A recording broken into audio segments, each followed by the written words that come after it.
Welcome to this special omnibus edition of this special Happy Times and Places 60th anniversary celebration, in which I, Toby Hadoke, watch An Unearthly Child, choose my 5 favourite things about it, and see what practically everybody else thinks and if they agree.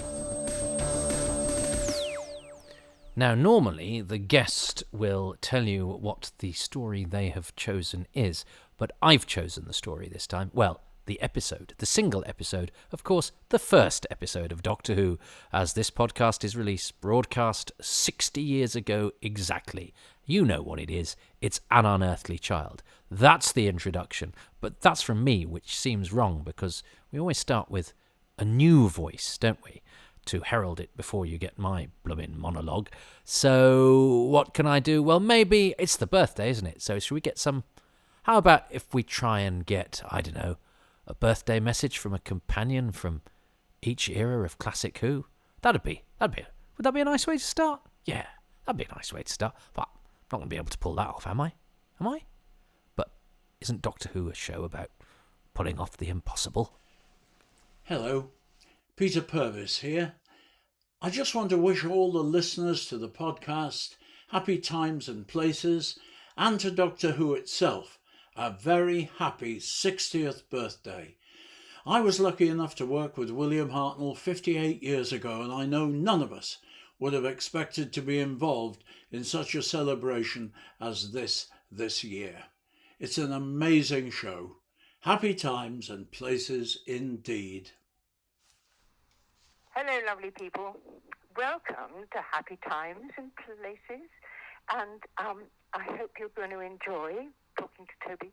And this is the night before we're all going to be glued to our tellies and watching this wonderful, wonderful new episode of Doctor Who. So hooray, hooray, keep waving the flag. Hello, lovely Toby Hadoke. It's Katie Manning here. Well, happy times and places.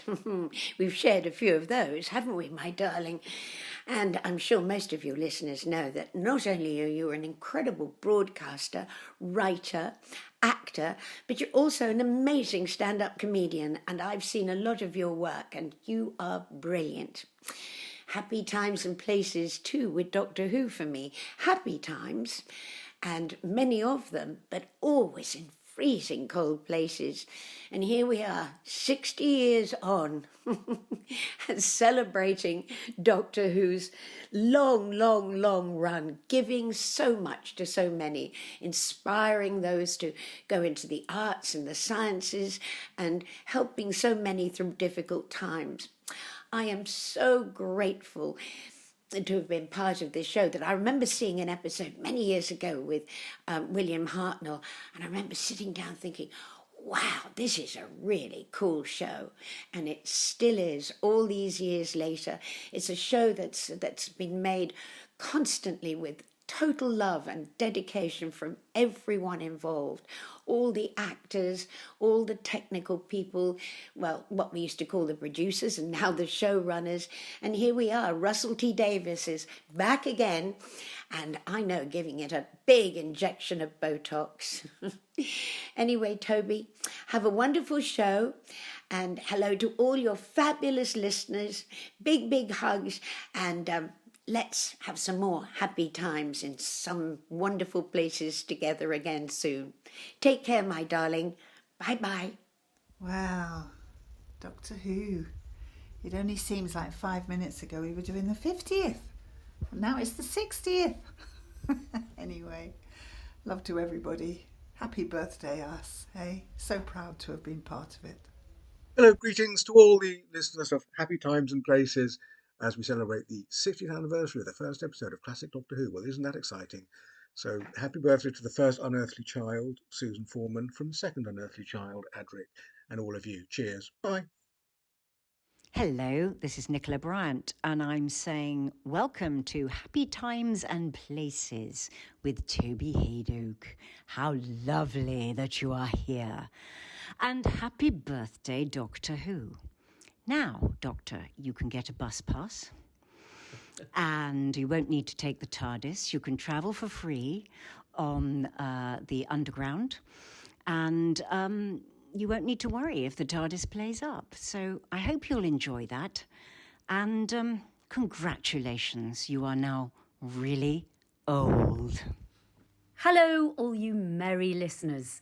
I just thought I'd pop on here to Happy Times and Places to wish you all a very happy Doctor Who 60th birthday. Can't believe it's been 60 years. Thank you so much for listening to Toby's fabulous podcast. And please continue listening for at least the next 60 years. But happy, happy birthday to us. Lots of love. Well, isn't that lovely? Thanks to Peter Purvis, Annika Wills, Katie Manning, Louise Jameson, Matthew Waterhouse, Nicola Bryant and Sophie Aldred, a classic companion who has served with each one of the first 7 Doctors, the classic Doctors, because, you know, it's the classic show that I spent most of my childhood diving into. So I'm glad I've been able to have enough contact to ask, terrified at being told no, but managed to get those people to just give this a little special start to this anniversary edition. Now, of course, you know, fans of the new series, which I am one, but, you know, I mean, I don't hang around in the circles where, you know, I might meet a companion from the new show. You know, who would I be to them? And you know, I mean, I'm at such a distance from that stuff. There's no you know, I've been spending my life as a stand-up comedian, so, you know, how would I ever be able to get somebody from new Doctor Who to contribute to this, you know, very geeky, you know, non-official, non-BBC, away from the dazzling lights and the illustriousness of modern Who? I wouldn't stand a chance. I'm just a working boy from the comedy circuit of Manchester. So I wouldn't know where to begin. Toby, it's John Bishop. Listen, I just want to wish you and everyone else who's listening to this 60th anniversary podcast on Doctor Who all the very best and happy anniversary. What a journey. See you soon, mate. All the best, bye. Oh, maybe those 25 years as a stand-up comedian weren't entirely wasted. Who'd have thunk it? Anyway, on with the show. It's time to celebrate An Unearthly Child. Thanks, John.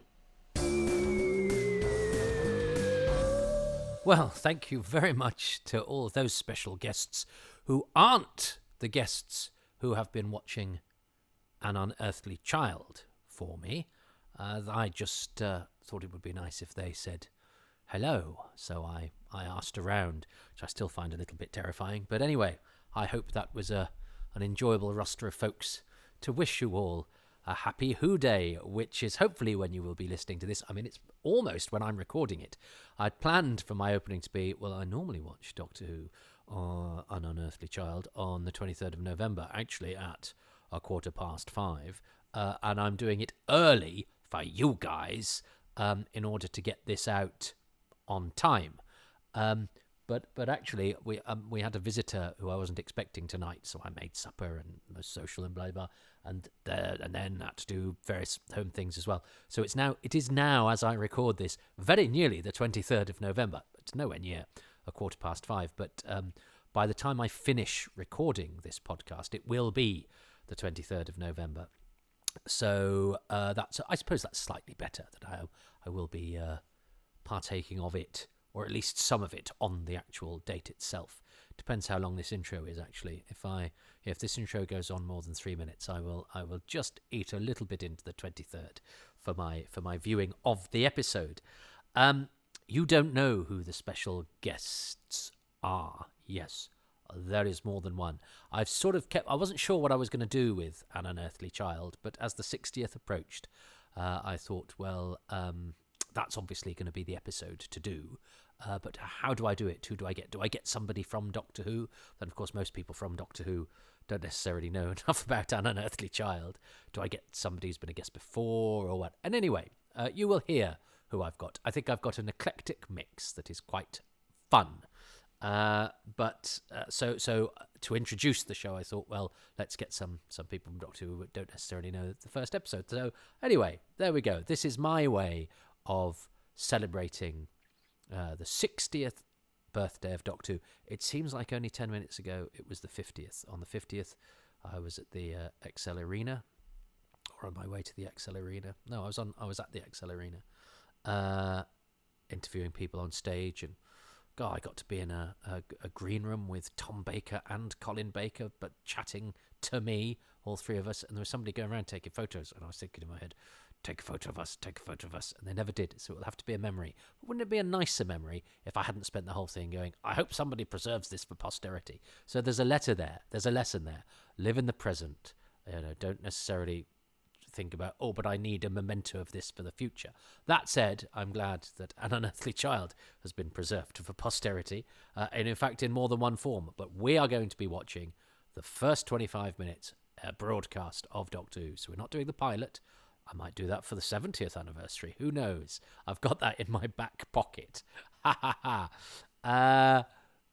But how wonderful that we can watch this. I first watched this when it was part of the 5 Faces of Doctor Who, which any fool know was what helped to bridge the gap between the departure of Tom Baker and the arrival of Peter Davison. And I remember the picture of William Hartnell and Carol Ann Ford being in the Shropshire Star, our newspaper. I wish I'd cut that out and kept it now. I mean, it's one of those Don Smith photos that we all know and love, Hartnell in the Astrakhan hat. And they did a sort of, and I think there'd been a press release, because I've since seen other articles, in other papers, all quite similar, describing the stories and, saying it was a repeat season and blah de blah. And so I watched it. I remember watching it at home at the old school. It was the house I grew up in. And then I didn't get it for ages. And in fact, I then got the pilot. Before that, I was collecting bootlegs. At the end of my Frontier in Space tape, the guy doing it for me had put the pilot, and bizarrely, then there's that other bit at the end, and it had all fitted on.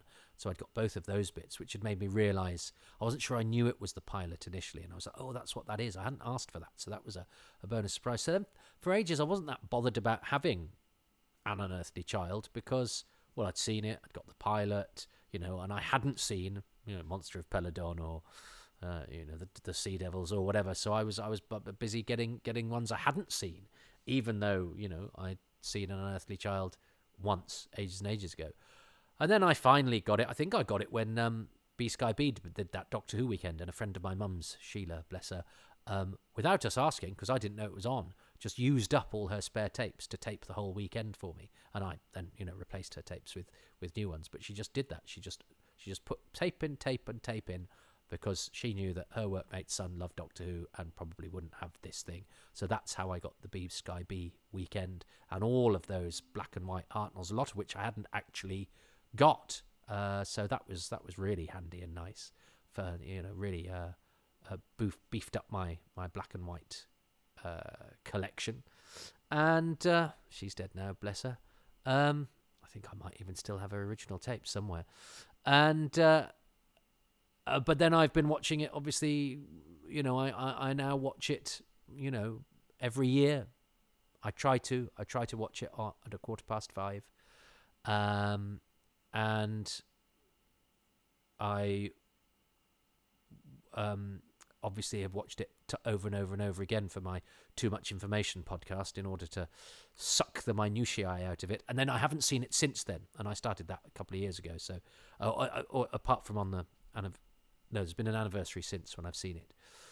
So it's so familiar, and yet I try to keep it for only sort of special occasions. I have occasionally watched out of this. I remember showing the first episode to a comedian called Tom Stade, who's actually quite well known, Canadian comic, who wanted to see the first episode, man. And I think I talked about this during the when I did the 3 Cave People episodes that Jim Sangster chose as his Happy Times and Places, that I ended up watching the whole thing with Tom, and that made me appreciate the Cave People story a bit more, because usually when I watch the first episode I tend not to then watch the cave story, I often very much watch this episode in isolation, which is what I'm about to do now. 60 years. Well, it was nearly 60 years. You'll be listening to me talking about it, hopefully, if you listen on the day. You might have better things to do. I'm sure there's lots of better things to do. It's probably way down on your list. But I like the idea that I'm releasing this on the 60th anniversary. And in fact, to non-patrons, patrons will get it a little bit early. The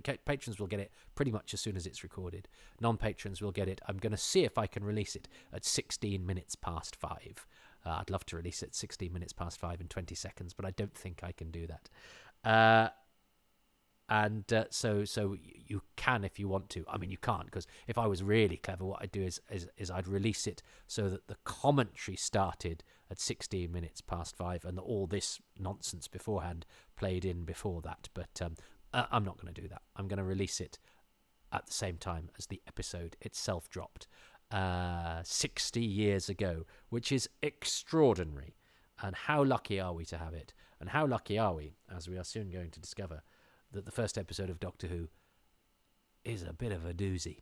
So, without further ado, I have it ready to play, and I am going to press play in 3, 2, 1.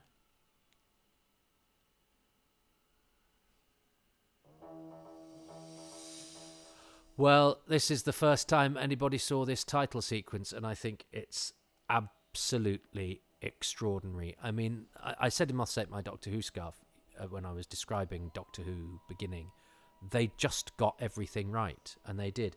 This music is extraordinary. It echoes.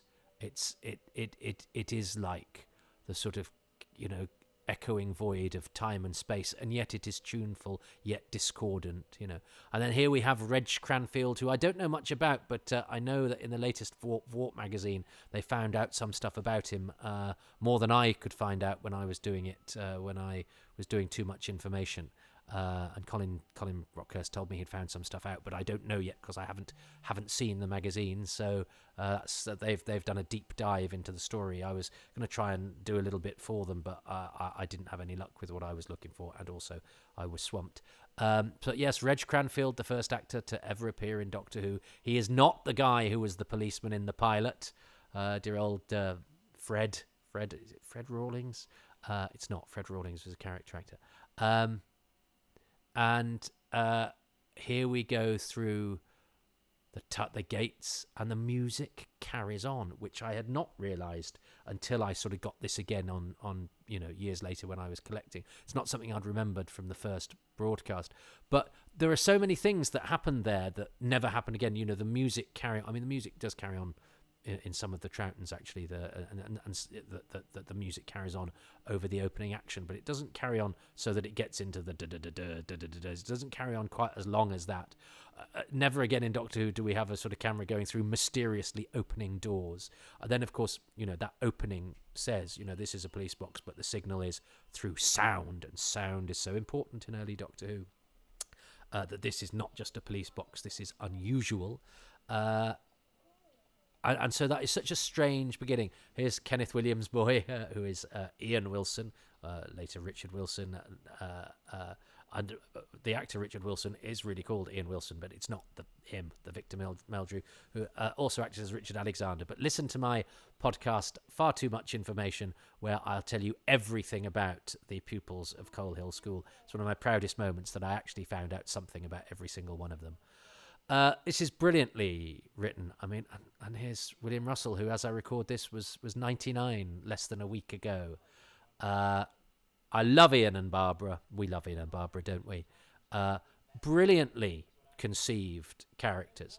History teacher, science teacher, male, female, and they're going to be our eyes and ears and our guides and the people who will ask the questions we need answering, and sometimes answer the questions we need answering, because they have their own skill set and their own knowledge set. But we immediately hit upon a mystery. We're talking about this girl, An Unearthly Child. I mean, so much that we take for granted. What a title, An Unearthly Child. I mean, we just think of that now, don't we, as the first Doctor Who story or the first Doctor Who episode. But it's a great, beguiling title. There is something sort of storybookish and slightly strange about the episode titles in the early years. That the way things that were named then, plays for today, and things like that. The titles weren't necessarily so on the nose. 76 Totters Lane, all these names that we take for granted being spoken for the very first time. And this school set, by the way, is excellent. Peter Brahatsky only worked on one Doctor Who, this very first episode. And he does such a very, very good job.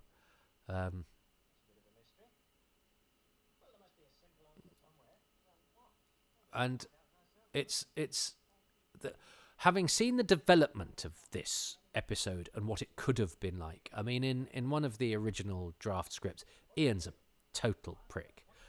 He's really macho and annoying and confrontational, and you sort of wish Doctor Who would, turn him into a frog, which in some early drafts Doctor Who could have done. 3 Guitars, Mood 2, which again is a wonderful, wonderful piece of music, piece of stock music, and again I've found out quite a lot about the band that played it. But so again, listen to my too much information. I'm not going to repeat all of the stuff, but I do like it. I remember when Dwas released a cassette called Space Adventure, which had a lot of the stock music from early Doctor Who on, and this was perhaps the most palatable piece. It's also played in the opening episode of Z-Cars, don't you know? It's playing at the disco that Brian Blessed is standing outside of. So it's a good one for the start of TV classics. And I love all that stuff about, John Smith being the name of the Honourable Aubrey Waits and all that sort of thing, which, I mean, it means nothing. I remember at the time thinking, is that a real thing? And why did they decide that John Smith would be the stage name of somebody? There's a weird cut there as well. Isn't there? That's not. We're not used to seeing those in 60s Doctor Who because it's usually so continuous. But that's a strange cut.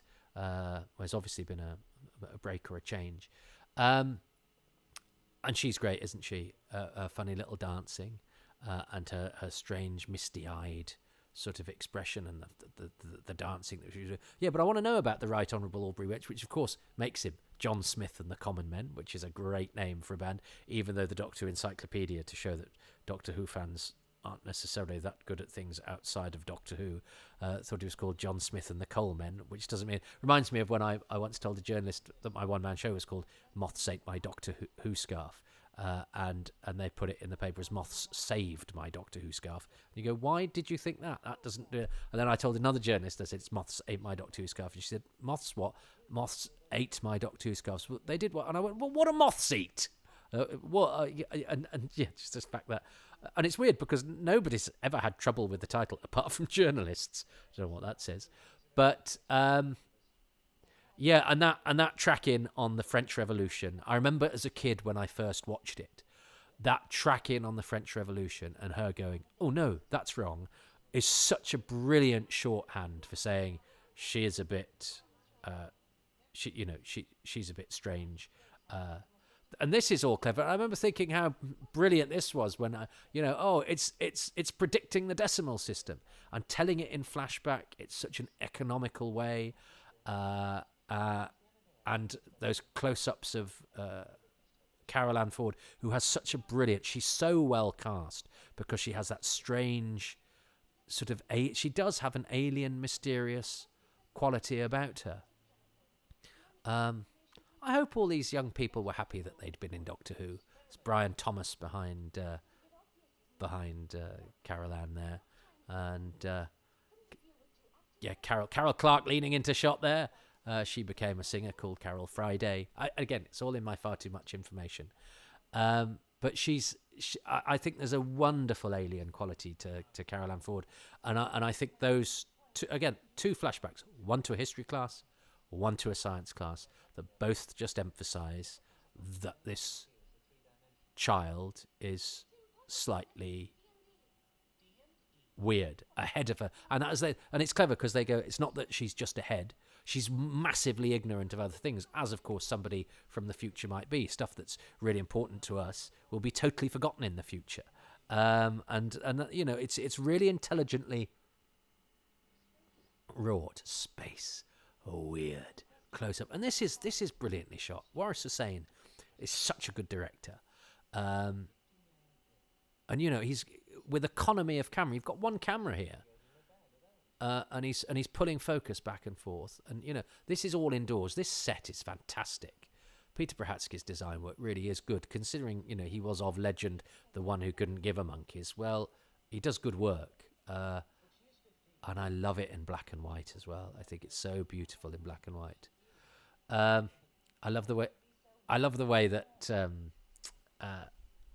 Jacqueline Hill says wonderfully normal, and that the way that her voice cracks slightly when she says it. And that could be a little bit cheesy. I feel we should... And I love the shot of that broken thing. What's that broken thing? But it's horrible. They've even made the junkyard kind of alien and strange and spooky, which, of course, junkyards can be, and especially if you're about to set off an adventure in time and space. But that, I feel as though we're about to, you know, get involved in something that's best left alone. Of course, that could seem a little bit cheesy, except 60 years on, you sort of go, wow... It feels like the beginning of an epic, which it was never intended to be. It was never intended to run for 60 years. And it's amazing how many things have resonance. I love this. I think it's such one. And Norman Kay's music, which is sort of percussive. I feel it's made sounds like it's made out of the bric-a-brac of the junkyard itself, but with a sort of moody, rumbling, undulating menace about it. And this is great because there is, you can imagine really hurting your shin in this junkyard because it's dark and because it's full of crap and you don't know what you're looking at.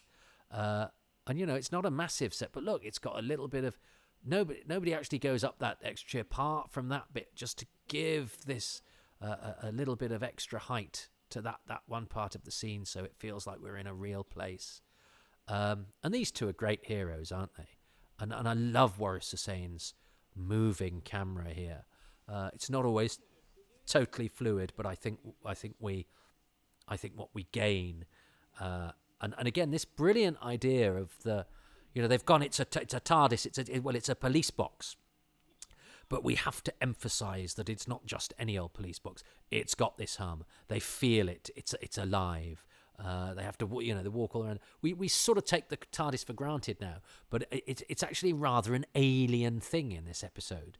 And of course, it's a stroke of genius to go this everyday ramshackle object, which, as we will see at the end of the episode, is at its best when against an alien, juxtaposed against a different background. And here he is. This is the first sight of Doctor Who. And he looks magnificent. Maureen Hennigan is the costume designer, who never again worked on the show. But this Astrakhan hat, the scarf, Hartnell's wig, they all really combine. But he's really slightly detached and mysterious. I love Hartnell's performance in this episode. That sort of ghostly smile and that...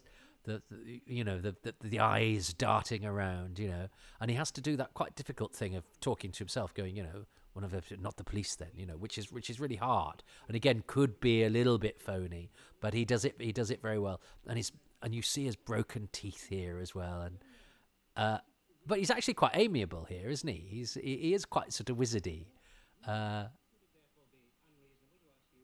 He's great. It's such a good performance. And got the absent-minded thing of him with his bric-a-brac here, and again there's another sort of mannequin thing there, a cowled figure in the foreground. I love the way that Waris Hussein shoots a lot of this junkyard stuff with the people in the background and the junk in the foreground, just making it slightly weird, making it slightly abstract, but not kooky. It's just unsettling. It's just there. There is something strange about a junkyard and about mannequins and about figures. And the fact that Hartnell is sort of smiling and sort of, he's going, I'm being friendly, go away, Oh, go away. I love the way he does that. This is and again, this is good because Ian shows he is equal to it. The doctor's going. That the doctor's kind of going. Well, yeah, you go and get a policeman. We know certainly with hindsight, you go and get a policeman. I'm going to bugger off. But Ian's going. I love this. Look at the framing of that. Hartnell apparently looking at the vase, but everything on his face is saying, I'm listening to these two and I'm not sure and I've got to brazen this out. But the way that, even though they're out of focus, Ian and Barbara are framed so that we, even though one of them's, halfway between us and Hartnell and the other one is further back, and then the focus shows it. That's beautifully shot. I'm lucky enough to be watching it on quite a large, I don't have a large tele, I'm projecting it onto walls, but I have a big image. And it really shows how expertly framed this is by Hussein. And Hartnell is, I love the fact that Hartnell's not sort of trying too hard.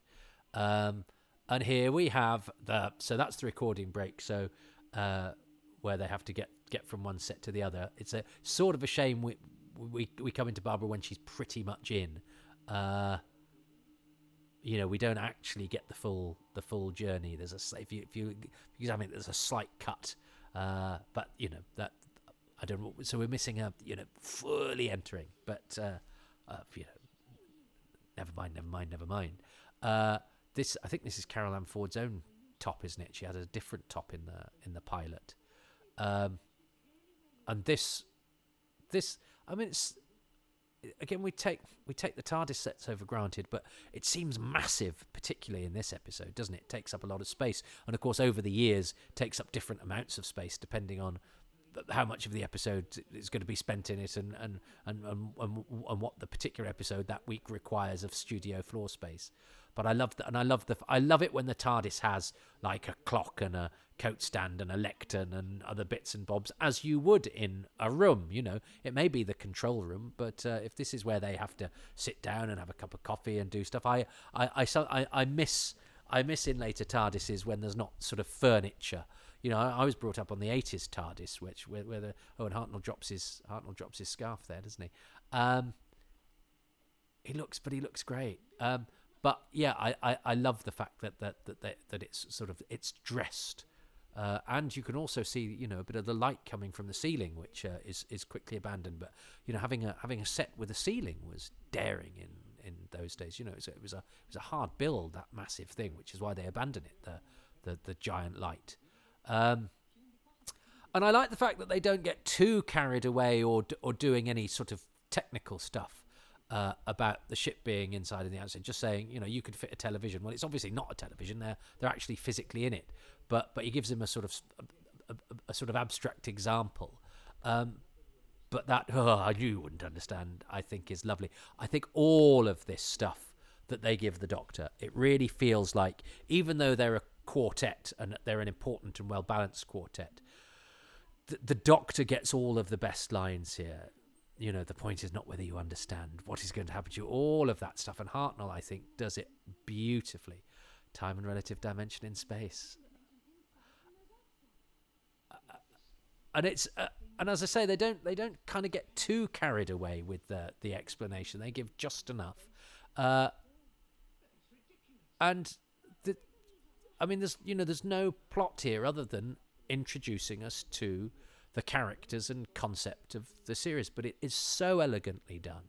And again, if you look at some of the early drafts, it's much better done than it is in those, and it's got rid of all this horrific backstory about Findu Clare and the Paladin, and it's all guff, and Ian being an arse, and the Doctor having memory wiping cigarettes. This is all of this. Have you ever thought it was like to be wanderers in the fourth dimension, to be exiles?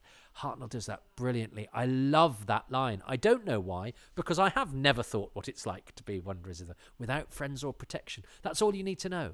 Without friends or protection. It's so pithy. I always talk about how economical Russell T Davies is in being able to set up jeopardy and character. But Susan and I kind of, without friends or protection, doesn't need any of that guff about we are from the planet this with that, or we have done this, or she is the princess of that. That's all you need to know. We don't have friends or protection.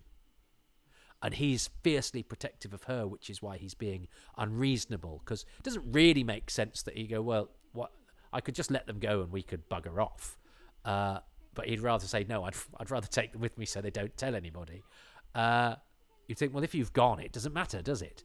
But he's so protective of her, and he's so sort of stubborn, and he is slightly alien and strange, that you kind of go, okay, that's what he's done. He's whisked them away instead. And it may be that subconsciously he perhaps wants some company that isn't his granddaughter, or he wants to be, because he's not necessarily benign, he wants to sort of mischievously take these people with him.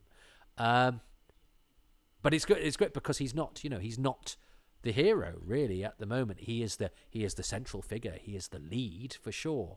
But and I love that line as well. The scientific dream I don't expect to find in a police box. William Russell, he's absolutely terrific. They're all brilliantly cast. This quartet, brilliantly cast, and I love them all. I don't just like them as actors and think they're good characters or whatever. I actually have a deep love for Ian and Barbara. I think the fact that they came as a pair and went as a pair, the fact that they just wanted to get home and then they finally did, the fact that they started off as, with this very prickly relationship with the doctor, but he ends up, silly old Fossbutts, being very sad when they go. I have so much affection for Ian and Barbara, and I hope they got married. And I've said this before, but there's an elderly couple down the road from us who are called Ian and Barbara, and I did their shopping during the pandemic, and I kind of felt it was that was right, that was meant to be. Even Hartnell's teeth are perfect, those like fangs that he has. Oh yes, of course. That's another reason that he takes them, is that she threatens to leave, of course, which he wouldn't have in a million years. So yeah, actually, I've already talked myself out of the objection of going, why is he taking them? He's taking them because she threatens to leave. So actually, that's the real. And we never again have a TARDIS takeoff that's quite this. That's the only bit that doesn't quite work, I think, and they're gamely doing it. But the fact that the camera stays on for old William Russell as he's trying to suggest movement, which the set is not doing any of at all. They do it pretty well, but it does look a bit phony to a modern. That's that photo of London receding into the background. I'd not remembered that. When I came to view it again as an older person, but I had remembered this from the first time, the fact that the title sequence also represents space-time travel, and I've done some stuff, some research into this and found out where some of this footage came from and which was footage creative Doctor Who and which wasn't, so do listen to my other podcasts. But I remember thinking it was her nose sort of going into that bit, because her nose does sort of coincide with the movement of the shape, and the Doctor's does there for a second as well. It looks like it's almost been made to come out of their noses, which I think is just it's just coincidence. But I remember that was the impression that it had made on me, that it looked like the sort of space-time light was drifting off their noses, and it's brilliant. And I think the paper said at the time, never before have we been transported so effectively through time and space. And I think they do it there. I love it when Doctor Who relies on the abstract or the economical to suggest a major thing. We've just travelled through space and time without doing, whilst using the scraps that they had at their disposal. And we never again do it. The series doesn't feel the need to do that again, because it's kind of said that's what's happened. And but I think it needs to do it in that first episode. It would be untenable to do it every time, but the fact that it does it in that first episode sort of achieves it for us for the next 60 years.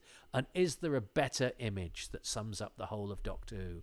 A police box with a flashing light on what looks like an alien landscape with an unearthly wind. An unearthly wind, good job they didn't call that. And then the shadow, it's actually only of a caveman, but it could be anything, because the way that the shadow stretches across the landscape. Name check to Leslie Bates, who plays Shadow of Cal, so that they don't have to pay Jeremy Young, who hadn't actually been cast at that point. So yeah, that was, and that's one of the only bits left from the actual production of the pilot that's in the broadcast episode. So there we go. I love it. I think it is such a magnificent piece of television. I wouldn't change a second of it. I think it's absolutely astonishing. I think it's spooky. I think it's economical. I think the characters are all really well drawn. I love the moodiness of it, but also, it's not quite like any other episode of Doctor Who, even from that period. You know what I mean? Often you can see in shows, the first episode is just, it's an episode in the block, but there are things that they never do again. Some because perhaps they felt that that they were unsustainable, to have the music carrying on all through the beginning of the action, or to have the takeoff like that, or to have the TARDIS noise like that, whatever. But again, it seems to me in retrospect, they seem to be saying, this'll do you for the next 60 years. Just, that's still happening, but you don't need to hear it, see it, whatever. But also, the first episode needs to have a number of things that make it unique so that it feels to us all these years later like an event. And it does. It feels special. There's a lot of opening episodes of shows that don't feel particularly special. I love Buffy, for example, but the opening episode isn't that remarkable in the sense it's Buffy and it's a good episode of Buffy and it's got certain bits that it sets its stall very well. But the first episode of Doctor Who is so special. It does get everything right. There's nothing that it does that it doesn't do again, because they were bad calls. There's nothing where you go, well, when I have to wipe these couple of bits from my mind in order to enjoy the rest of Doctor Who. There's nothing in that first episode that you have to discount for the rest of Doctor Who. I mean, there were a couple of things in the pilot. I was born in the 52nd century or whatever it is, she says. And in this she goes, another time, another place, because they go, oh no, let's not nail ourselves down. Let's be, let's not be too specific, because then we don't paint ourselves into a corner. But we say just enough to establish what these characters are and what drives them. But what drives them, essentially, to then be going from adventure to adventure to adventure. We don't need to keep harking back. They don't need to keep being sad about the fact that they've run away from home, or they can't do this or they can't do that. There's none of that sort of navel gazing. That backstory is not so that then we keep looking back and keep having to be pulled into backstory. It's just enough to propel us forward into the narratives of the following adventures. It's to push us into the adventure, which is what we want. We don't need to care about where they've come from. We've been told that's all we need to know. And again, a lot of that wasn't in the early scripts and the early drafts, and I can only imagine that just because we know his writing, so and because if you compare the rehearsal scripts of the Daleks to what is broadcast, you can see that a lot of the more thoughtful, philosophical kind of language and lines have come between Nation's rehearsrsal script and the camera script, and that's going to be the script editor. In fact, we've got some stuff in David Whittaker's handwriting, so I wouldn't be reluctant to ascribe a lot of those better lines that we like to Another Time's Born in Another Time, Another Place, to Whittaker himself, and I think his input into the script cannot be underestimated. And again, certainly, Ian in the final episode is a much nicer character. Even though there's this prickly antagonism between everybody, there's no sort of macho dickishness, which again there is in some of the earlier versions. So I think they work through it. Even they do the pilot. I think the pilot's great. I think the pilot stands up really, really well. And it's lovely to have as a comparison. And there's a lovely line in the pilot, their footsteps in a time, they will be footsteps in a time they shouldn't be in, or something like that, which is a lovely line. And the argument between the Doctor and Susan is really quite strong and well done in the TARDIS. And it's lovely to have that as a difference. But they learnt from all their mistakes. They improved. They wanted to streamline it. They wanted to fix it. They wanted to make it better. And they went through that process of developing those storylines with C.E. Weber, and then commissioning Coburn scripts, but then working through those and improving those and making him go back and rewrite them. And then the rewrites that I think were done by Whittaker, and I think Waris Hussein did some as well. Or and they'd done that pilot, which they rethought and rejigged and restructured and got better technically, and it produces that. And we say Doctor Who's not as good as it's ever been, and I actually did once say that's what the Cave of Skulls, was the first time people could legitimately say Doctor Who's not as good as it used to be. And there is that review in the stage, isn't there, from I can't remember what her name is. I mentioned it in the Newsnight report I did recently. Marjorie Norris, that's right, Marjorie Norris, who reviews the 2 episodes together, and she goes, the first episode is really, really amazing, and the second one is, it's not quite so good. So, yeah, literally, immediately at the birth of Doctor Who, people were saying, it's not as good as it used to be, which I think is absolutely delightful. But you know what? It's such a good first episode. It is an evergreen thought. I for what it does, I don't think it could be any better. I think it is Fred Rawlings, by the way, in the pilot. I was doubting myself. It's because I used to think he was called Fred something else, and then I looked. I used to think he was called Fred Griffiths, and there was a character actor called Fred Griffiths, who's different. And I remember thinking, oh God, I got that wrong all this time. I've been thinking, and then I realised it's Fred Rawlings, but now I doubt myself because of that initial doubt caused by the initial mistake I had. So never mind. It is. I thought it's Fred Rawlings, not Fred Griffiths. I didn't say it was Fred Griffiths, but I would have said that about 20 years ago, so that doubt still lingers. Fred Rawlings is the policeman in the pilot, different from Reg Cranfield. Anyway, who Toby have you got to choose their 5 favourite things about An Unearthly Child? Ooh, I've got to choose my 5 favourite things first, and then we'll see who I've got to give 5 favourite things, and if any of them match any of me. So it's not only, will I win? I won't win because there's too many guests, but who perhaps will I be closest to? What will be the thing most commonly chosen? And it's a hard one, isn't it? Because, it establishes so much of Doctor Who. And a few people who've sort of sent me their thoughts have said, oh, God, I've probably been a bit too obvious. And I said, be obvious, fine. Choose your 5 favourite things. It doesn't matter. So there might be a bit of repetition. I'm not going to apologise because the first episode itself was repeated the following week. So if this is repetitive, it is only in the style of An Unearthly Child itself. The comments are impersonating the broadcast history of the episode.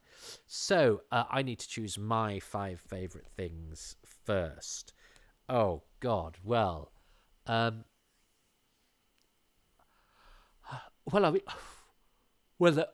there's, can I say the sound? Or the music is obvious. The titles is obvious. But what do I like? Come on, what do I like? It doesn't matter. What do you? Well, I'll tell you what. I like the opening. I love the way the music carries on.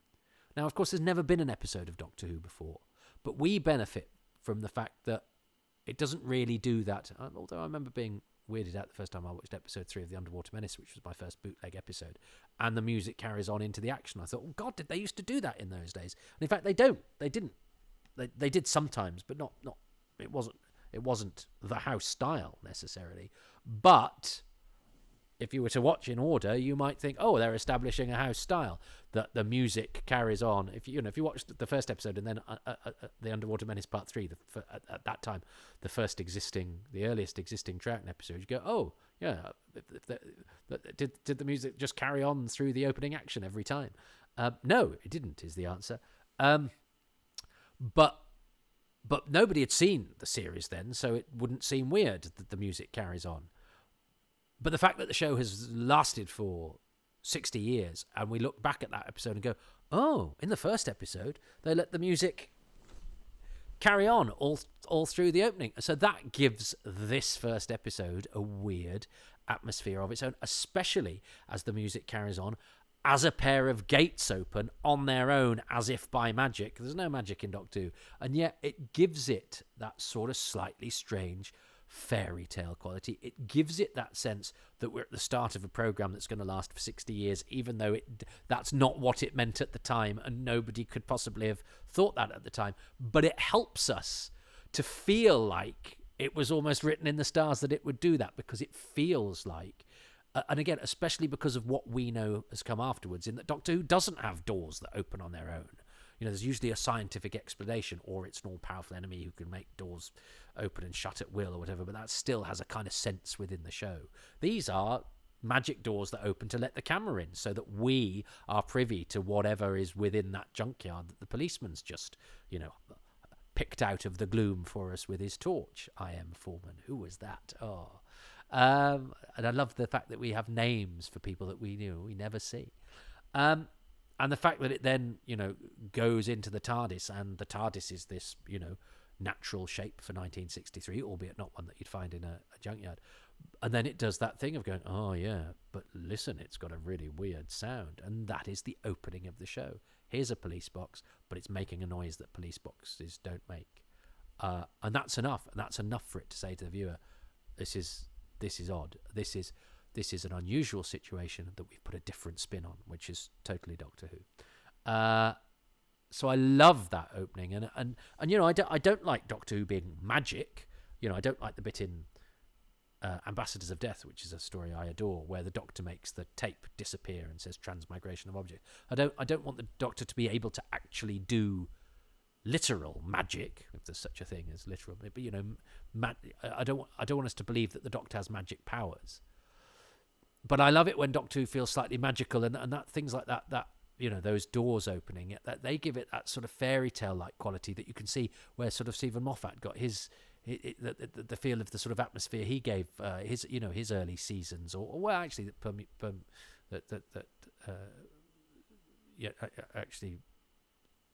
sort of feed into the whole of the sort of Moffat era, that slightly picture book element that I really like. I like the Doctor as being sort of slightly fairy tale like, again, not in execution, not in that magic exists, but that the show itself is quite magical, and I think that really, really helps with that.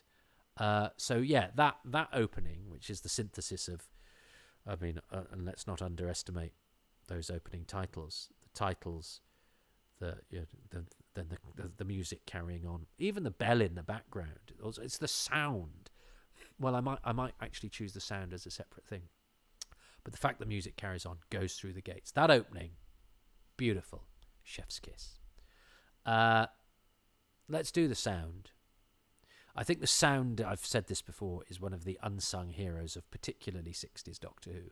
I think what Brian Hodgson does to suggest mood and alien planets, and sometimes even in stories like the Crotons, it sort of scores the show as well. But his jungle sounds and other, but the sound, the TARDIS, the music, that music that's a composition by Ron Grainer that has been made to sound like, as I say, we are echoing through the very fabric of space and time. That it's exciting enough to make us feel like we're going on an adventure, but it's not tally-ho, thrills and spills, because it's echoey and it's gloomy and it's gothic and it's doom-laden. So it's got that atmosphere too. So it propels you forward, in an adventuring way, but with also a haunting, discordant, strange, moody quality as well.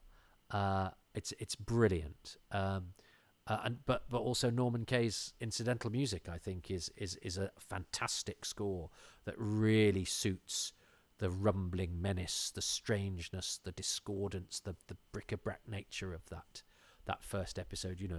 The stuff that's it's echoing the sort of rag and bone of the junkyard, but also the incongruity of the TARDIS, which for all its futuristic inside has a very ramshackle and prosaic outside, and I think the music kind of emphasizes that as well. It's beautiful. So the sound. So we've got the opening, the sound. I could have chosen each of the actors, couldn't I? Of my 5 things, 4 of them could have been the actors. So I'm going to choose the quartet. I have to choose the quartet. They're all. Part of me feels, no, you've got to choose William Hartnell. You've got to choose Doctor Who, and he is magnificent. But I think it's the balance of that first TARDIS crew is so essential. And yes, William Hartnell is the star and the Doctor is the main character, but he works in relation to the others, and we need the others to be strong in order to give him his status within the show. And when he comes on, it is wonderful, and he's so good, and those darting eyes and that smiling menace and all of that stuff. But the others all do a fantastic job. William Russell and Jacqueline Hill have immediate rapport. He's obviously going to be great leading man material, where he's quite needly, but he's not a macho arsehole, and he's not one of those sort of 60s heroes who's who you kind of look at now and go, oh God, really? Is that what really? He's not. He's still wonderful and likable, even though he gives the Doctor as good as he gets. Jacqueline Hill, I think, is magnificent and is a terrific actress, and Barbara being sort of empathetic, an empathic character, and the concerned teacher, but she can also hold her own with the by being a history teacher and all of that, and it's actually her that that sparks the whole thing, really. And then Carol Ann Ford as the title role, An Unearthly Child, a very hard part to get right, I think, and I think she has that misty, wistful, alien, slightly strange, slightly detached quality that makes her really beguiling and really strange and really otherworldly, and, to coin a phrase, unearthly. So the quartet, I think, because so much of the action has to be carried by the acting. Now I've got 3 things left, and I can only choose 2 of them. I thought I'd chosen in my head because I was going to go, well, I love Waris Hussein's roving camera. But I also, whenever I think of this episode, I think of that exposition the Doctor throws out. Have you ever thought what it's like to be wanderers in the 4th dimension? Susan and I are cut off, without friends or protection. But one day I shall go back, one day. I mean, it's all feels like they knew this was gonna be something amazing. I'm gonna have to choose that. I'm gonna have to sacrifice Waris's roving camera, which I love, and I think Waris Hussein is deeply, deeply important to the success of this episode, as is David Whittaker, as is Peter Brahatsky, none of whom I'm naming, because I'm sort of going with my gut a little bit, and also because I think I'm always tempted to do a roll call, because I write obituaries. I like people to get their dues, and in fact I have mentioned all of the cast, and I would do that, wouldn't I, because I'm an actor. Well, if the cast are so special, what about the writer, the script editor, the director, the designer? Well, okay, but this is my bit, and I'm sure other people will mention some of those. And I haven't planned this. I never go into a commentary going, well, I'm going to choose those things, because I think that would be wrong and that would be unfair, and I like being surprised to go, oh, I thought I'd probably go for that, but in fact I'm going for this. And whenever I think of this episode, I think of that face-off. That is partially because they showed part of the TARDIS scene as a clip on the Rock and Roll Years, when in the early days of me having a VHS recorder, and the Rock and Roll Years was a program that showed newsreel footage and accompanied it with music from the time, and it went year by year, and they'd occasionally show clips of TV shows as well if they were milestones. So when they did 63, I was kind of thinking that Doctor Who would pop up, and I knew that Doctor Who would pop up after Kennedy's assassination, so I started recording at the right time, and I got a nice, good, strong clip from An Unearthly Child, and it's the bit, it ends in the bit where Ian says, but that's ridiculous, which again slightly irked me at the time, because it's like, is that what you're saying? Because it was at a time when Doctor Who was slightly, was slightly scoffed at, and I remember my friend at school saying the next day, oh, the acting wasn't very good in that scene. I go, yeah. Now I go, what do you know?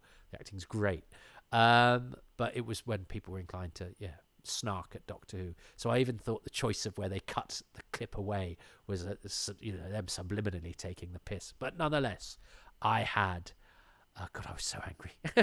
I had a clip of An Unearthly Child, and I do love that face-off where they give just enough away. They explain what the TARDIS is, but without sort of saying how it works, but enough to tell you what it does, enough to explain that they know it's bigger on the inside than it is on the outside, and they've got this sort of scientific explanation that that is actually kind of abstract as well. But I also love the economy of the backstory that I explained when we were watching the episode, about how it tells you just enough about the peril that these characters face, the relationships that they have. And I love all those lines that are now the stuff of legend. Have you ever thought what it's like to be wanderers in the fourth dimension? One day I shall, yes, one day. Susan and I love all of that stuff. So that face-off between the Doctor and Susan and Ian and Barbara, where they basically explain the episode in some lovely words, in a really gripping and engaging way, and in a way with enough economy that we then don't really, for the rest of Ian and Barbara's time on the show, really, they never go back and say, but yeah, where are you from? And what are you running away from? Because we don't, it doesn't matter. And in fact, it's a lesson. We don't need to know it. It's Doctor Who. We don't now. Obviously, as the show's gone on, the need to find out more about the character is, I suppose, important and add to the mythology. But actually, I think it's to the show's credit that in its early days, it's going, you don't need to know because it's not important, because we're running towards adventure. We're not retreating into our own mythology, because that ends up just being noise, really, and being only really resonant to people coming in who get the satisfaction of going, well, I know what that means because I've watched every episode, don't you know? And that is, of course, when the show gets killed, or when it ceases to be what it is as its best, which is family entertainment that is entry level for anybody who happens to be sitting on or behind the sofa on a Saturday tea time. So I love that. I love that face-off between Susan and the Doctor and Ian and Barbara. And so I'm going to have to sacrifice Warris's roving camera, because the last thing, having chosen the beginning, my number 5 thing, is that final shot. I think it's gorgeous. That TARDIS, that blinking light, sort of forlornly blinking in the gloom, again, but it's not gloomy, but blinking in that blasted landscape, which with that cold wind, and that even the angle that the TARDIS is at, and even its positioning in the shot, slightly askew, slightly off-centre, blinking, but without making a noise. So they're a sort of beacon of strangeness in a hostile world. And where it wasn't minutes ago, I didn't choose the time travel sequence either. That was going to be on my list as well, because I wanted to get the Signal Howlround in there, because I think that is amazing. I love the Hartnell title sequence, but I love its use in the time travel sequence. And I think, I'd wanted to mention that because I think that is such an effective way of travelling us through time. So there's another brilliant thing. There's too many brilliant things. But no, I've chosen that final image because then the shadow comes in. And as it turns out, next week, it's just a man in furs. But it could be anything because of the way that it is lit, the way that it is filmed, the way that it is positioned, the nature of the set. It means that you have an image that is Doctor Who in a nutshell. Doctor Who in a single frame, if you like. Blasted, alien, strange landscape, also not the one we've just been in. TARDIS, jaunty angle, slightly comical, but not, because its incongruity makes it strange and discordant and dissonant. And Doctor Who, I think, is so much at its best when the ordinary, the everyday, and the recognisable is juxtaposed, is set against, is thrown into contrast with something strange, different, weird. So it's alike but not quite like our world. It's a strange, fractured mirror of our world that we've got just enough of an anchoring to recognise, but is just strange enough to beguile, to make us, fill us full of mystery and anticipation and wonder and a little bit of fear as well. All those things that dance across your heart and through your head to transport you away from whatever it is in the world today that's bothering you or worrying you or upsetting you or scaring you. Safe, containable, but weird, strange, enchanting. And then the shadow coming across it as well. Danger. What? And it sets up the idea that, Doctor Who's always ends on a cliffhanger. And of course we know that Doctor Who has a great history of cliffhangers, and they're an essential part of the show. And this is the very first cliffhanger of Doctor Who, and I love it for that. I think it's beautiful. I think it's a wonderful shot. I love what it represents. But it is Doctor Who in a single shot. Strangeness, dissonance, oddness, a sliver of charm, but an anticipation of danger ahead. A heart-stopping moment of, oh, what's that? And you know you aren't going to find out till next week.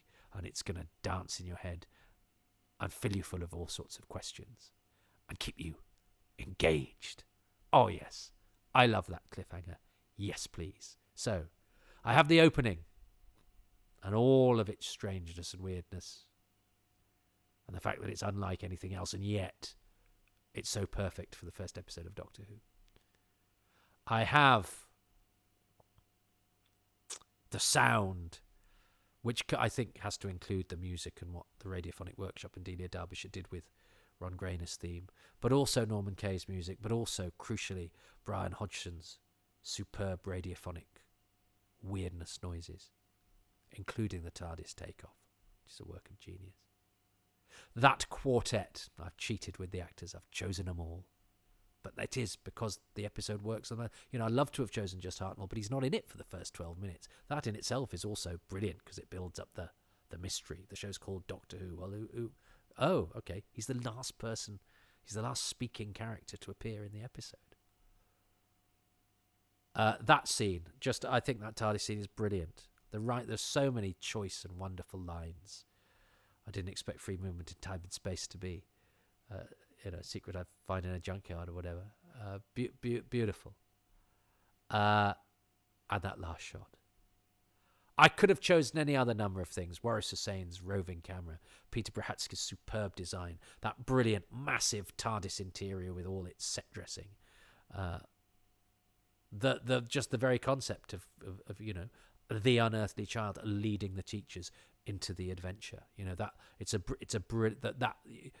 that entering the serious concept in that way, superb.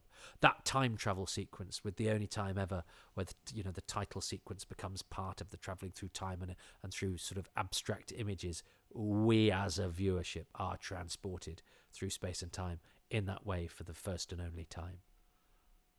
And countless other things that I could have chosen. But I didn't. I chose those. So, who better to choose the things for An Unearthly Child than, well, I thought very brilliantly back in the day when I did the Caveman episodes, that wasn't my choice. They were chosen by Jim Sangster, who very selflessly went, well, let's not do the first episode. That was his suggestion, which meant that it freed it up for me to be able to divvy it out, for a special occasion. Let's look at the Caveman episodes in isolation. And I thought that was a really useful exercise, and I really enjoyed discovering them anew. And actually, it was one of the rare occasions I nearly won, in that Jim and I were in accord for most of the things. So I felt going back to go, well, let's fill the gap and do An Unearthly Child. Jim had to be one of the guests because he's done the other 3 episodes, and he, in his selflessness, facilitated this very episode. And Jim's a good lad, monster maker, writer, columnist, talking head, expert, but mostly actually lovely, enthusiastic, decent man. Works on the BBC Doctor Who web content and stuff as well. Top fella. Did the Tribe of Gum episodes, for want of a better word. So let's hear what Jim has to say about the first episode. Hello, Toby. This is podcaster, illustrator, and occasional DVD talking head Jim Sangster. You might remember, many years ago, I cheekily picked the Cavemen episodes for my Happy Times and Places, so it's nice to go back and complete the set with 5 things I like about episode 1 of Serial A, An Unearthly Child. So the first thing I'm going to think about is the fact that the first couple of scenes tell us so much about what's going to follow over the next 60 years. They show that this series will mash up the familiar with the incongruous, and that it will blend genres as it goes. It looks like it's going to be a cop show like Z-Cars, But then there's a junkyard, like we see in Steptoe. And then there's a police box that's clearly been junked, but it's humming with something. And then we're off to a corridor bustling with pupils at the end of a school day. This is all over the place. But as much as it's trying to confuse us, it's also hopefully going to be intriguing as we try to work out what the hell connects all of these little elements. My second thing is that you've discovered who all the kids are at Coal Hill School. And the character that fans tend to call Kenneth Williams, the one with the, oh yeah, he's fab, turns out to be a young actor called Richard Wilson with a double L, so he's not the 1 foot on the grave actor. But I didn't realise that Richard Wilson is the very same young lad who 3 years later plays another mischievous schoolboy in my favourite film of all time, To Sir With Love, sitting at the back of the classroom in East London with his teacher Sidney Poitier and fellow students Judy Geeson and Lulu, all with a soundtrack by Ron Grainer. So my second thing is Richard Wilson. My third thing is that the first episode is so great they made it twice. Thanks to the existence of the pilot, we get to see some of the different choices they made along the way. And there are some elements that I really love about the pilot, like that one massive roundel at the very end of the set. But obviously the proper transmitted version is better as a production. But it's just fascinating to see two slightly different variations of the same episode. The fourth thing is Ian and Barbara, just as a unit. They're so likeable straight away. But I'm really going to hone in on Barbara because, again, we get an alternative version of Barbara in the movie version of Doctor Who and the Daleks. And she's a bit of a drip. She's a bit weak. And she just strengthens how wonderful Jacqueline Hill is as the original. Barbara is the one leading us towards adventure. She's the one pushing the story along. Basically, the entire series is Barbara's fault. And aren't we grateful for that? The fifth thing is that the episode title is the indefinite article. It's An Unearthly Child. Because, and obviously they didn't know this at the time, Susan won't be the last unearthly child we ever meet in this show. So these are my 5 fabulous things.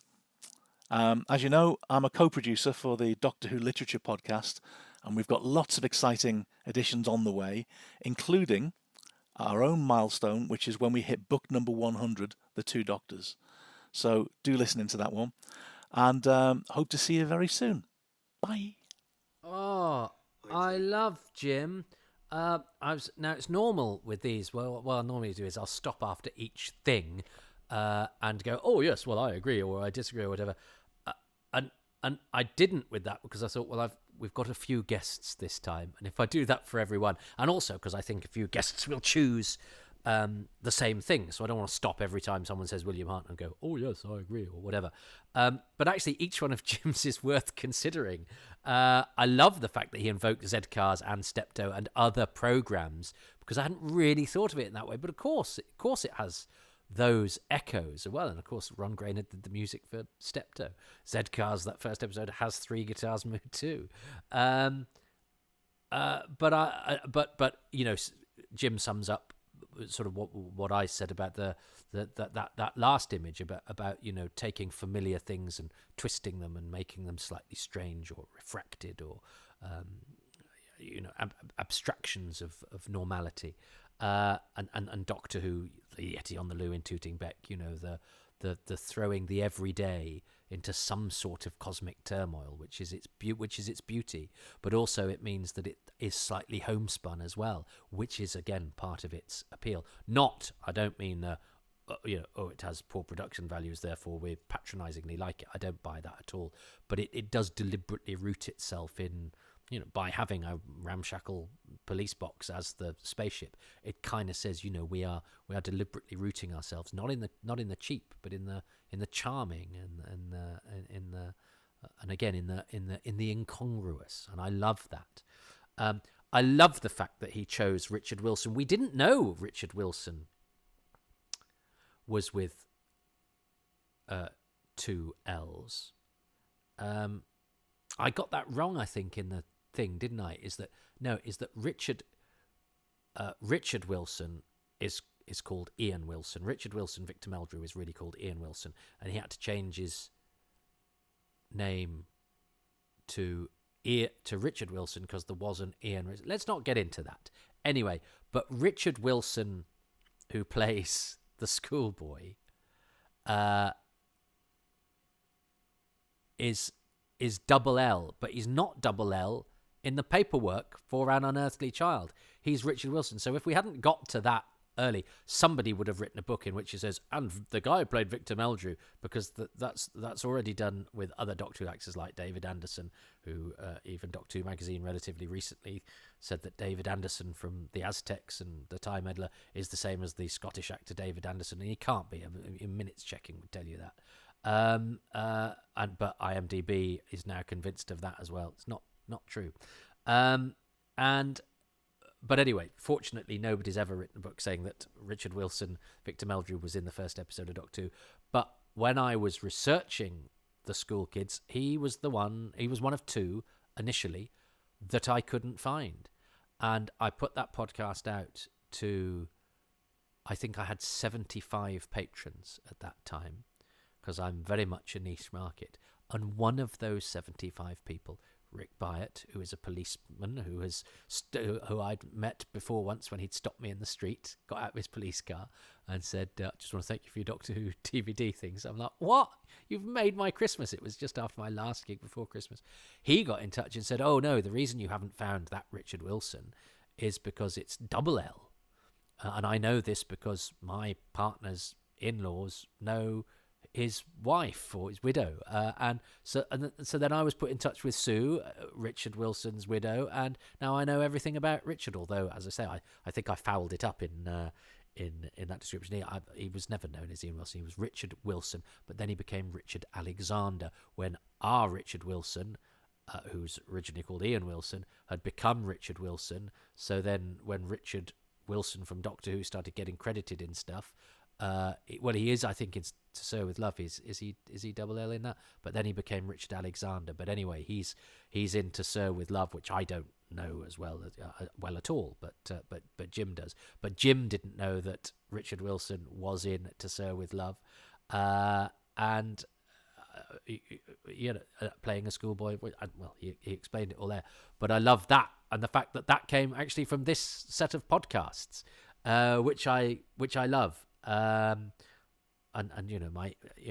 slightly pleased that Jim pointed out a thing that speaks across this series of podcasts that was started as a result of the pandemic and is still going and has brought us to this moment. So I love that, if only for vanity. But it's also nice that a guy who has no lines, but who we all know because he's the guy who goes, oh yeah, has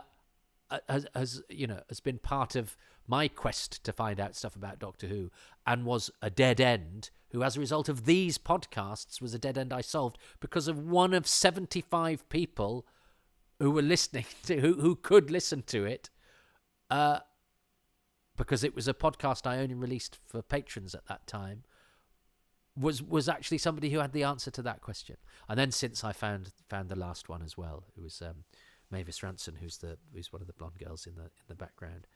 But extraordinary. And what else did he choose? Well, he chose Ian and Barbara, and I love his suggestion that yes, it's all Barbara's fault. Yes, absolutely. Yes, he chooses the fact that we've got 2 versions of it. I mean, aren't we lucky? I remember reading, I think, in Doctor Who Celebration, and they have some off-screen shots of the pilot actually as well, which is weird because none of the rest of the book has that kind of thing in it. Which you go, oh, there's a pilot and it still exists. Well, I'll probably never see that, but we have it to compare and contrast, and it's so well documented as well.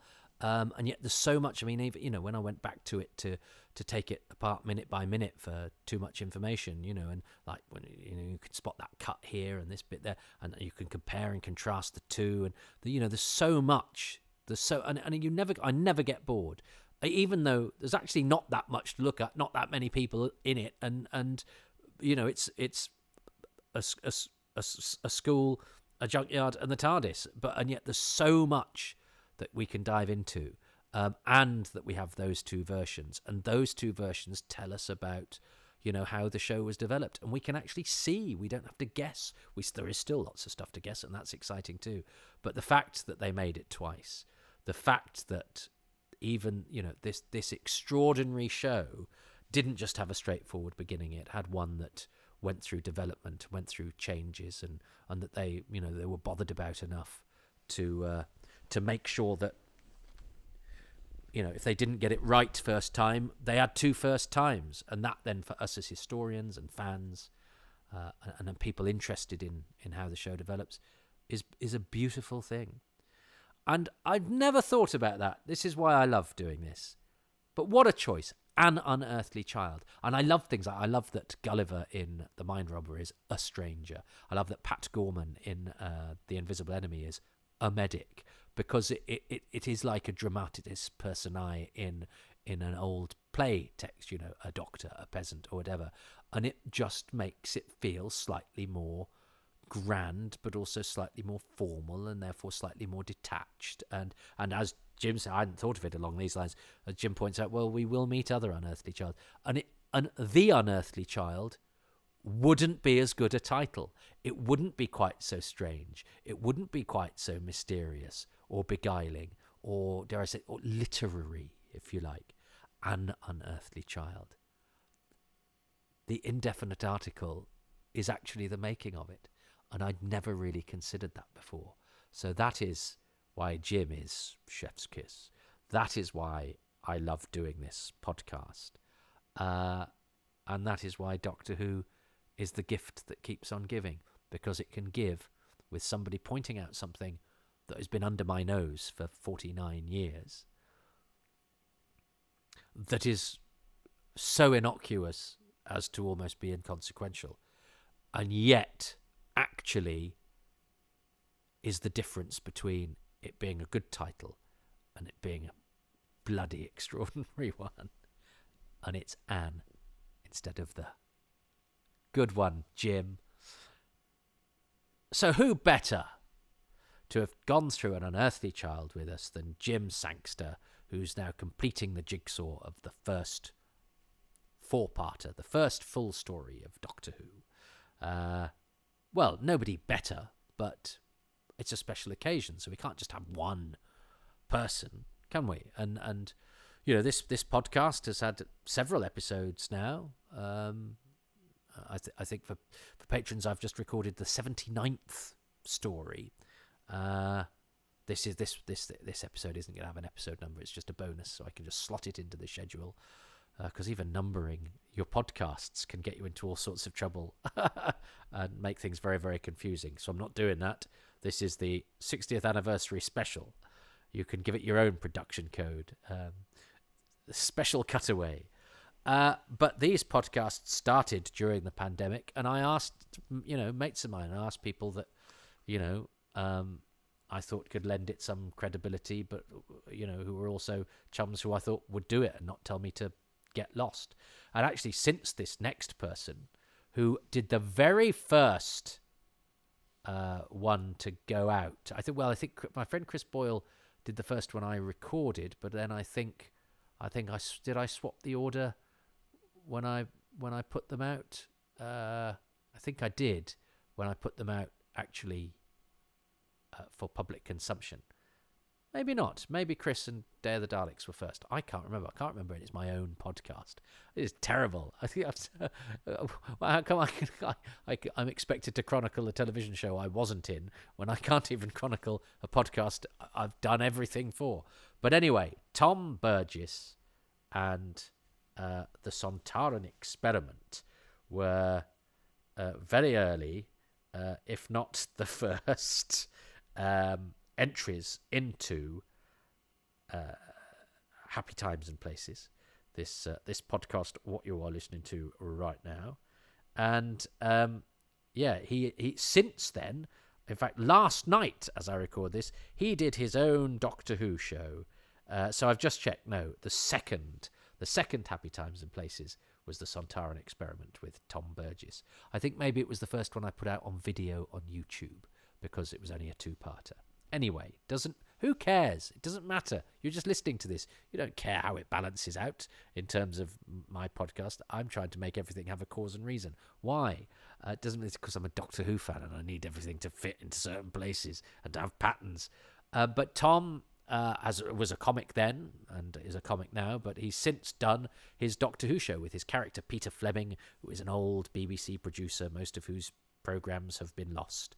But his latest show at the Edinburgh Fringe was Peter Fleming Meets Doctor Who, and he did the last night of his tour at my comedy club, XS Malarkey, last night. He did one of the very first Happy Times and Places, and I've asked him, Tom Burgess, comedian, he's also on the production team of Blue Peter, so he crosses with the other great institution with which Doctor Who is inextricably linked. I've asked Tom to give me his 5 favourite things. Hello, Toby, and Happy Times and Places listeners. It's Tom Burgess here. Nice to be back with you after doing the Sontaran Experiment at the very beginning of this project. It's lovely to be with you for An Unearthly Child. My 5 favourite things about the episode are as follows. The school children from the very second scene of Doctor Who that Toby, you have already covered in such depth. Kenneth Williams, Shady Sal, the lot of them. Now, what is it about these people? Is it a certain quality they bring to their roles, or is it maybe the mythic status we give them? These people who took a little walk-on role in some show that'll probably come and go, be forgotten about in a few weeks, that didn't quite work out that way. I wonder if those people had any idea that that was going to be their most watched few seconds of work going through the decades. It's an amazing thought. Anyway, I love them. Well, I am going to stop. I'm loving the fact that everyone's choosing some of the school children because I have a special interest. If you haven't heard my Far Too Much Information, it's down as season 4 in iTunes. And Far Too Much Information is a patron exclusive podcast, but I was so proud of this one because I found out something. I tracked down every single one of those school children. And all life is there, and it was a project of such little consequence, and yet I'm absolutely thrilled. I spent so many hours on it just to put names to faces and to find out about those people, and the fact that people who were close to them gave me their time, and enjoyed having them live again because they flickered for seconds in the background or occasionally in the foreground of not just an episode of Doctor Who, but the very first. And I love the fact that has obviously chimed with people like Tom and Jim. So, again, it's probably just vanity, but I don't know. It's lovely. It's not about me. It's about them. It's about the fact that people, or maybe it's about the fact that I've always been enchanted by that idea that somebody, is committed to tape forever, no matter what else happens to them. And they're part of history, and that will never be taken away. And they'll be there forever, no matter what happened to them before and after in their lives, whether it was good, bad, or indifferent. And again, in the podcast, you discover it's often all 3. I find it really strange and moving, which is perhaps why I always think about actors and I'm obsessed with. And I like the idea of finding out about the people who cross paths with our show, even if only briefly, because most of them, in fact, all of them, bar Francesca Bertorelli, were never in the show again. So that's quite. What are the odds of that as well? But the fact that that's chimed with the first 2 guests delights me. My next favourite thing, the second favourite thing, is Ian's cry of "It's alive!" I think watching as a kid on. To be fair, the version of this I knew best was the untransmitted version because I had the Hartnell years on VHS before I got An Unearthly Child in 2000, the remastered one. But in both versions, it feels like there's such a big reaction from William Russell there. As a kid, that felt like a bigger moment than when they actually step into the TARDIS for a moment. It's some sort of first leap into this new reality that Ian and Barbara are going to have to grapple with now for the next 2 years. I think interestingly, it probably made it feel quite distant to me because I was born too late to understand how that police box is out of the ordinary compared to any other. But that cry of "it's alive," it says that something strange is coming, is about to happen.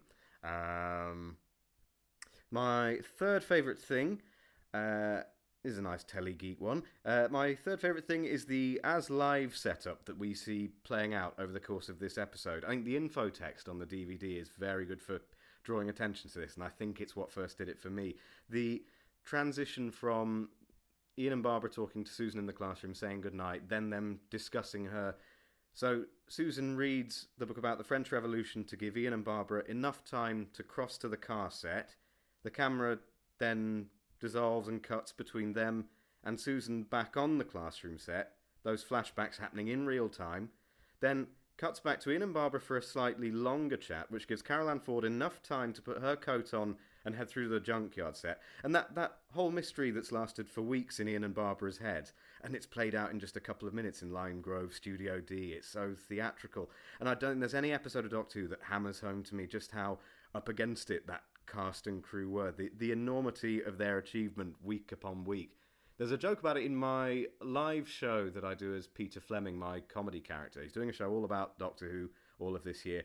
And Peter Fleming himself observes that with a setup no more sophisticated than what the One Show has today, the Doctor Who production team were able to craft some of the most spellbinding, innovative, immortal moments ever to grace the screen. Which begs the question, what's the One Show's excuse? I saw him do that very joke last night. That is a great point. I mean, the fact that it's all done multi-camera and as one take if possible.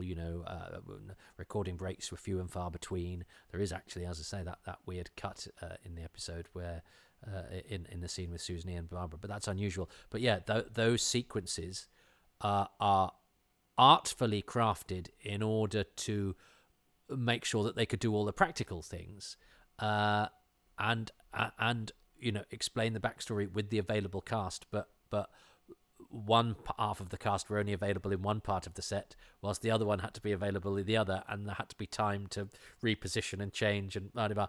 And it tells us the whole story with essentially, let's take the school children out of it for a second, because they've already featured far more than I thought they would. They've been mentioned more than William Hartnell so far, but you've got Carol Ann Ford and William Russell and Jacqueline Hill to tell us the whole backstory and across different time zones, but actually played out in production terms as live. They were doing it there and then yes, to give Carol Ann Ford time to get into a hat and coat in order to then come to the present to enter the junkyard, which reminds me of Carol Ann Ford's hat and coat, William Hartnell's costume, those costumes that are in those Don Smith photographs that we have around this episode that I think themselves are unlike any other Doctor Who photo shoot and are beautiful. And I love those costumes, and I love the fact we don't really have them in any other photo shoot, and that I can see all of those pictures in my mind's eye. And Susan's hat and coat we barely see in the episode, but I think it's a terrific costume, and I love those costumes, and I associate them with this episode, and I love them. But they're another thing I didn't choose. My fourth favourite thing, and this is pretty much standard for me with any Doctor Who story, is music and sound. The TARDIS takeoff, that persistent hum that it gives out in the junkyard in that very first long shot going through. The Radiophonic Workshop knows exactly what's needed right from the beginning. It's so eerie. So too is the theme tune, the eeriest sound in the world. Even the guitar melody in the John Smith and the Common Men track that Susan is listening to, there is a certain mournful quality to that melody. And also we have Norman Kay doing the score. Now, he only does 3 for the programme, all in season 1. And I think because it's peppered through that first year, it gives season 1 this really unique feel, like it's one of the most sinister scores, I think, that harp, I want to say, as Ian and Barbara are heading into the junkyard in the first place. But it keeps that whole season feeling a little bit like this show lives in the dark spaces and in the shadows, in a cave of skulls, or an abandoned spaceship floating around the sense sphere, or just the unknown corners of an old junkyard. I love the music in this episode. Yay! I chose the sound as well, and and he's right about Norman Kay's music, because it's in keys and then it's in sensorites. It does sort of bind. It's like the sort of bones of the and it's actually in places plinky plonky, not unlike it's played on bones, but it is the sort of bones that fix, the flesh of the season is built around, if you like, and the fact that there's an echo of the first story in keys and then sensorites. Interestingly, the two futuristic stories, having been part of the first journey to the past, does give a sense of sort of fusion to the. And it does have that weird sort of mysterious, detached, moody quality about it that no other music is really like in the show. In those first few years, so it does mean that season 1 does have a sort of unifying quality that's all its own, even though it's not in every story of season 1, but it echoes back just enough, and then no more Norman Kay and he's gone. And I believe he wasn't all that bothered about Doctor Who and was a bit disdainful of his work on it, but I think it's magnificent, and I'm glad it's there, and I'm glad he did a couple of more stories in order to echo back to that very first one, because otherwise the first one would have seemed too much like an anomaly, and it has to be magnificent and stand tall over everything else because it's the first episode of Doctor Who, but it also has to be part of Doctor Who, and yet it's also wonderful because it's got bits that were never quite done that way again, but it still needs to feel not too different from than other parts of the show. Otherwise it would be too much of an enigma, and that would make it stand out for the wrong reasons. It stands out for its magnificence, but to all other purposes, it is a great episode of Doctor Who. It's both at the same time, and that's what Doctor Who is all about: is being two apparently contradictory things at the same time. And my fifth and final favourite thing, it's not the long track into the junkyard or that lonely policeman. I'd love to fit those in, but I can't. It's not even the cast, really. It is just how lucky this episode is, and we are, that it exists not just once, but twice. And because we have two different versions of it, we really learn from An Unearthly Child not just what Doctor Who is, but also what it isn't. You can compare the two versions and see what choices are made to show what this programme actually is. So Susan doesn't make Rorschach patterns for slightly too long. She spots a mistake in a history book, and that makes her mystery become a little bit more accessible to all of us. It helps us come in. It still keeps its characters mysterious, but it makes them more mysterious because it doesn't make them specific. Susan isn't from the 49th century. She's from another time, another world. They never tell us everything. And the Doctor is still strange and frightening in the version that actually went out, but he isn't as cruel, and he's also not as small as he is in the unbroadcast version. He doesn't focus down so heavily on the terror of being caught in the transmitted version. He still finds time to let Susan know he's found a replacement for that faulty filament that he thinks will serve. He's quite distracted, he's quite absent-minded, and he's on a higher plane than us, and we can see that because he's calmer, he's less concerned. I think we're in such a lucky position since 1991 being able to watch both of those versions. The audience at the time couldn't know just how well that final version tells us all we need to know about Doctor Who and what it is. So those are my 5 favourite things. If you or your listeners would like to find any of my wares, you can look up Into the Archives with Peter Fleming and find my Peter Fleming podcast, a entirely fictional comedy podcast all about lost TV and the golden age of television, which is the 60s and 70s. Sorry, everything that came after. Thank you very much. Goodbye. Happy anniversary. Bye. I love Tom Burgess. He is such a charming performer. He's a lovely chap too. He's very disarming and lovely, and humble is wrong, that sense, but he's just a very easy, lovely, nice chap. He's a nice chap, and he has a sort of old world energy about him because he's He's young. He's only 29, I think. Although we were stopped in the park by a Newsbeat reporter who wanted to interview us about. I said I can't be interviewed on Newsbeat. I present on the BBC. And Tom said I actually work for the BBC on Blue Peter, so I can't either. So he was like, oh damn! I was wanting to interview people about dog walking, but we weren't allowed to. We can't be vox pops on the BBC. And he said, oh, so is this your dad then? Is it? It's like, no, he thought I was Peter's Peter Freudian slip, Tom's dad. Tom plays Peter Fleming. If you like comedy and you like old telly, you will love Tom's podcast. And Peter Fleming is a gorgeous character, utterly charming. It's not a piss take at all. It is completely done out of love, but is charming and funny and brilliantly performed. And if you haven't discovered Tom's work, do, because you'll love it. And that's coming from me, who's somebody that did a Doctor Who show and, slightly thinks everyone else should back off, frankly. But he did a lovely Doctor Who show as Peter Fleming, and it's beautiful. But yeah, check out his Into the Archive and that character, because you'll love it. It'll be right up your street. If you're listening to this, you definitely need to be listening to that. And isn't that interesting how, yes, and of course the pilot, the Rorschach, ha ha ha. I love the Rorschach TARDIS Igblot, but Sidney Newman was right. You can't really tell what it is. We know what it is because we see the TARDIS console later, but and it's beautiful, and the ink, just ink on paper. Strange, isn't it? And of course something quite commonplace then, but alien to us now, but simple tools, made into something abstract, weird, just out of a simple device of blots folded onto a bit of paper. But it probably was a step too far, slightly too mysterious. So they went for that wonderfully economical, she's reading a book on the French Revolution and she spots a mistake in it. That's all you need. It is genius. But I'm glad we have the Rorschach thing, because I think that is a wonderful idea and it's a brilliant visual.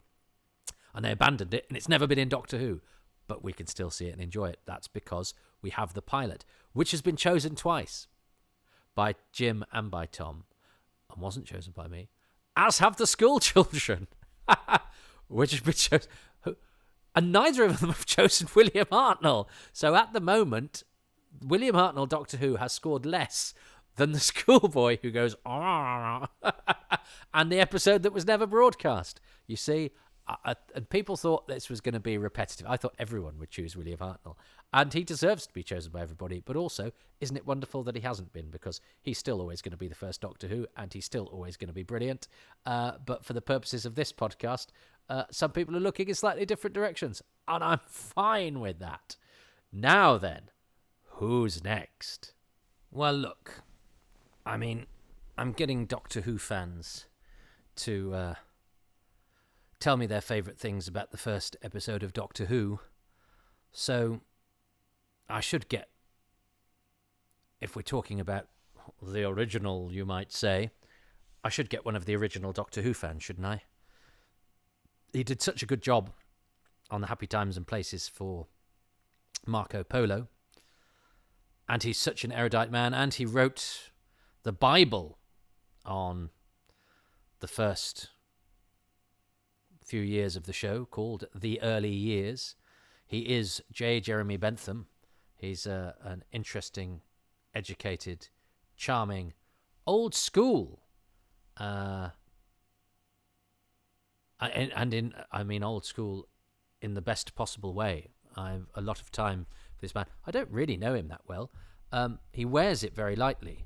He's a fan of yore. He was one of the first fan names I ever knew, and was always associated with scholarship, because he wrote well and he researched diligently and he dug into places I didn't think it was possible to dig, and taught us so much about what we know, and reached out to so many of those people who were crucial in the early days and chronicled them. Is an example to us all, and every time I met him, he's been hugely humble, very kind, and I'm flattered to have him on my podcast again, having done such a good job on Marco Polo. Let's hear him introduce himself. Hello there, Toby. 5 great things about An Unearthly Child that are personal to me, eh? Certainly there are a lot of candidates. The music, the title sequences, the performances, but in a bid to come up with elements that some of your illustrious other guest narrators might not cover, I thought I'd approach my 5 from the perspective of someone who has lived Who practically all of his life, watching continuously as this majestically beautiful totem of televised creativity has evolved down the decades and, of course, continues to evolve. Therefore, some of what I've pitched and picked out relates not just to the Unearthly Child alone, but to some of the lush growth that stemmed from that small acorn we saw planted in the autumn of 1963. Totem, lush growth, acorn. See, I was wise to. I didn't know who I was going to choose for this, and I reached out to a random selection of people, all of whom I consider illustrious in different ways. And I just wanted Jeremy because he means so much to me, even though, as I say, I don't really know him that well. But when I was younger, it was people like Jeremy, but particularly Jeremy, who were opening up the possibilities of how we learnt about the past of the show. But listen to that opening that he just gave us, and the fact that he's gone, I think other people might choose, loads of people said, I'm worried about this being repetitive, and he's gone, I'm worried about repetitive, so I'm going to do this, and he's going to have his own unique perspective because he was there, he remembers all of this from the first time round, for goodness sake. But he's gone, right, so I'm going to tackle it this way. And of course, that's what I love about this. I don't want to blow this podcast trumpet because it's just a man talking. It's not that special. But what I love about the guests who I've asked to do this have all been so wonderful and kind, and they give their time for free, and they really think about it. And the one thing I say is, be you, bring yourself to it. And of course, everybody is different. Doctor Who celebrates the individual often in many ways, and it always introduces us to guest characters in whom it is interested. And I would like it if this podcast, did the same, and that we essentially go, okay, so Tom's approach is going to be different to Jeremy's, is going to be different to special guest you haven't heard yet. So I'm intrigued to see what Jeremy has, how he has decided to tackle this. And this is insightful in and of itself, how each one of our guests, from their different perspectives, tackles this challenge of being told to pick 5 things. And I call them things with a capital T. Things can be anything you want. Some will be very personal. Some will be very much in a particular creative ballpark. Some will be based on, when this particular person watched this particular installment, whatever. And Jeremy watched it when it went out. My goodness. Here's Jeremy's first thing. Maybe the most incredible aspect of An Unearthly Child is that it was born out of so much adversity, any aspect of which could have strangled it pre-birth or diminished it to the ranks of just another short-lived series. Right from those early fan-led endeavours in the late 70s, early 80s to research the history and development of Doctor Who, it was immediately apparent how much resistance there was within the BBC to Sidney Newman and Donald Wilson's ideas for the show. It was going to be made by the drama department, not children's television, surely not. A year-long production? Preposterous. That's a soap, not a drama series. And look at the budget you need. Special effects? Can't do those convincingly, particularly not in the studios at Lime Grove that we've given you. List of gripes against Newman and Vision and his imported methodologies just kept on growing. And that almost paled by comparison with all the flack producer Verity Lambert faced as a young woman taking a producer's job at the BBC in 1963. And how much of that misogynistic flack came from women, fellow women, inside the corporation itself. And yet, in spite of these obstacles and so many more, not least production of a botched first episode that could have resulted in the show being written off, somehow that passed on the second attempt piece of television fought its way out into the world and allowed us to take this remarkable baby instantly to our hearts. Oh, God, I loved that. I'm so pleased I asked Jeremy. And actually, because I haven't listened to any of these before, I'm listening to all of these live, by the way, because I want everything to be spontaneous. And of course, I didn't want what I chose to be influenced by what everybody said. So I'm only just now looking at the file names, and his file name for choice number 1 is called Pushing Treacle Uphill. I mean, even the file name is gorgeous. And I love that tribute he pays to you know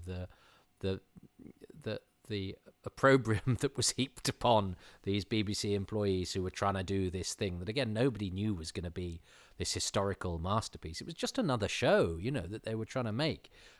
History has been kind to it, and proves that all that, you know, all that butting of heads and all that swimming against the tide was worth it. But I loved how he phrased that and sort of, you know, explains that Doctor Who was born out of, you know, stubbornness and commitment and actually bucking against the system and mavericks, you know, playing against, you know, the general direction that the wind was blowing in, and all of that is, again, kind of emblematic of the show that they ended up creating. And I love that Jeremy has thought to point that out, especially in such a beautifully titled file. Number 2. David Arthur Whittaker, 35 years old when he entered the orbit of Doctor Who, and to my mind almost cruelly omitted from Mark Gatiss's otherwise pitch-perfect Adventure in Space and Time 2013 love letter to Doctor Who's origins.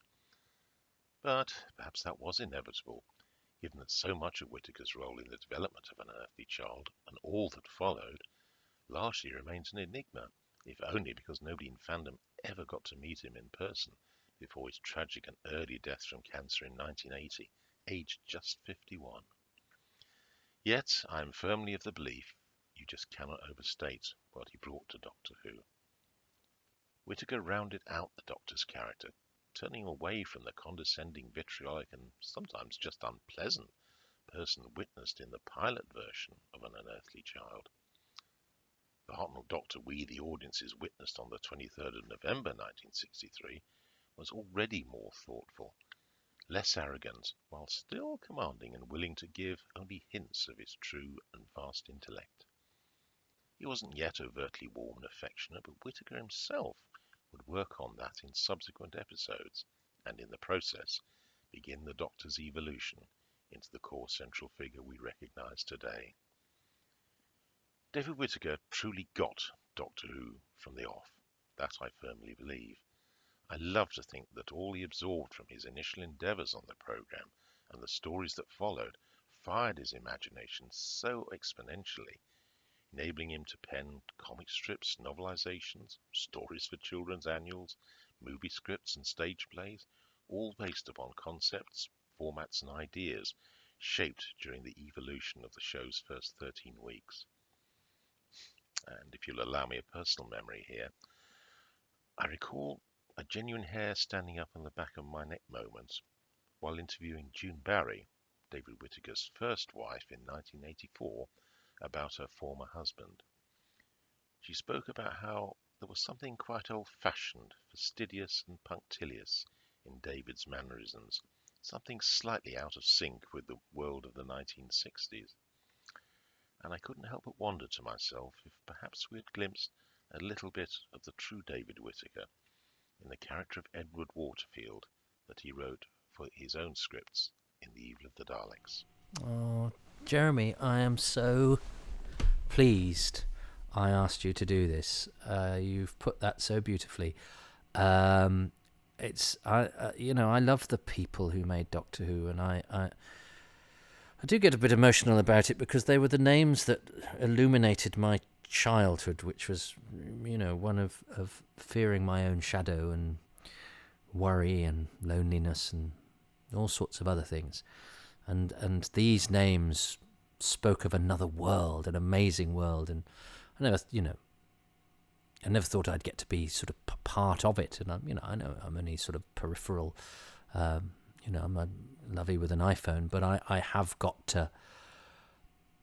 I made a documentary about David Whittaker, and that was quite an emotional process because you actually discover that name that you see on the side of a book, and you think, well, that's his life sorted, isn't it? He's a writer, and you think, they were there, in the early days of Doctor Who. They must have, just gone on to great things and had a fantastic life, and then actually you scratch and you discover things, and of course they're human and they're flawed, and actually their life didn't necessarily turn out the way they might have imagined, or certainly that one might have imagined. And of course they're just people, and being a person is fraught with loneliness, isolation, scariness, all those other things that one felt as a kid that never actually stop, and you have to keep fighting them, and you have to keep using all the tools at your disposal to fight at them. And sometimes that is, one's obsession with a piece of magic that is a gift that keeps on giving, and the comradeship and creativity and all those other things that gives you. And I am indebted to people like David Whittaker, and it is very important to me that their names are not forgotten. I think because I worry, my dad went when I was 4, and I think I felt forgotten, and I didn't want to be forgotten. I wanted to matter to people. I don't think I felt I mattered to anybody, and so it was always important to me that names mattered and were registered, which is perhaps why I'm obsessed with credits and things like that, probably to an unnatural extent. But I wanted to those people to live. I wanted to acknowledge to those people, even though they're gone, that they're important, really important, those names.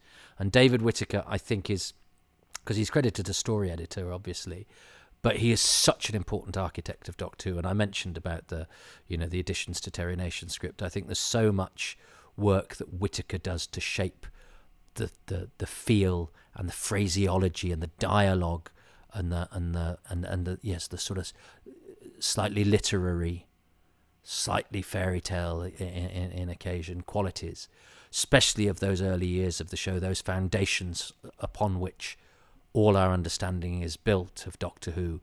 And I think he truly was an architect of the show. So I love that Jeremy got to speak to June Berry, which we sadly didn't. She didn't die that long ago, but she'd been poorly for a very long time, and not able to be interviewed. And that he got that record, and that actually David, he feels, I didn't know this, lives on in Edward Waterfield in Evil, who is such a charming character as well. And there is a book coming out by Simon Guerrier about David Whittaker, so that will take on the work, because we had to be necessarily pithy, and we were making a television program, which is a different task about in our documentary Chris Chapman and I made, called Looking for David, in which we hopefully helped him live again a little bit, but in book form it's very different and much more detail, and I'm looking forward to seeing what Simon has done. So I'm glad that and he was 35. I think of him as such an old man. He looks old in all those pictures. I am 14 years older than David Whittaker was when he was producing magic on a clickety-clackety typewriter in a drafty office in Television Centre all those years ago. I've got 15 years on him, and I can't even tie my shoelaces properly. I think you won, David. Jeremy's third thing. Everyone is used to the idea that Doctor Who's first story is a four-parter, variously known as the Tribe of Gum, Tribe of Orb, 100,000 BC, or just An Unearthly Child. But if you take a step back, what certainly strikes me is that these first 4 episodes actually comprise 2 wholly separate adventures. A 3-part story of capture, survival and escape on Paleolithic Earth, but preceded by a single-part story concerning the kidnapping of 2 school teachers from London, 1963. Under a different set of rules or protocols, An Unearthly Child in its earlier pilot production might be regarded, as a mathematician would perhaps see it, as Story 0, moving from its point of origin over to Story 1, the Caveman serial. Now, not that I'm going to open that can of worms, but it is absolutely astounding how self-contained those opening 25 minutes of the first episode are. We're used today, in the 21st century, to Doctor Who episodes whirling along amid a flurry of characters dashing around crowded streets or hurtling along corridors with sonic screwdrivers being waved like Harry Potter's wand. But it's even more astonishing to consider how An Unearthly Child, seemingly in a totally unhurried manner, packs in 25 minutes of mystery, backstory, rising tension, conflict, and a dazzling trip through space and time, as it goes from a dark, quiet night outside a junkyard to the incongruous appearance of a London police box, perched in a desert-like landscape, its arrival watched by something. Nothing less than script-writing genius. Yes, it is, and I mean that's I guess why we were able to do this as a solo episode, and actually again it was Jim Sangster's genius of choosing the caveman story in isolation, which he was doing to do those episodes a favour actually, because they've always lived in the shadow of this. But yes, it isn't really a 4-part story. It's a 1-part story followed by a 3-part story, but we lump them all together, and I don't mind that, and it's kind of because it's what we do and of what we've done. But this is a 25 minutes that you don't need the next 3 episodes of the, in inverted commas, story in order to appreciate what this does. This launches not just the Tribe of Gum story episodes. I will say the words 100,000 BC on my deathbed and not before, and then I will do it through gritted teeth. But and I'll be slightly more annoyed that I've had to do that than I'm about to die. See also the Massacre of St. Bartholomew's Eve and Inside the Spaceship, because I'm a stubborn git. But that's the first episode is not setting up 3 episodes, those 3 episodes, in as much as it's setting up the whole of the series, and for that, it is perfect. Number 4. Down the years, thousands of pages have been written about that mysterious traveller in time and space known only as the Doctor. I would argue, though, that while William Hartnell's character as the first Doctor is utterly compelling and unlike any other professorial figure of wisdom and eccentric authority seen anywhere on television, stage, or in films, it was the relationship with his granddaughter and with the school teachers Ian and Barbara that kept me, the viewer, alongside all of them as the series moved from one episode to another. Structurally, then, An Unearthly Child isn't just Doctor Who, the central figure, supported by 3 line-feeding role players. William Russell's Ian is the show's co-star, the hero figure who drove the action elements in any given story. He could easily have become the warrior leader presence were it not for the knowledge is power personality of the Doctor. That clash of personal perspectives is what made those first confrontations inside the TARDIS, particularly during the first episode, so compelling. Which one would win their war of words? And just as it seemed Ian was emerging victorious and they'd escaped from the ship, that devious old Doctor scored the winner by operating the TARDIS and taking everyone away from 1963, perhaps forever. Jacqueline Hill's Barbara seemed to spend most of the first episode a bit on the back foot, happy to let Ian do most of the talking. But as the weeks went by, Barbara's stature just grew and grew in our affections as she delivered the emotional intelligence and insights that gave her the edge in many confrontation scenes, some of them with Ian or even with the Doctor. As for the Unearthly Child herself, I've always been glad Susan never became the never-clad, judo-fighting, stylish fashionista that Carol Ann Ford said she wanted her to be.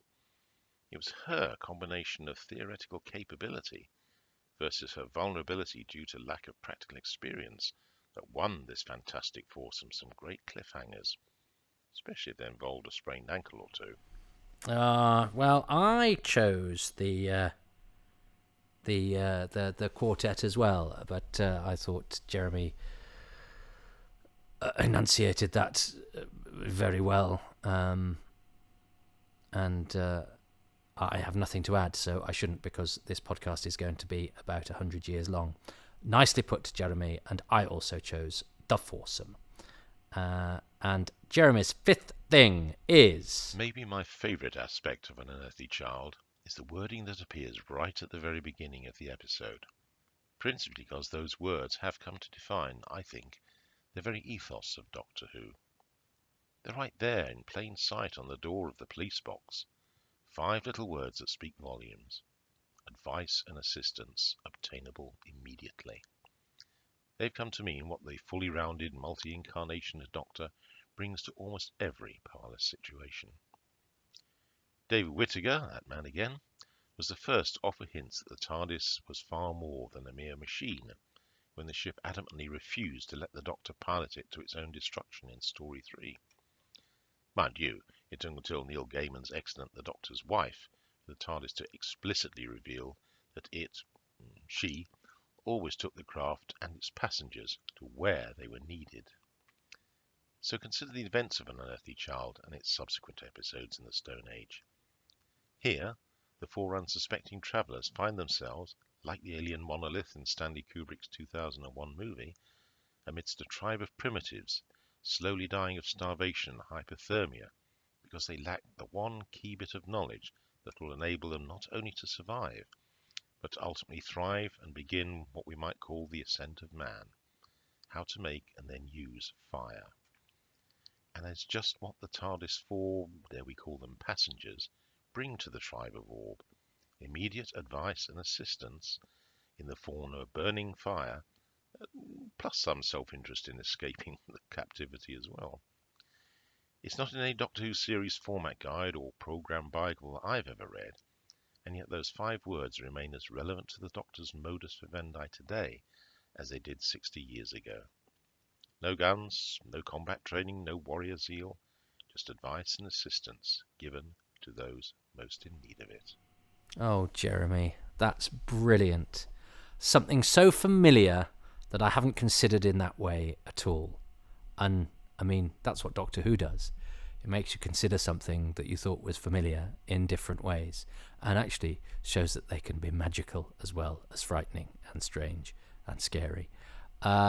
What a brilliant choice, and what a brilliant summation of the show from an angle that was right under my nose, but I'd never considered. Jeremy Bentham's book, Doctor Who and the Early Years, has been out there for years and years and years, and you can pick up copies if you haven't got it, if you are a younger fan. Do I have any younger fan listeners? If I do, get in touch. I suspect it's probably largely middle-aged men that listen to this. I hope not. I hope there are fans of all different ages, gender identities, sexes, nationalities, and all sorts. And if any of you in those categories have not availed yourself of Doctor Who: The Early Years, or any of Jeremy's very scholastic early Doctor Who work, it really laid the foundations for how we understand the show today. And I'm delighted with that contribution. Thank you, Jeremy, for doing it, but thank you for doing it in such a manner. Everybody I've asked to do this is an interesting and fascinating person. As I say, there was no method to my madness, really. I just sort of went, I'll ask them, and I did it over a period of 2 or 3 weeks. And not everybody could do it, and some people said they would and then forgot or whatever. But I'm delighted. Let's see who else we have to come, because as I say, I tried to get a range of people as well, so it's not all men of a certain class and age. So, for a show that is about new horizons and fresh perspectives, there is, I find occasionally, resistance amongst chaps of my ilk to younger fans, so not the Jeremys of this world, but to younger fans, female fans with different perspectives, different ideas. And of course, what keeps this show alive is that it keeps reinventing itself, and it keeps appealing to new generations and new demographics of people. So I am not one of those guys who resists, the people who will probably, start doing some of the things that I currently do and benefit from being able to do, which I see as a privilege, not a right. And I think, I am glad to see other people getting some opportunities and getting to enjoy the spoils of being able to publicly talk about Doctor Who and all of that sort of thing. Because I don't see it as my job. I see it as a hobby that's got out of hand. But, I'm an actor and a comedian. All the other stuff is gravy, really. So I certainly am not, proprietorial about, hang on, I talk about Doctor Who on the news or whatever. So I'm absolutely thrilled that there are young people coming through to talk about Doctor Who, and I mean, I have to say, some of the things that they say are just noise to me, and I completely don't understand them. But that's fine. That is what life is that the world that is being created is for them to live in, not me. I'm heading towards oblivion, and oblivion will embrace me, and they need to make the world comfortable for them. That's not just about Doctor Who. That's just about the young. I mean, I'm only 49, but that's 75 in Hadoke years. But the point is, thrilled to have Jeremy on, because he is a fan of yore, but to show that I am not just all about paying paying homage to the fans that came before. What about the fans who have come since? So right up to date with the writer of the Doctor Who quiz book, and somebody with whom I've had the pleasure to consort on a number of occasions at various events, including Quizzes of Rassilon, who has an enthusiasm that is unparalleled, but also, doesn't know a massive amount about the classic series because she came to the show. She is a fan, of the new age of Doctor Who, but she has respect for the old series and has actually just started to watch it in order for a podcast of hers. But her perspective will, I suspect, throw up entirely fresh things for me, because she comes from a place that doesn't take for granted some of the things that the majority of you, and certainly I, might do. So let me introduce you to, she should need no introduction because she's been about doing things all over the place, Doctor Who related. Her name is Beth Axford, and here she is. Hello, my name is Beth, and I am a Doctor Who author, writer of many things, and host of the Who Watch podcast.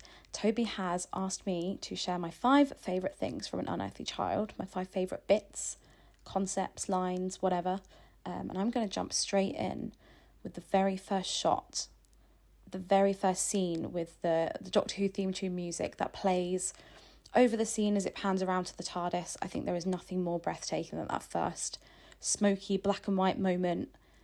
It's so beautiful, and it will be seared onto my brain forever. How funny, having introduced her saying she will come from a completely different perspective from mine, we both chose exactly the same thing for the first thing. Ha ha ha. You see, despite all our differences, we are all also the same. Doctor Who makes companions of us all. My second favourite thing from An Unearthly Child, I think it has to be like Susan while she's in school. I just love her weirdness, her intelligence, how funny she is. She kind of knows too much, and then she kind of pretends not to know much, and then she looks silly. I think she just represents everybody who is a little bit of an oddball or a bit of an outsider at school, and I think she's really adorable.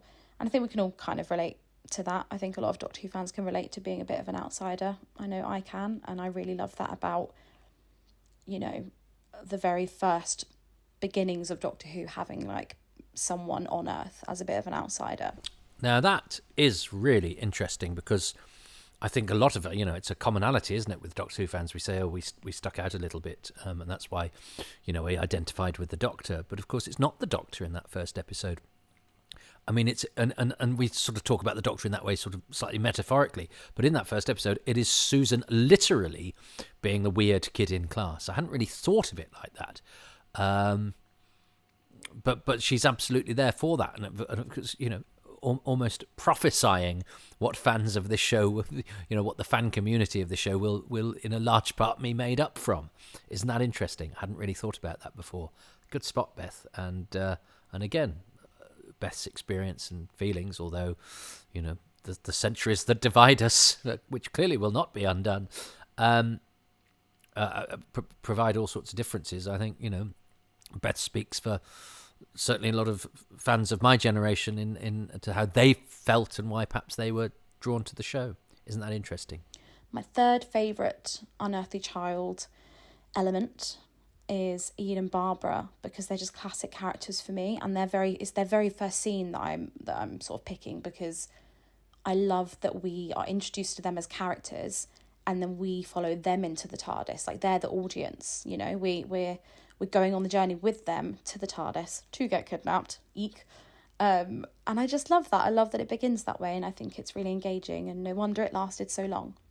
That's very true. And yes, we often talk of the companions as audience identification figures, but they literally do ferry us towards the story, and we don't see the Doctor for, 12.5 minutes. And Susan is the mystery that they have to solve. So they carry us into the adventure, and they are the Rose Tyler of the original Doctor Who, because that was what was so clever about the relaunch, is that the identifiable figure, the normal girl working in a shop, living on a housing estate, going about her everyday life, is the one that carries us into the adventure, and through whose eyes we see it. And interestingly, Rose is named after the female protagonist of that first episode. And the first episode of Doctor Who, An Unearthly Child, is, well, I'm straying now slightly from the Ian and Barbara point, but is named after the young female protagonist, a slightly weirder one, of the very first episode, which I hadn't thought before. Isn't that interesting? That's taken us away from the Ian and Barbara point that Beth made so well. But if I think of a point, if I think of an observation, I will say it, even if it's in the wrong place. My fourth favourite thing from An Unearthly Child is the fact that the Doctor, his first moment begins with him just coughing away. Has a big cough before he even speaks, and I just think it's really funny and fitting that the first Doctor comes on screen with a cough. My final and last favourite thing about An Unearthly Child is the line, a piece of dialogue. Have you ever thought what it's like to be wanderers in the fourth dimension? I just love that line. I love the whole scene. I think it really encapsulates.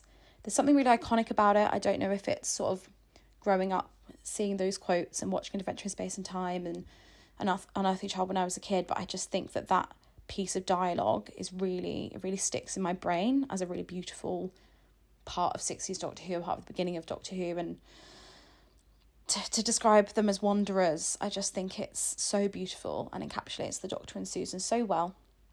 And those are my 5 favourite standout things from An Unearthly Child. Thank you, Toby, for asking me to share. Oh, thanks, Beth.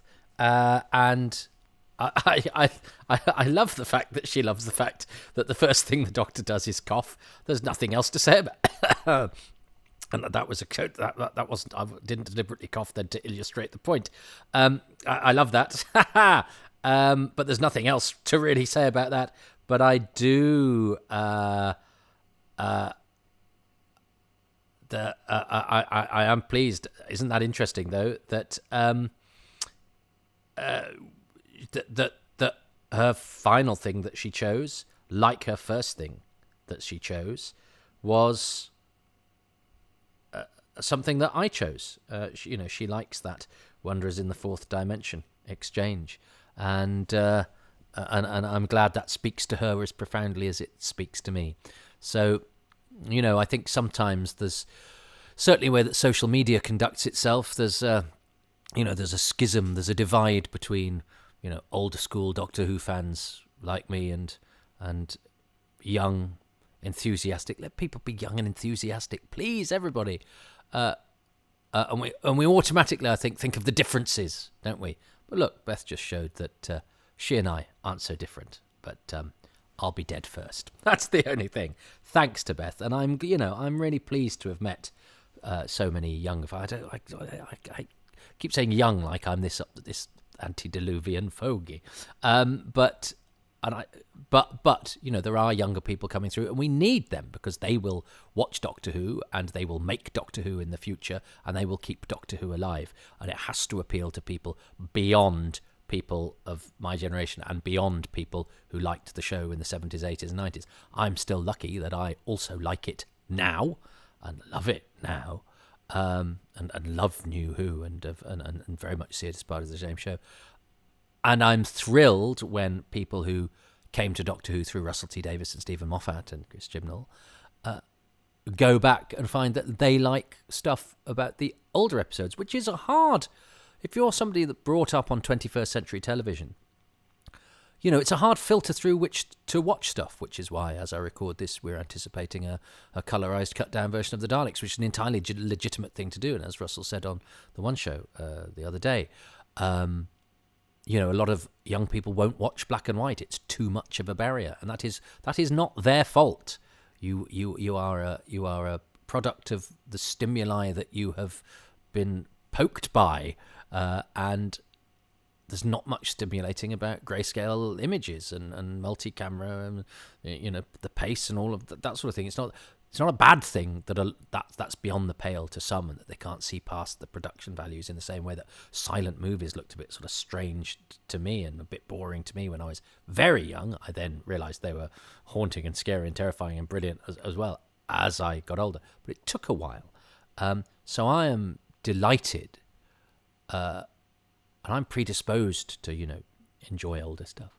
So I'm delighted that there are people like Beth who fell in love with new Doctor Who, as we will call it, for want of a better descriptor, who've gone back and seen the merit in the old stuff as well. That warms my cockles. Beth has written the Doctor Who quiz book, which please get, because the more it sells, the more likely they are to let her do more stuff, and she deserves it. And she's doing, and follow her on Twitter, @WhoWatchPodcast. Who Watch Podcast, which is a podcast on all the podcast platforms, and she and her colleague are watching Doctor Who from the very beginning, so that I think that's been done before in book form, but not by people who've come from their perspective, and they're watching through. So you'll be able to hear what they have to say about An Unearthly Child and beyond. Really delighted Beth has given her time for this, because Beth is the first guest today who has not previously contributed to Happy Times and Places. I've brought back some old favourites from previous ones, or people who thought were appropriate to do. I've tried to get a mix of people, but I've also been lucky to get some people who've never contributed to the podcast before, so that's quite exciting as well, is it? But the next person, if I'm doing Doctor Who fans at the top here, I feel it shouldn't also just be Doctor Who fans from the United Kingdom. So, of course, to go abroad, I have to go to the podcaster extraordinaire, the producer of more podcast hours of Doctor Who than someone like me could ever dream of, and a wonderful fellow to boot, pioneer of Doctor Who podcasting and still leading the field, and that is, of course, Stephen Shapansky from Radio Free Skaro, who is going to be our man in Canada, giving us the Canadian perspective, the Sydney Newman perspective, if you like, of An Unearthly Child. I wonder what Stephen likes. I wonder how different it will be from what I and the other contributors so far have decided are the 5 best things about those first 25 minutes of Doctor Who. Hello, Toby. This is Stephen from Radio Free Skaro with my favorite 5 things from the first episode of An Unearthly Child, also called An Unearthly Child. The first one in no particular order. William Hartnell, the Doctor himself, the original, you might say. I love that we have the pilot episode to compare it to, where he's very harsh and brusque, and he gets notes to say, let's change this character to this and this and this, and this in the original broadcast episode he's much lighter, and he has his giggles and stuff, and it reminds us that this is a performance. I think sometimes we, with the lack of interview material for Hartnell, we don't have a real William Hartnell to compare his performance of the Doctor to, and I think we often latch his performance of the Doctor as William Hartnell, and it's clearly a performance. He's an actor, and he's a good actor at that, and that's he's one of the main reasons why the show took off. Well, at last, somebody's chosen poor old William Hartnell. And it's because it is one of his best performances in the role. And it's a slightly different performance from the one we got later. And I don't see that as them maybe going, oh, this performance in the first episode is wrong. I think his performance in the first episode is absolutely right. But as he settled into the role and got more familiar with his co-stars and settled into a routine, perhaps more of, he was more inclined to be sort of cheerful and dotty, and he's not as irascible as he's often written up, the first Doctor. But in that first episode, he kind of is. But But that's perfect for that first episode, and I think it is a pitch-perfect performance. As I say, I love those darting eyes and those fangs of his and the wig and the look. But it's that smile, it's that strange, disarming, but it's not disarming because he's not trying to be charming. It's a peculiar smile. It suggests that he is benign, and he in fact, but we know that he is in fact not, and that he is hiding something, and he is using his image as a sort of benign old man to actually get rid of the pesky interlopers into his junkyard haven. And it is a brilliant performance, and he looks magnificent, and I'm almost ashamed it's taken me and 4 other people before we get somebody to just say William Hartnell, because he deserves to stand tall, because even though he's the character who is in it the least, really he is, it is the introduction to a program called Doctor Who, and William Hartnell is Doctor Who. Second one, the opening titles. My goodness, they are just perfect. They're absolutely perfect, from the music to the visuals. It's a testament that we still have the original sound of the ooey-oo and the bass in there even today. And Murray Gold's version of the theme in the 60th anniversary of the show, it's still a stunning piece of work, and I'm glad they have more or less kept it the same throughout the entire history of the show. Yes, I mean I did choose the sound, but I didn't choose, and I could so easily have done. I tried to sneak them in elsewhere, but then I didn't do the TARDIS takeoff. But that synthesis of opening music, the signal howl round, a simple device, and yet, again, it's gone for abstract rather than literal. It's a suggestive thing that is all about mood and all about strangeness, that suggests time travel, but only because you're watching a show about time travel. And when some of that footage was used in Amal and the Night Visitors, it suggested ascension to heaven or whatever. But it is majestic, and yet rendered from something probably discovered by mistake, which was filming a monitor zone output. It's the visual equivalent of white noise, but then mixed together with that music. And again, that is miraculous, isn't it, that the diddly dums and the ooey-oos are retained to this day. And I remember John Nathan Turner saying, if you were to resurrect Doctor Who, this was during the Wilderness years, you'd have to have the theme, and you'd have to have the police box. And those things were in the very first episode. They were the first things that we witnessed. The theme, then the police box. And they're still here to this day. And that shows that somebody knew what the hell they were doing.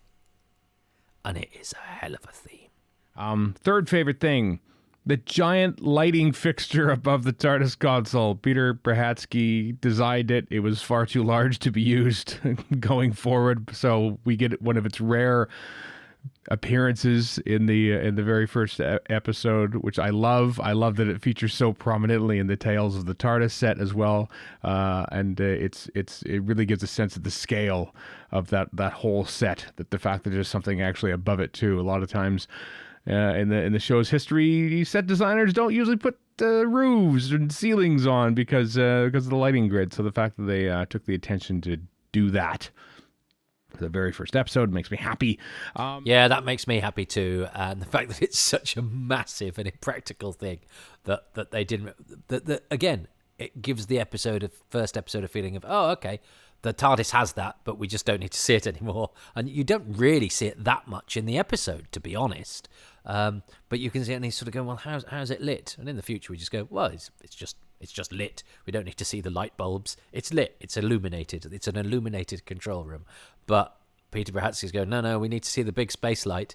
And then scene shifters went, yeah, do we need to see it this week? But I love the fact that it exists, and I love the fact that it's there established in the first episode, and we can kind of think of it as of being there, even though it largely and usually isn't. Fourth favorite thing Ian Chesterton gets all the best lines. So, you're telling me that a thing in the junkyard can move anywhere in time and space.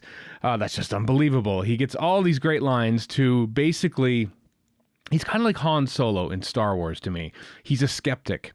And a lot of people who would be watching Star Wars, or indeed Doctor Who at the time, might well be skeptics as well, might have the same sort of opinion of Han Solo in Star Wars with the Force and all that. And Ian with the TARDIS, he doesn't believe it, and he won't believe it until not even at the end of this episode.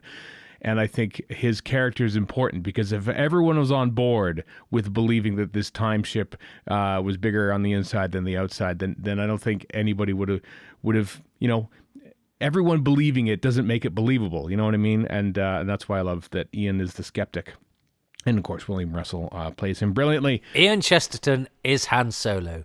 You heard it here first. I love that. But it's true. And that speaks to so much about how carefully and brilliantly planned the whole dynamic of the show is that each character plays their own role in making this ridiculous concept sell and tell. They're very well placed to help tell the stories, but also sell the stories. And that's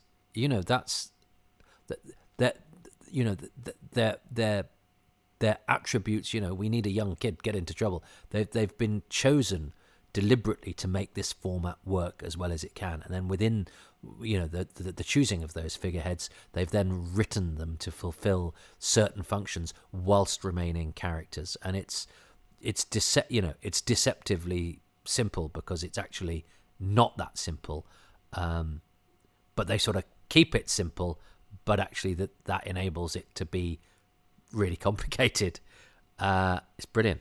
It's brilliant. And the last favorite thing of An Unearthly Child, the TARDIS sound effect, heard in full, possibly for the only time, I think, in the entire show's history. It, along with the theme song, it's a stunning piece of sound technology and creation, and that indeed has never been altered, apart from a couple things in the Troughton era, I want to say, but it's an iconic sound effect. It's the one thing that brings you hope and joy and anticipation anytime you hear it across the ages in Doctor Who, and it gets its start here, and it's wonderful. A man called Brian, his mum's back door key, a knackered bit of a piano, and time and space is torn apart, and we force our way through it within the timeship TARDIS.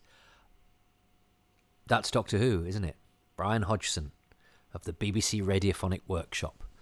One of the great... I know he's sung by us and interviewed by us, but one of the great undersung heroes of Doctor Who. I've said it before and I'll say it again. The sound effects in 60s Who are vital to its ambience and to its success and to its unique feel, and none more so than that TARDIS sound effect, which has lasted to this... not just the theme and the police box, as I mentioned before, but the TARDIS takeoff sound. As Stephen says, we get the really full version in this too, which we never quite hear like that again. But it, I've heard it on tapes and stuff like that. And it's a wonderful, wonderful piece of design that sounds like it's, again, been created for something that will endure, but actually it was created... No, in fact, they didn't use it all the time, even then, either, for the materialization. It sometimes went unaccompanied. But it's a wonderful piece of work by a lovely gentleman, Brian Hodgson, who is a legend, and I'm privileged to have got to know him. And he's a very erudite and charming man, very gently spoken, lovely voice, intelligent fellow. But also a brilliant engineer who, put that piece together in without the use of computers and all the things that we have now. And he created something of indefinable magic. Thanks, Stephen. Of course, Stephen, if you're listening to Doctor Who podcasts, you will know well. But if you've been living on another planet or hiding away in a junkyard without access to the internet, Radio Free Skaro is surely the longest running and certainly the most famous Doctor Who podcast. And, make sure you check it out. And Stephen is a lovely fella. And I'm graced and honoured by his presence on this podcast. And he's been a great supporter of my endeavours. And I'm very grateful to him. Now, we can't not bring Doctor Who's classic era full circle as we do this. Jim Sangster, you heard as my first guest, did the Cavemen story, the first Doctor Who story. And the last Doctor Who story of the classic era, Survival, was chosen for Happy Times and Places by somebody who has been very important to the modern iteration of the show, chronicling it and being a very, very important part of fan culture, but also professional writing. And he has actually done an introduction himself. He's far better at this podcasting and making things malarkey than I am. He's a YouTuber of great repute, but also journalist, writer, far too cool, funky and sexy to be anywhere near my orbit, and yet has descended upon us with great enthusiasm, even though he's extraordinarily busy. I'll let him introduce himself. Hello, Toby, and listeners to Toby's podcast, of which I am still one. I love these podcasts. Thank you so much for having me back on. My name is Benjamin Cook. I am a writer for Doctor Who magazine and an editor of all sorts of things, including The Daleks in Colour, which is on BBC4 at 7:30pm on the 23rd of November, which I think is the day this podcast is released. Obviously, if you only have time to enjoy one 60th anniversary Doctor Who Day treat, make it this podcast. If you can squeeze in a second, go and watch The Daleks on BBC4. Thought I'd get that plug in there, Toby. Last time I was on your Happy Times and Places podcast, I chose my favourite things about the very last classic Doctor Who serial, Sylvester McCoy's Survival, which is now what I'm going to call it. Sylvester McCoy's Survival. This time I'm going to be choosing my favourite things about William Hartnell's An Unearthly Child, which I think makes me the only one of your guests to choose favourite things about both the last and the first classic episodes of Doctor Who. So I'm feeling very special. I'm bestriding eras. I'm the William Russell or Bonnie Langford of your podcast. So here we go. This is it. My 5 favourite things, 5, about An Unearthly Child. What a lovely introduction. And he is indeed the person who has done that, the first and the last. And how kind of him to say you should listen to this over and above his great effort. I'm thrilled that we have someone, because I'm all about looking back, aren't I, in these podcasts? I'm thrilled that we can tie this in with something that is happening, because this is being released on the 23rd of November, whenever you're listening to it, if you didn't listen to it straight away. If you have, thank you so much. And yes, let's throw forward to what's happening later tonight. The Daleks in Colour. Well, Ben, played a huge and important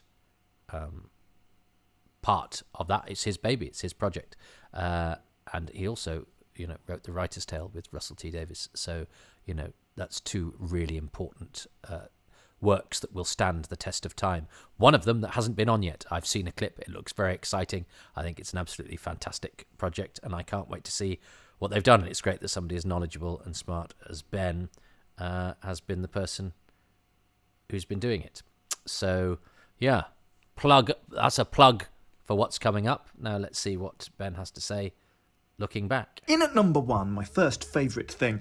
Well, it would be remiss of me not to choose this, because when I was doing my Happy Times and Places on Survival, one of them was the title of your podcast, Happy Times and Places. It was the time and place in which Survival was set. I said back then that Survival is set in what's tangibly the real world, which, because New Who does that all the time, I think we forget how rare that is for the classic show. There is, I said, a real thrill to seeing the Doctor and Ace wandering around suburbia, or what you described as the urban sprawl, on a sunny Sunday afternoon. and seeing them visit a corner shop and a youth centre and a council estate. 20th century Doctor Who tended not to do that sort of thing. An Unearthly Child did it, I said, last time I was on your podcast, and Survival did it, I added. Survival returned to modern-day London, or what was then modern-day London, for one of the first times since An Unearthly Child. There were very few stories in between that did it. The War Machine sort of did, the TARDIS landing in a lay-by in Legopolis, but very few others. So, considering that I drew that parallel last time I was on your podcast between Survival and An Unearthly Child's real-world contemporary setting, it would be insane of me not to do that again. Just as in Survival, the Doctor and Ace are thrown into the real world, An Unearthly Child, in one of the smartest moves in the show's history, opens in a school, a comprehensive school, what's tangibly the real world. It isn't quite the urban sprawl of Survival, since they were shooting in a tiny, dusty corner of Limegrove Studio D, but it is a setting that most kids watching would instantly recognise. It's not even a boarding school or a Mallory Towers type establishment. It's what my mum would call a bog-standard comprehensive, and she's allowed to call it that because she worked in one. Millions of kids would have come home from school on the Friday night, heard the news that President Kennedy had been shot, then the next day would have watched An Unearthly Child with its modern day, what was then modern day, school corridors and classrooms and Miss Wright and Mr. Chesterton and popular beat combos in the hit parade. And even the policeman up top and the junkyard in Act 2 are recognisable things you'd see on your way home from school. This is real life. Then they'd be whisked off into the TARDIS, kidnapped, off on adventures, and they'd go back into a school like that on Monday morning, with teachers like Miss Wright and Mr. Chesterton, and in the corner a kooky girl like Susan. It was Doctor Who doing what Doctor Who does best, showing us from our earliest years that there's magic and wonder and adventure lurking around any corner of our boring old contemporary lives. And I'll make my other favourite things shorter, I promise. Ha! Ah, brilliant. Well, I love the fact that, again, if I'd been asked to be on this podcast, I've got an email from a tedious git like me and go, can you be on my podcast again? Because that's how I think I sound to people. I'd have just gone, all right, what can I think of off the top of my head? I'll record it into my iPhone and send it out. Ben's really thought about the last time he was on this show, and he's thought about the connection between the last story that he did for me, which was the last story and the last episode of Classic Doctor Who, and he's tying it in with the first. I love the thought that people are putting into this for this silly project. I'm very touched by that and the effort that people are putting in on somebody else's behalf in order to make this interesting for you and worthwhile for me to do. So thank you for that, Ben, and thank you for inspiring those sorts of people and those sorts of responses, Doctor Who. And isn't that nice? Yeah, that and in fact it's made me think, and of course Rose comes back in contemporary London as well. And it makes me think that if the person who's going to eventually be the showrunner that destroys Doctor Who is listening to this, if you're a fledgling fan, or you're actually the showrunner now, and part of your showrunning job is to listen to obscure podcasts from the history of Doctor Who, whatever. If you're going to write the episode that ends Doctor Who, you really have to set it in modern day London, just so that the bookends are all all match in a show that largely doesn't match. We need that, really. Good point, Ben. What is his favourite thing, number 2? Number 2! I'm choosing one moment, one line in particular, one word. When Ian and Barbara break into I.M. Foreman's junkyard and discover that police box, humming with life, and the Doctor catches them at it, "What are you doing here?" and Ian threatens to go and fetch a policeman, the Doctor's like, "I'm not stopping you. I'm not hindering you. If you want to make fools of yourselves." If you both want to make fools of yourselves, I suggest you do. And then, I swear, he looks right at us. He breaks the fourth wall, looks out of the television, and speaks directly to us. "I suggest you do what you said you'd do." I suggest you do what you said you'd do. He's almost winking at us. Go and find a policeman. And go and find a policeman. Never mind the Feast of Stephen. Bill was breaking the fourth wall from episode 1, letting us in on what he really thinks of meddlesome Mr. Chesterfield and his accomplice, Miss Wright. Then Ian says, "While you nip off quietly in the other direction." While you nip off quietly in the other direction. There's a beat. Insulting. And the Doctor, with Hartnell's perfect comic timing, just goes, "Insulting." Insulting. Insulting. It makes me laugh every time. Insulting. One word cracks me up. My favourite thing. Insulting. It is good, actually, and because it's, he's sort of saying it to himself as well. And I think I mentioned during the commentary that Hartnell does that stuff, which you wouldn't really do so much today, but is a stage technique and wouldn't have seemed particularly weird to viewers at the time. And again, it helps to root that show in a sort of slightly mythical quality because it has those occasionally archaic things, and it is a great exchange.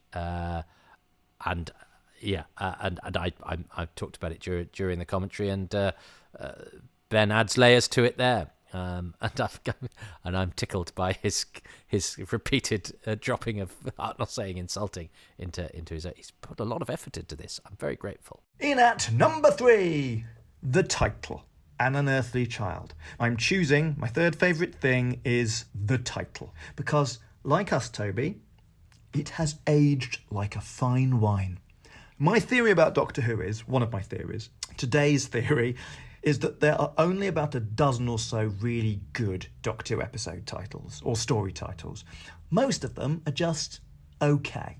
Some of them are terrible. The Android Invasion, obviously. The Deadly Assassin, definitely. The Wheel, in Space. The Keys of Marinus. The Invasion. They weren't even trying with that one. But An Unearthly Child is a cracking title. It's scary and weird and mysterious and unearthly. And when I say it's aged well, I know that title is supposed to be referring to Susan. That's who they meant when they named the episode An Unearthly Child.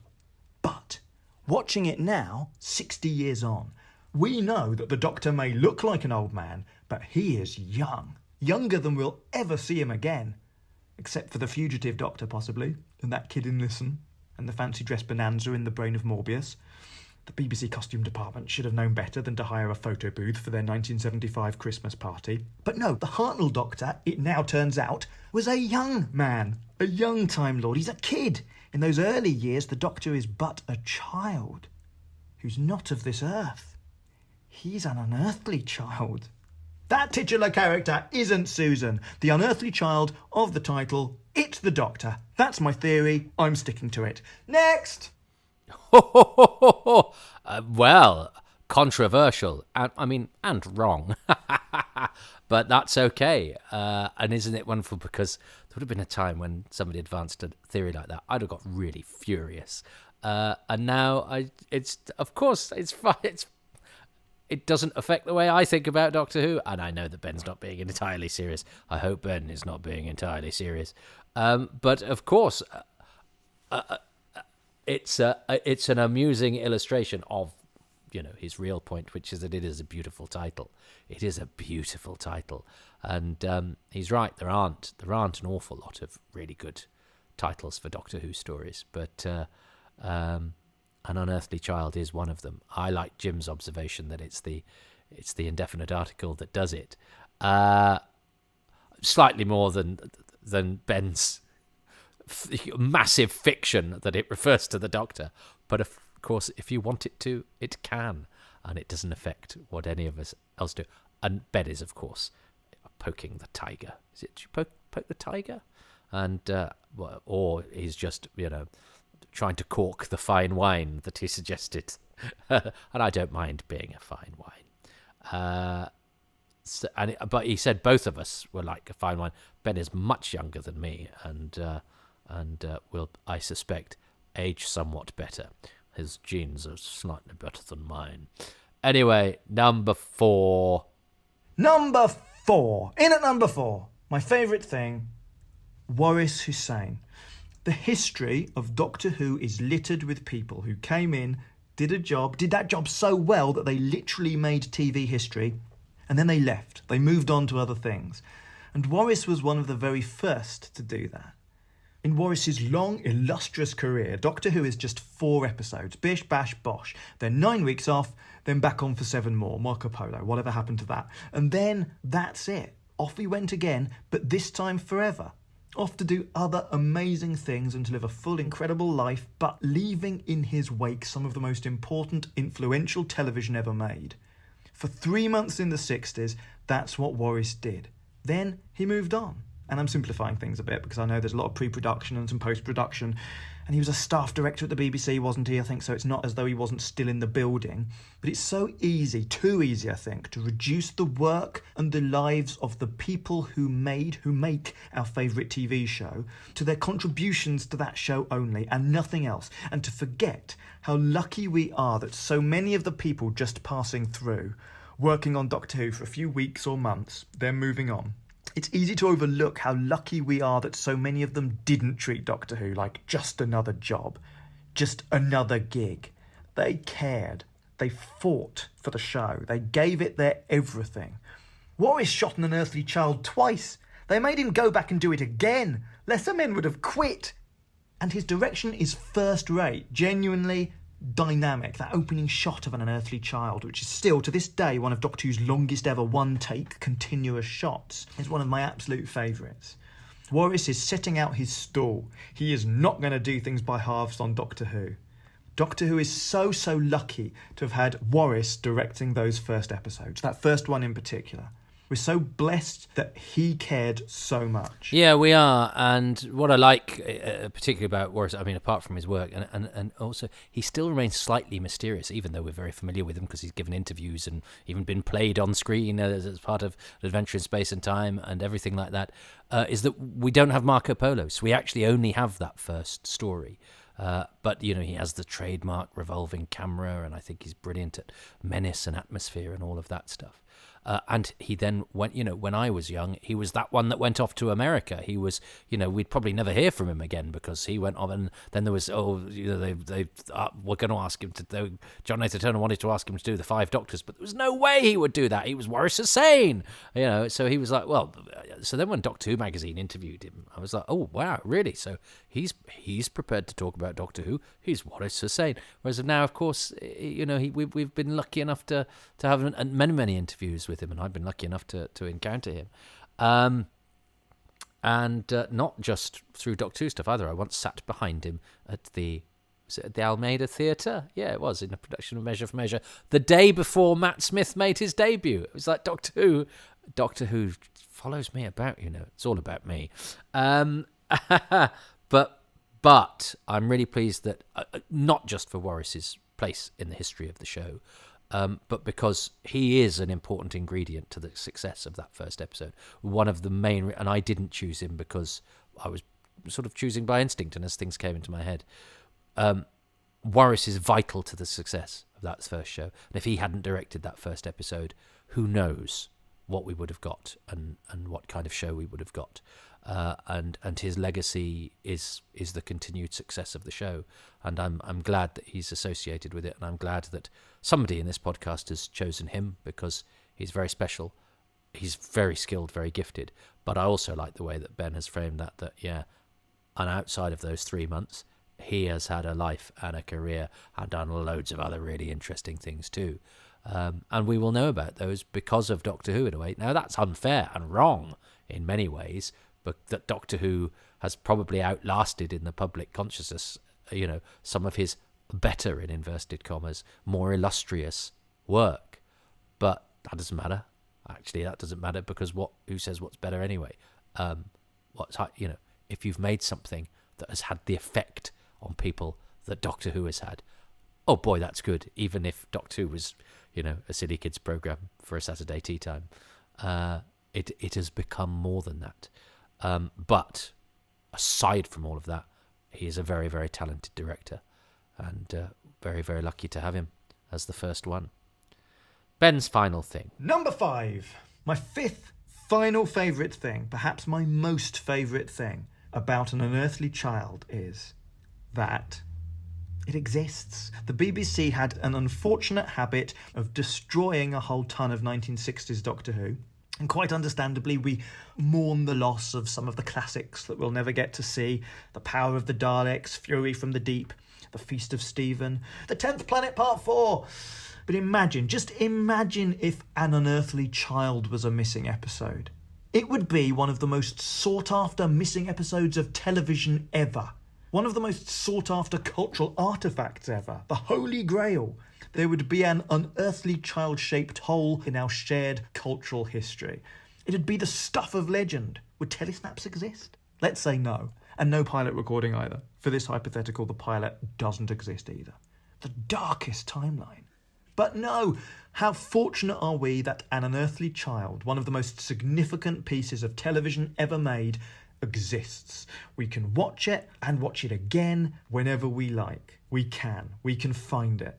It's really worth reminding ourselves of how wonderful that is, especially now, especially this month, because there's been some hoo-ha recently about An Unearthly Child not being as available or as accessible as the other 800 or so episodes of Doctor Who currently on iPlayer.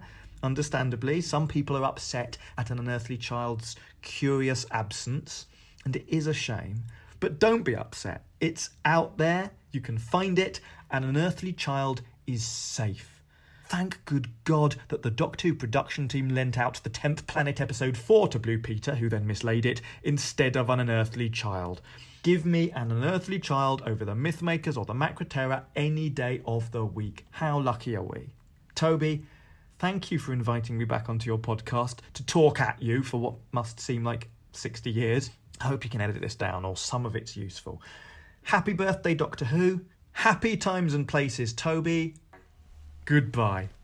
Not editing a word, Ben. Thank you so much. That was lovely. You flatter me with your presence on this podcast, your much cooler presence. And I'm thrilled that he's a listener to this old nonsense. Warms my old cockles. Now, the fact that it exists, would a universe without An Unearthly Child scarcely bears thinking about. And yes, we're so lucky it exists for us twice. Well, 2.5 times. But I mean, that's a miracle in a way, isn't it? That's a miracle that that we have it in the, so much 60s television that is not as well represented as Doctor Who at all. Much as I still feel the loss of those 97 missing episodes, but we've always had An Unearthly Child. I wonder if it would have been better if we'd lost it for a bit and then found it, and what a day that would have been. But so as not to risk it, I'm pretty keen on it always being there. So let's not fiddle with that timeline in case it gets mislaid on its way back from Nigeria or wherever it turns up. I don't even want to go there. We'll always have An Unearthly Child. We always have had. Yes, please. Thank you very much. Thanks so much to Ben. I mean, he doesn't need my help plugging his work, but if you've not read The Writer's Tale, you really should. I think it's the best book written about Doctor Who, and there's some bloody good Doctor Who books out there. I've already mentioned Doctor Who in early years from much earlier in the Doctor Who book range's existence, but there's loads of damn good books about Doctor Who. But I think it's very hard to beat The Writer's Tale, and also hard to beat Ben's interview with Clive Swift in Doctor Who magazine, but for very different reasons. I'm flattered Ben has taken part, but Ben is not the only fan that has been interviewed for this 60th anniversary podcast. So let's go to someone else. Hello, Toby. Hello to the podcast. I don't want to pull rank, but I'm here in Chicago at a Doctor Who convention. And conveniently, I'm also here to say a very, very happy 60th birthday to Doctor Who. Who'd have thought it? And what a ride it's been, not just for the Doctor, but for me personally. What a fantastic time. Where would we be without him? So, happy birthday, Doctor Who. I am so lucky that the Who family are kind enough to bestow their time and effort upon me with no reward other than the fact that they kind of did it. And it makes me feel sick to my stomach to ask for such favours. So I do hope you liked those messages. However, we have a job to do. We have to now reconvene post An Unearthly Child, which I have watched and commentated upon on a previous instalment of this, but I have yet to get through all the special guests who have recorded contributions for me in which they tell me their favourite things about the episodes, just the first episode, An Unearthly Child, and I've got guests from across the Who spectrum, And hopefully they will be, because I haven't heard any of these, I will be responding to them live. They will be choosing lots of different things about those first 25 minutes that hopefully I won't run out of interesting things to say about. It may be argued that I've already run out of interesting things to say, but I'm going to have a bash anyway. So with An Unearthly Child, I hope, playing through your head, let's continue our post-mortem with some of the best forensic appreciators of Doctor Who have also had in hand in its creation in various different forms. Well, as you've probably gathered by now, this podcast is several, and I didn't record it all at the same time. I did start recording going into the 23rd of November. I'm still recording towards the end of the 23rd of November. I've basically spent most of the 23rd of November putting this podcast together that I plan to have completed before the 23rd of November and just, schedule to go out and leave it in the lap of the gods. But of course, the best laid plans of Doctor Who episodes, as we know, gang after glay. And so I've still got a large number of guests to give me their 5 favourite things about An Unearthly Child. If you've been listening to these in the correct order, you heard my commentary. I've actually since then, because it is the 23rd of November, and as is my wont, I watched the first episode of Doctor Who ever, An Unearthly Child, go out again. So I watched it to do the commentary, less than 24 hours ago, or about 24 hours ago, whenever it was. But then I watched it again today at 16 minutes past 5 as the first episode of this went onto iTunes, and I'd just walked the dog. I'd been on a very Doctor Who-y dog walk with two friends of mine, one of whom restores the pictures for the Blu-rays, and one of whom just produces and directs the animations of things like the Underwater Menace and Evil of the Daleks. So it was the three dog walks.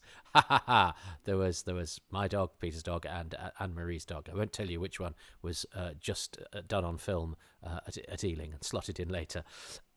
So got back, and we got caught in the rain and then got caught in the traffic. And I got back with sort of, I think, 12 minutes to spare to get that first episode into shape and get it out onto iTunes, and then be ready to watch An Unearthly Child again, just for pleasure. Having watched it to commentate through, I watched it for pleasure, but with an eye on the fact that I would be talking about it, which I seem to have spent quite a lot of time doing recently.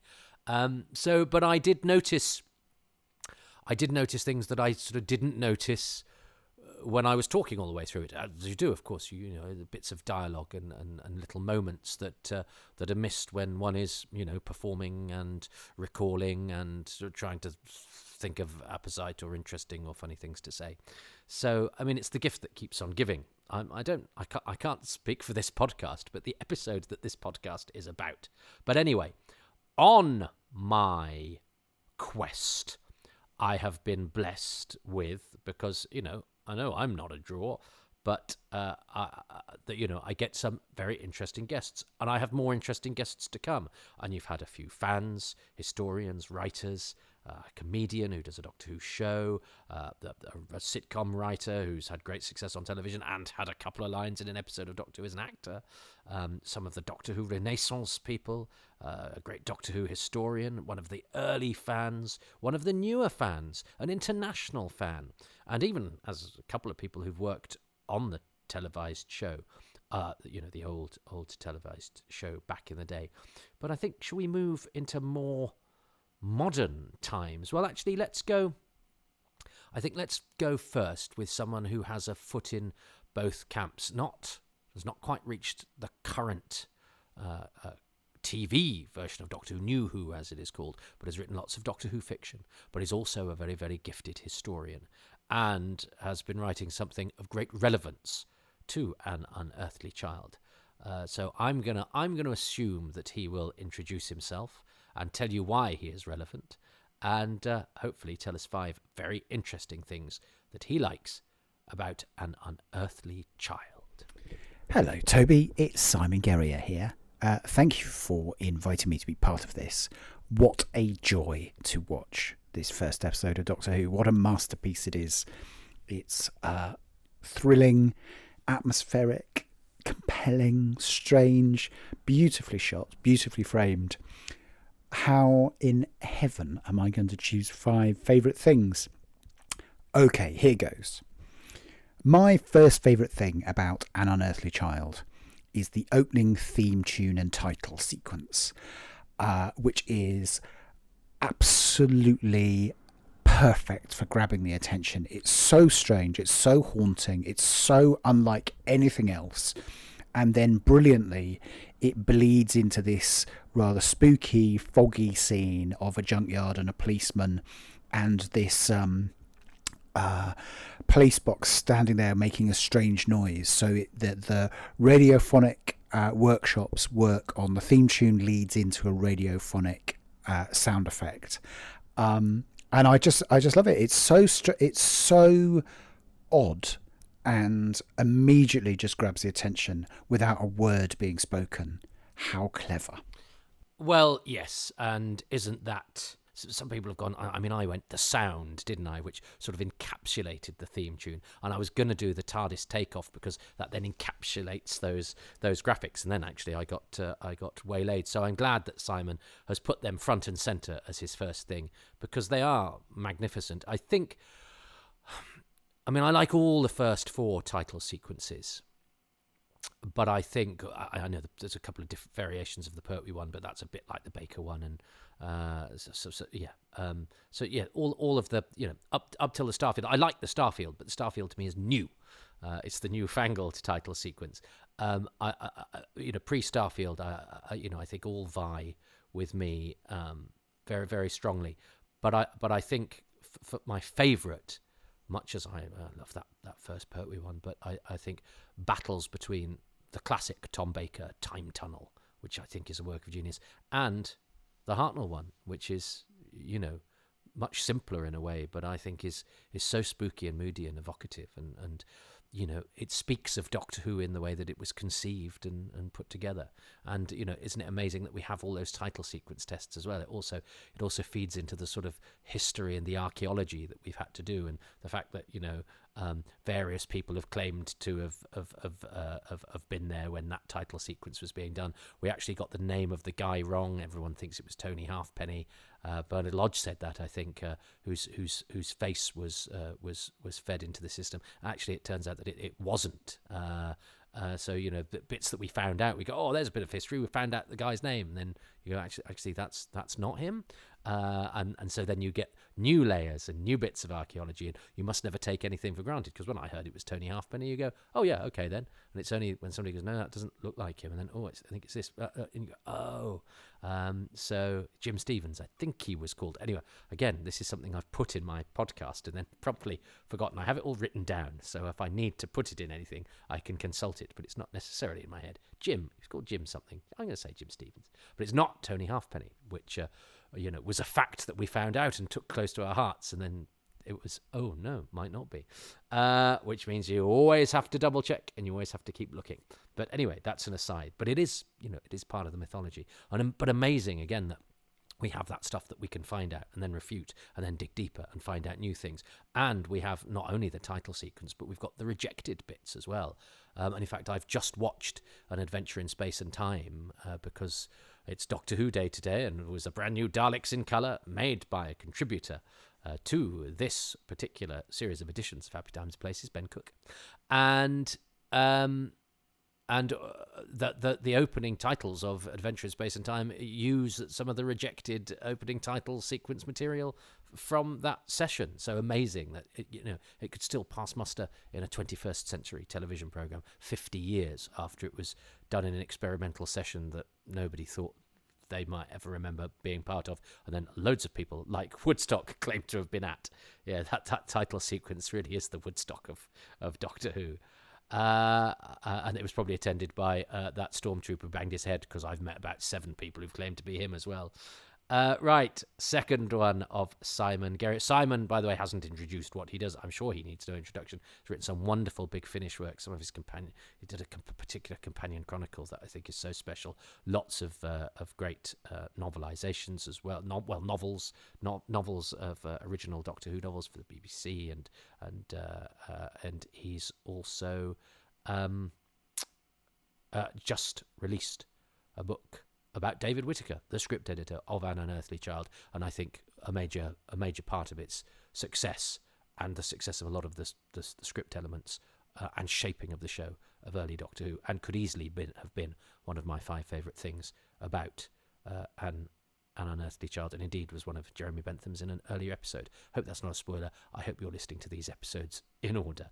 But Simon's book on David Whittaker is a fastidious piece of work and has just come out, and definitely get it for your Christmas stocking. It's published by 10 Acre Films.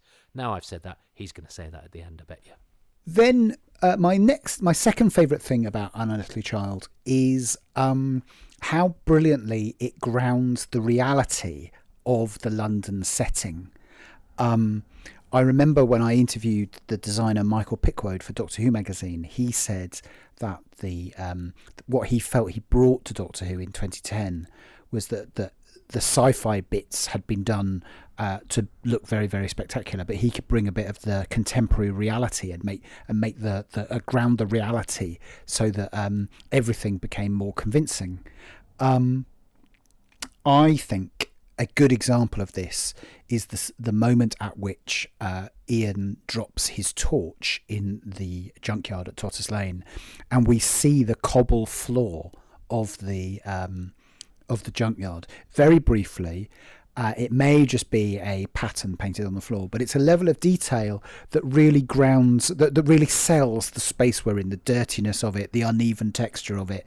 There's that ladder that goes, the steps that go up, that Ian goes up a few bits, that just suggests a sort of 3-dimensional space. I think his laboratory in the school is full of props and so feels like a real workable space. There's stuff written on the blackboard, all of those kind of things that suggests life outside the screen and that this is a real space.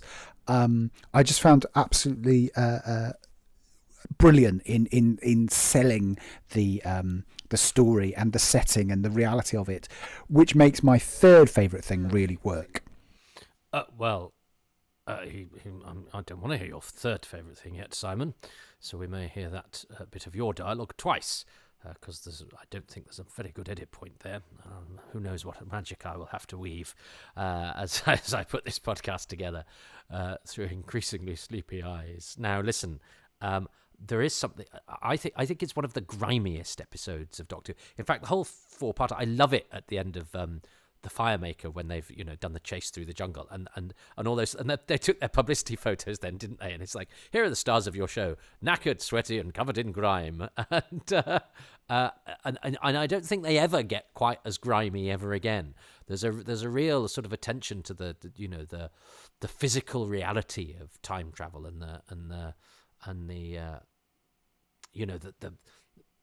the touch and the feel and the smell of everything seems so much more palpable in these first 4 episodes. It gets a bit, it gets a bit sort of cleaner, a bit more sterile, a bit more TV studio from here on in. I think there are instances, but I think Simon describes something that's true.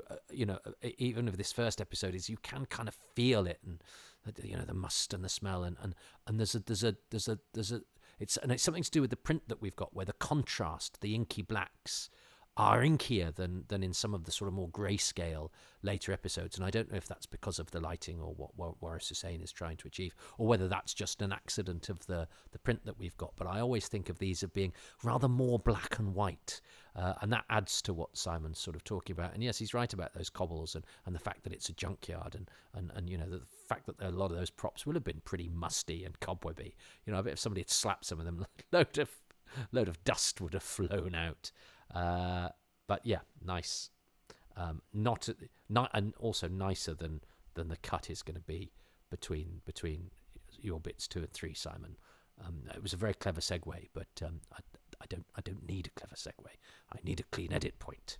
So when it's the 70th anniversary, bear that in mind. My third favourite thing about this is that extraordinary transition as Barbara steps through the TARDIS doors into the bright spaceship. It's such a great shock. It comes almost exactly halfway through the episode, so it's like an act change. You could almost imagine an advert break here, and I wonder if that was the intention.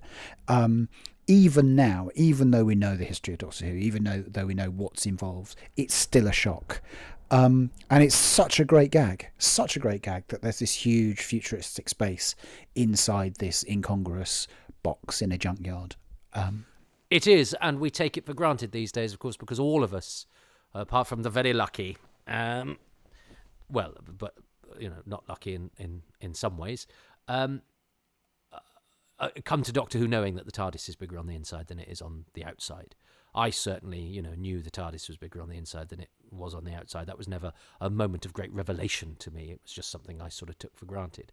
Imagine being there for that first moment when they've got inside a box and the fact that it's so stark and white as well, and the fact that it's not the size that it is in later stories, that it is a massive set as well. And it's big and it's bright compared to all the inky darkness of the night and the junkyard. It is all about contrast there, and that set, that they've spent all that money on that set, which has to be completely different from everything else in the episode, and so it is.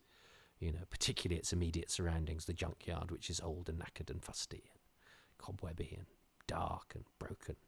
It turns out the TARDIS itself is broken and is a bit knackered and cobwebby itself, but it's a different kind. It's space cobwebby. It's gleaming, it's white, it's bright, it's got that space noise. And it's a huge contrast. And how amazing that must have been. And what a stark cut it is, because it is a cut as well, because we know that there's a recording break there. And in fact, we can see it in action in the pilot and get the two goes at the second half.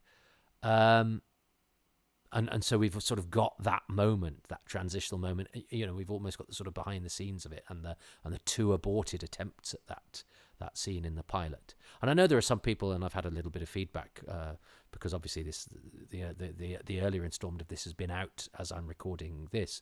That there are people who prefer the sort of darker, slightly more abstract elements in the pilot. And I can understand that, but I think that's a luxury that we have. I still think we would probably prefer, if we had no knowledge of the pilot, I think we would be perfectly happy with what we've got and still think it ideal. When you're given an alternative to what you've had, it always might appear a bit more attractive because it is a contrast to what you know and love. But I think pretty much that all the decisions they make are the correct ones. That change from the outside to the inside,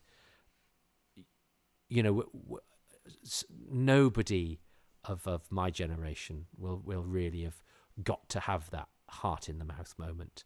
And of course, that was one of the things that I think they probably worked hard to get completely right on Rose. And I wonder if they've worked on doing it for the new generation they're anticipating tuning in for the first time when Doctor Who relaunches, as it is about to do, or two relaunches. It's getting the David Tennant specials, which are sort of, reminders in a way, and then there will be a relaunch for the new Doctor, and I'm sure they've got the new audience in mind, and they've got a great thing to gobsmack them with, and it's that inside that funny rackety box there's a massive gleaming spaceship. Cooler. My fourth favourite thing is a bit more esoteric, I think. It's the line the Doctor says as he sets the controls for the TARDIS and Susan tries to stop him. He says, "Get back to the ship, hold it." It's a really odd thing for him to say because they're already inside the spaceship. And it only occurred to me recently, and I put it in my Edge of Destruction book for the Black Archive, that there's something going on here. And there are some behind-the-scenes photos from the set of Doctor Who where William Hartnell and Carol Ann Ford are stood with their backs to the console, holding on to it. And as I say in my book, I think there was a plan originally for the TARDIS to have launch positions, that you needed to be stood at the console holding on, or, as what happens with Barbara and Ian in this first episode, you lose consciousness. And I think that's what's going on. There's some kind of launch positions like you get on a real space rocket. And although this is lost later on, it's too much of a kind of complication for the storytelling. What I really like about that is not so much the idea, but that I've seen this episode hundreds of times. I don't know, over and over again, and I've never spotted that before, and I've never made that connection before. So I'm choosing this because there's always something new. There's always something new to be seen, and that's what delights me about Doctor Who, just as a whole.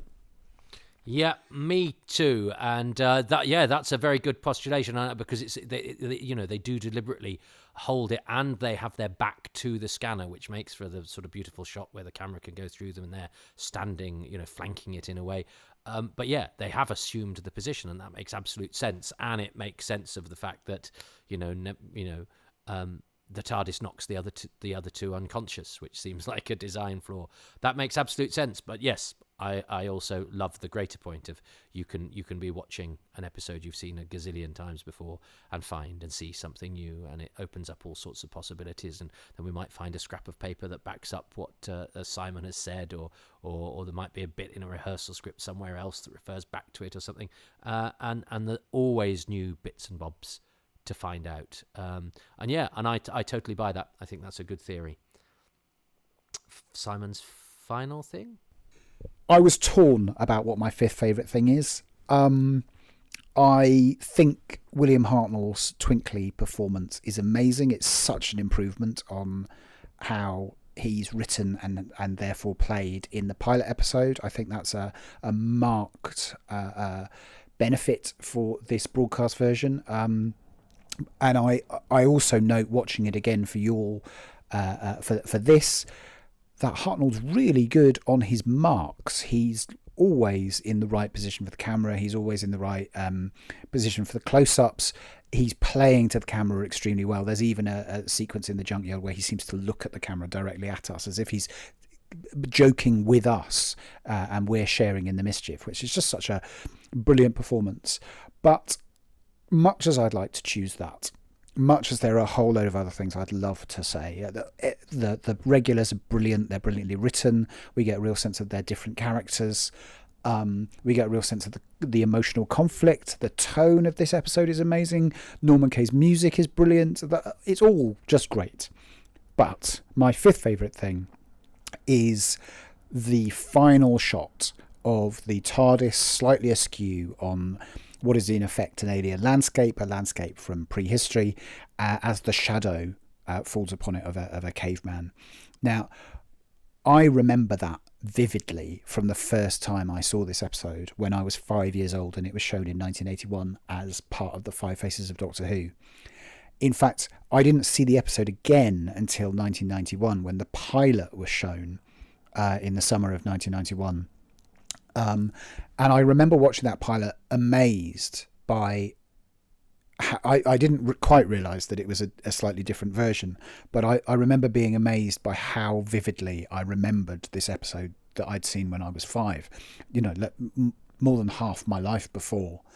And then I got it on video, and as I watched it on video, my dad, my late dad, who had watched it when it first went out, he had the same kind of reaction of going, I remember this really well, and really vividly. The only thing that he was surprised by was that he had forgotten it had been in black and white. But this episode is full of indelible images, the weird incongruity of the TARDIS, the weird incongruity of the spaceship inside the TARDIS, and this all the kind of close-ups and the sort of extreme reactions of everybody in it. It's a really compelling bit of drama, and it's really vivid and exciting, and kind of imprints itself on your memory. And what a thing, what a way to start, and how grateful we should all be. So yeah, those are my favourite things, and as I say, I'm really grateful that you got me to watch it. happy birthday, Doctor Who. Oh, thanks, Simon. He's one of the nicest people, you know, Simon. I mean, that shouldn't influence you to buy his book, because he's also a fantastic writer and a brilliant, fastidious researcher. But he's a lovely big teddy bear of a man. And he left me a book that he'd written backstage or gave me it at one of my touring, must say, my Doctor Who scarfs. That was the first time that I met him. Yeah, he left me his book, The Pirate Loop. And we've been friends ever since, and it's always a delight to see him. And his book on David Whittaker is well worth it if you are a student of the early show. Thanks for that, Simon. Some great observations there, and I think that final shot is edging ahead, isn't it?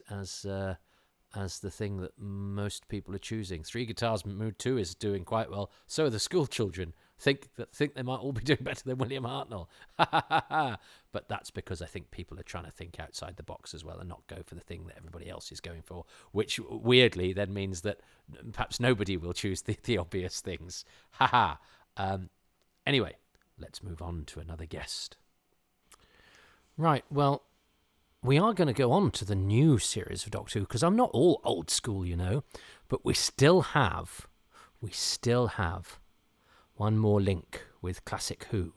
So our next guest, who got this in just at the last minute, but he's important. He's an important part of these podcasts because he has actually provided a theme for one of the strands of Toby Hadoke's time travels. So let's get our last representative giving their favourite things of An Unearthly Child of Classic Who.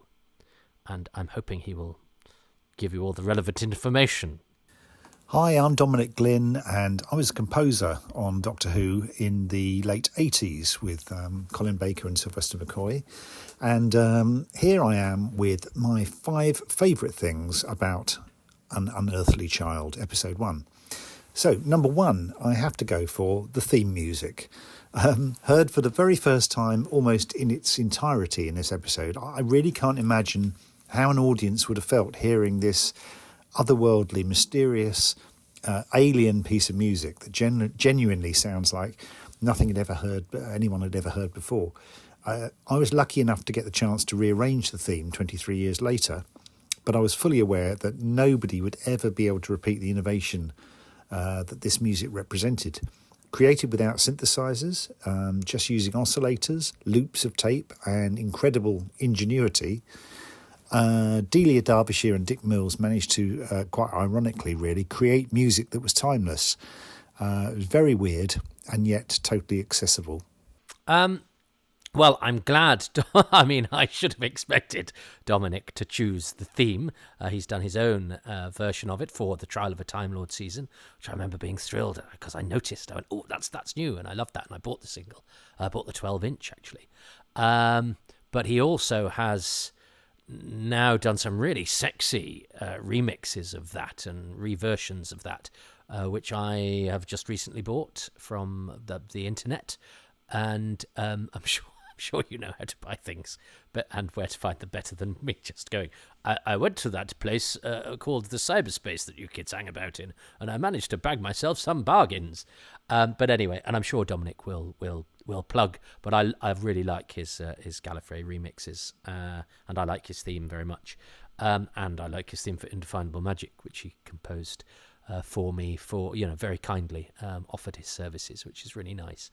I like the way he describes how it was done musically, and because he knows the sort of technical side of things, and it's worth pointing out, of course, that that theme, which I have to say I'm not sure has been bettered. I mean, I love the same with the title sequences. I love the theme arrangements for the. I know it changes slightly when Troughton comes. It's got a bit more ooble woobles. That's what the music people told me to call it. No, I've just made it up.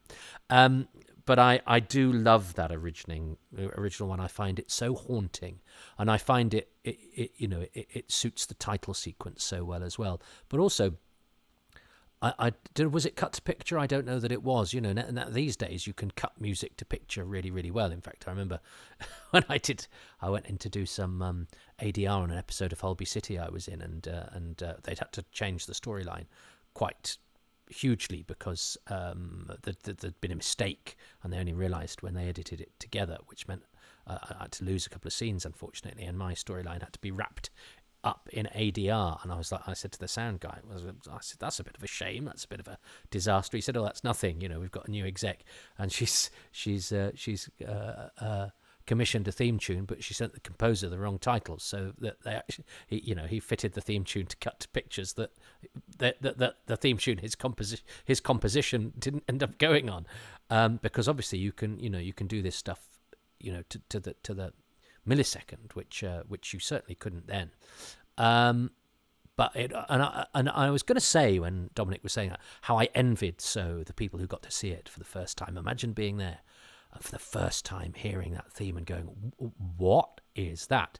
And now I envy them in some senses. I don't envy them in the sense that if I'd been there at the time, I'd now be even older than I am now, and I feel ancient. And I'd probably have forgotten all sorts of other things. But I do remember when I first saw it, even though I'd seen, the Tom Baker titles by this point and watched a lot of Doctor Who, when this was part of the Five Faces of Doctor Who, I do remember it feeling like hallowed ground that I was being sort of sucked into when the Hartnell titles and music started. And it did feel very special and very haunting even then. Even though, and it seemed ancient then, it was only as long ago then as it's the equivalent of watching Rose now, pretty much, isn't it? Yeah, it is. Yeah, because it was 18. It's the equivalent of watching Rose now. And yet, when I watched An Unearthly Child, it was ancient. It was before living memory. It was fusty. They may as well have got it from a crypt. And of course, William Hartnell at that point was the dead one. There was one dead Doctor Who. And it was William Hartnell, so it seemed like it was from another time. Well, I was a grown-up when Rose was on. Oh, the humanity! But I kind of love that. But it's also a bit frightening because Doctor Who travels through time, forwards, backwards, sideways. We only head in one direction, and I find that the further you go in one direction, the faster you travel. So there's a cheery thought. But anyway, of course Dominic was going to choose the theme. I bloody love the theme. And I was also actually, because something I was thinking about when I rewatched it, just for fun, just for pleasure, without talking through it. I seem to recall I'd been quite rude about the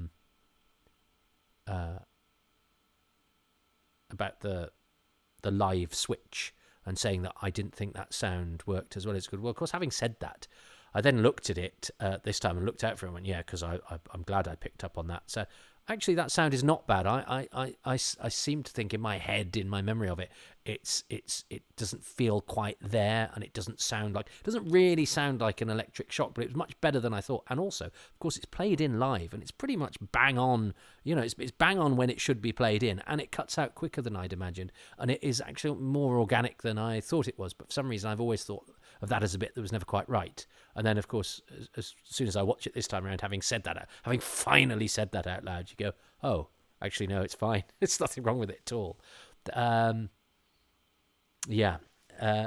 the thing that did actually strike me as maybe being slightly wrong, after the brilliance of Barbara walking in, you then get Ian walk in, and the acting choice that William Russell makes is to sort of look behind him as if to say to Doctor Who, look, I'm a bit cross with you still, have you pushed me in here, or have I pushed past you? I'm still a bit cross with you. But he's already in, so he will have noticed the big spaceship thing.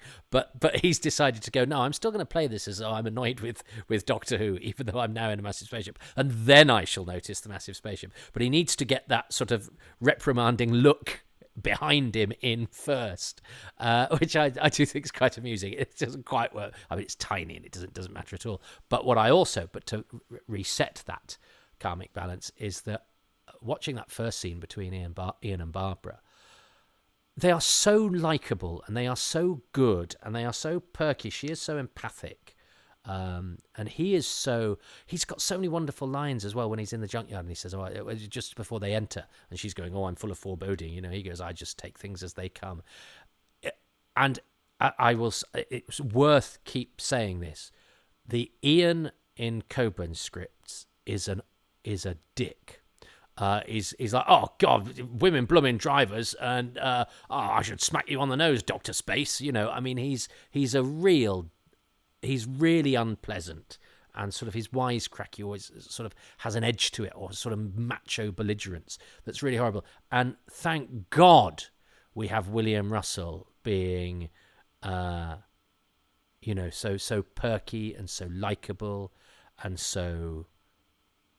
I mean, he is slightly paternalistic, but in a really enjoyable. There's a real warmth to him, and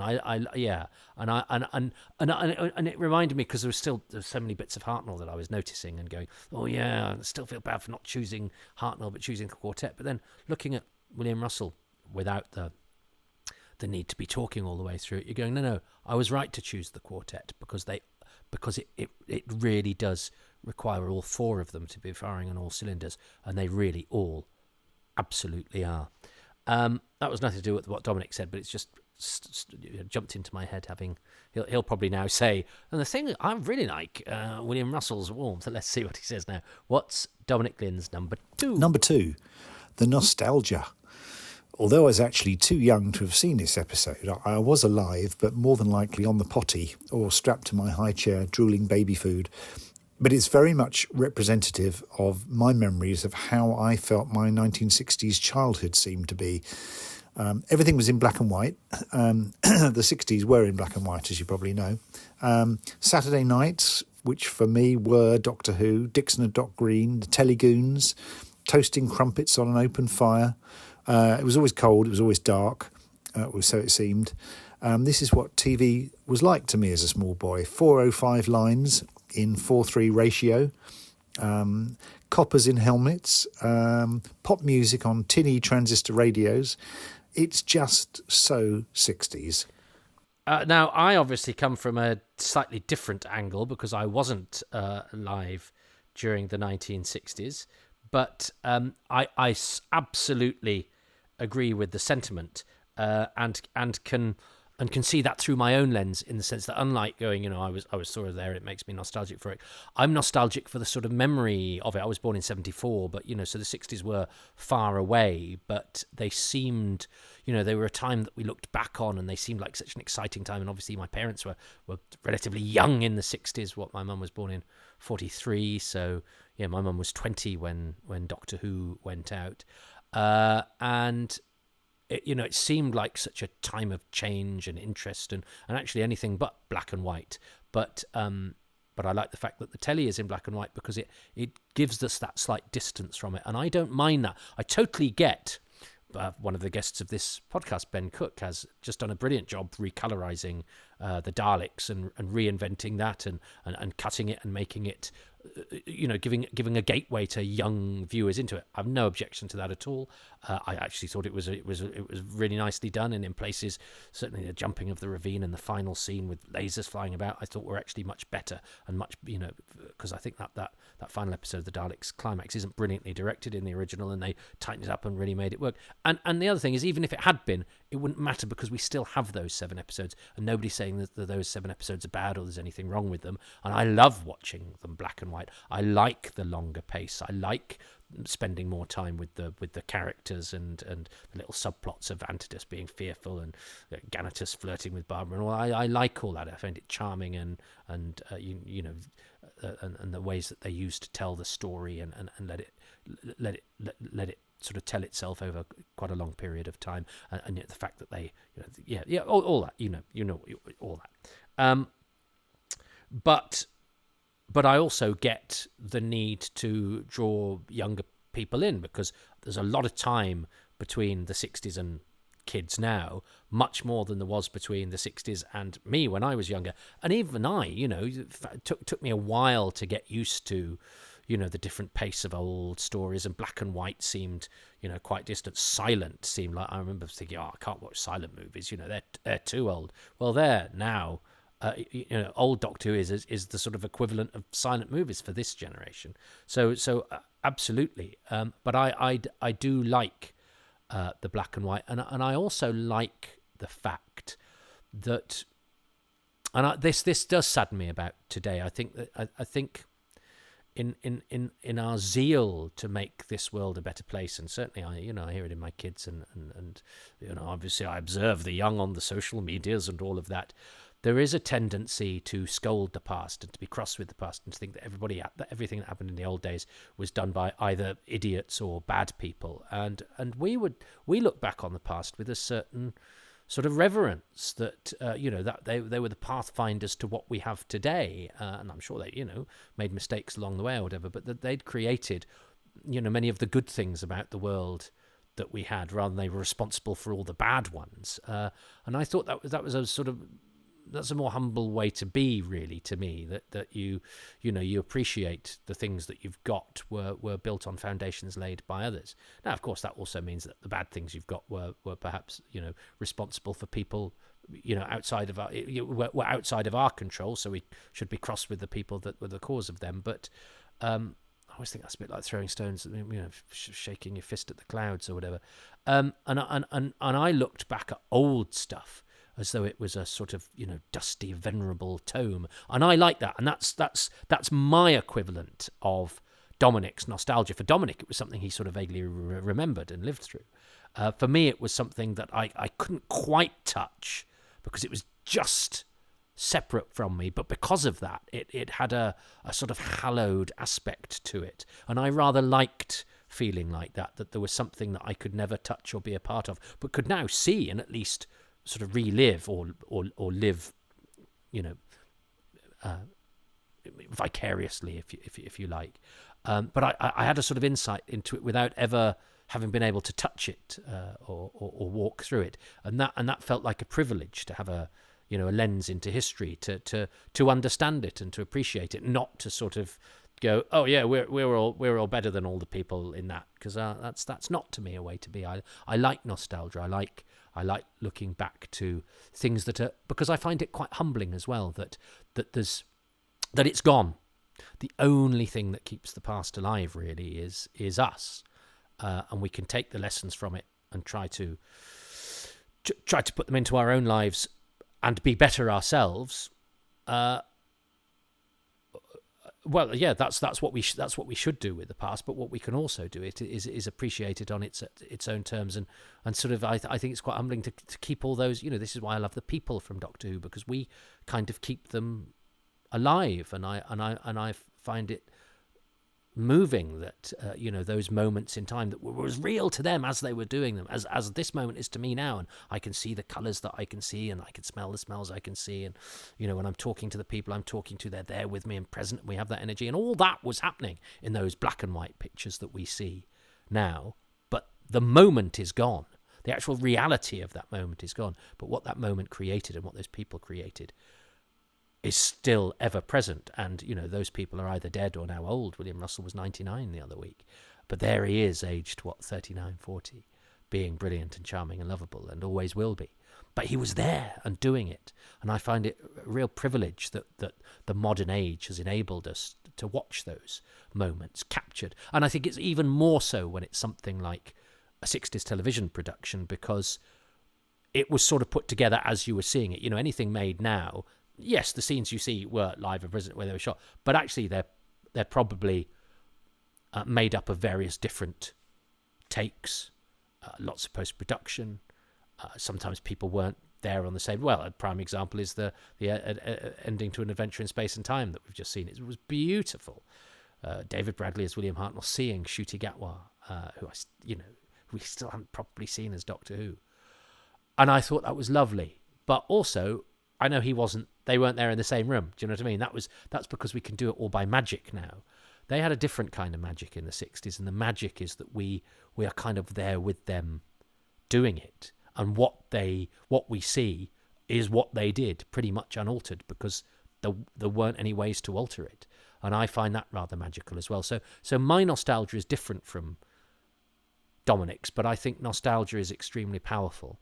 And it's a contrary thing because I'm nostalgic for my childhood, even though I didn't particularly enjoy it. I wasn't very happy in my childhood, and yet, we've got a plastic jug here that I won't throw away because it was a plastic jug that we had in my home, and it reminds me of the home in the kitchen at my mum's house, in the 80s or whatever. But I wasn't particularly happy in that kitchen, but it's somehow a relic of the past that I suppose because I got through it, it makes me feel safe, or because it connects me with the kid, and you think now, oh God, when I was a kid, I didn't actually really have any worries, and God, I was in, and wasn't it nice to be so innocent and to be so full of wonder and all of those things that you lose as adulthood sort of creeps into you and seeps into your bones and smooths out your edges and flattens out your emotions a bit, and maybe it's that connection with what one once was. And I find that quite moving as well. I'm desperately pretentious, and I talk a lot of shit about what is essentially an old television program. But this is what you saw. It's your fault. You're the ones listening.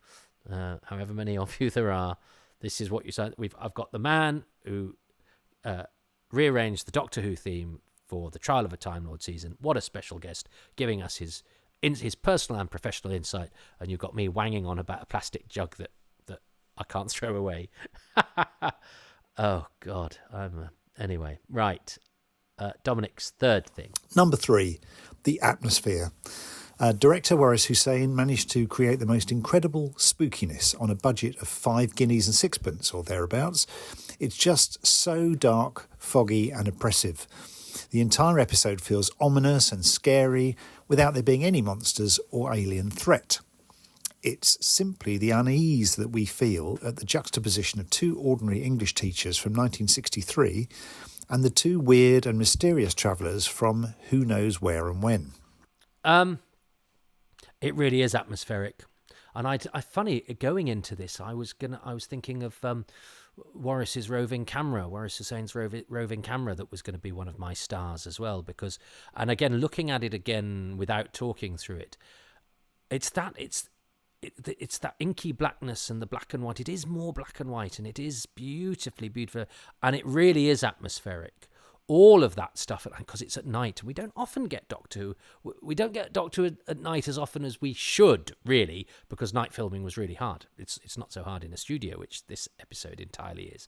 But those night scenes, and there's not many of them, but I love that shot just of Susan entering the junkyard. It's tiny, but because she's in the costume and because it's nighttime, because it's such a good set.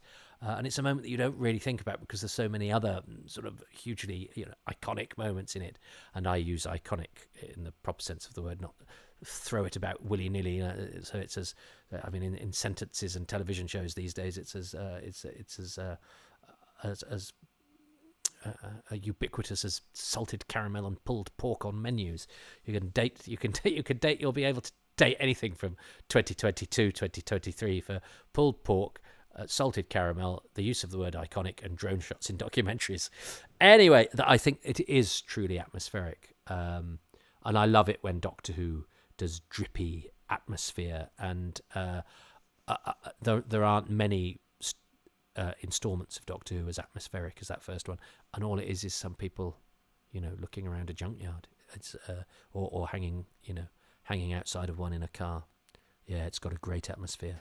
Number 4, the gripping nature of the plot and script. Watching this again, I felt myself hanging on every word, totally engaged and enthralled. At the end of the episode, who could possibly not want to watch the next episode to find out what happens? It's just such a shame that the rest of the story is more than a little dull in comparison. This episode, however, never lets us down. Edge of the seat stuff in a quiet, thoughtful way, just ever so slightly menacing and never boring. Oh, I think every word of it is perfect. And it's funny watching it again without talking through it. I made a mistake about the rock and roll years. Have I said this already? Oh, it's late. I'm so tired. Have you ever thought what it's like to be Wonder comes after Ian's Ridiculous? I think I have already said that.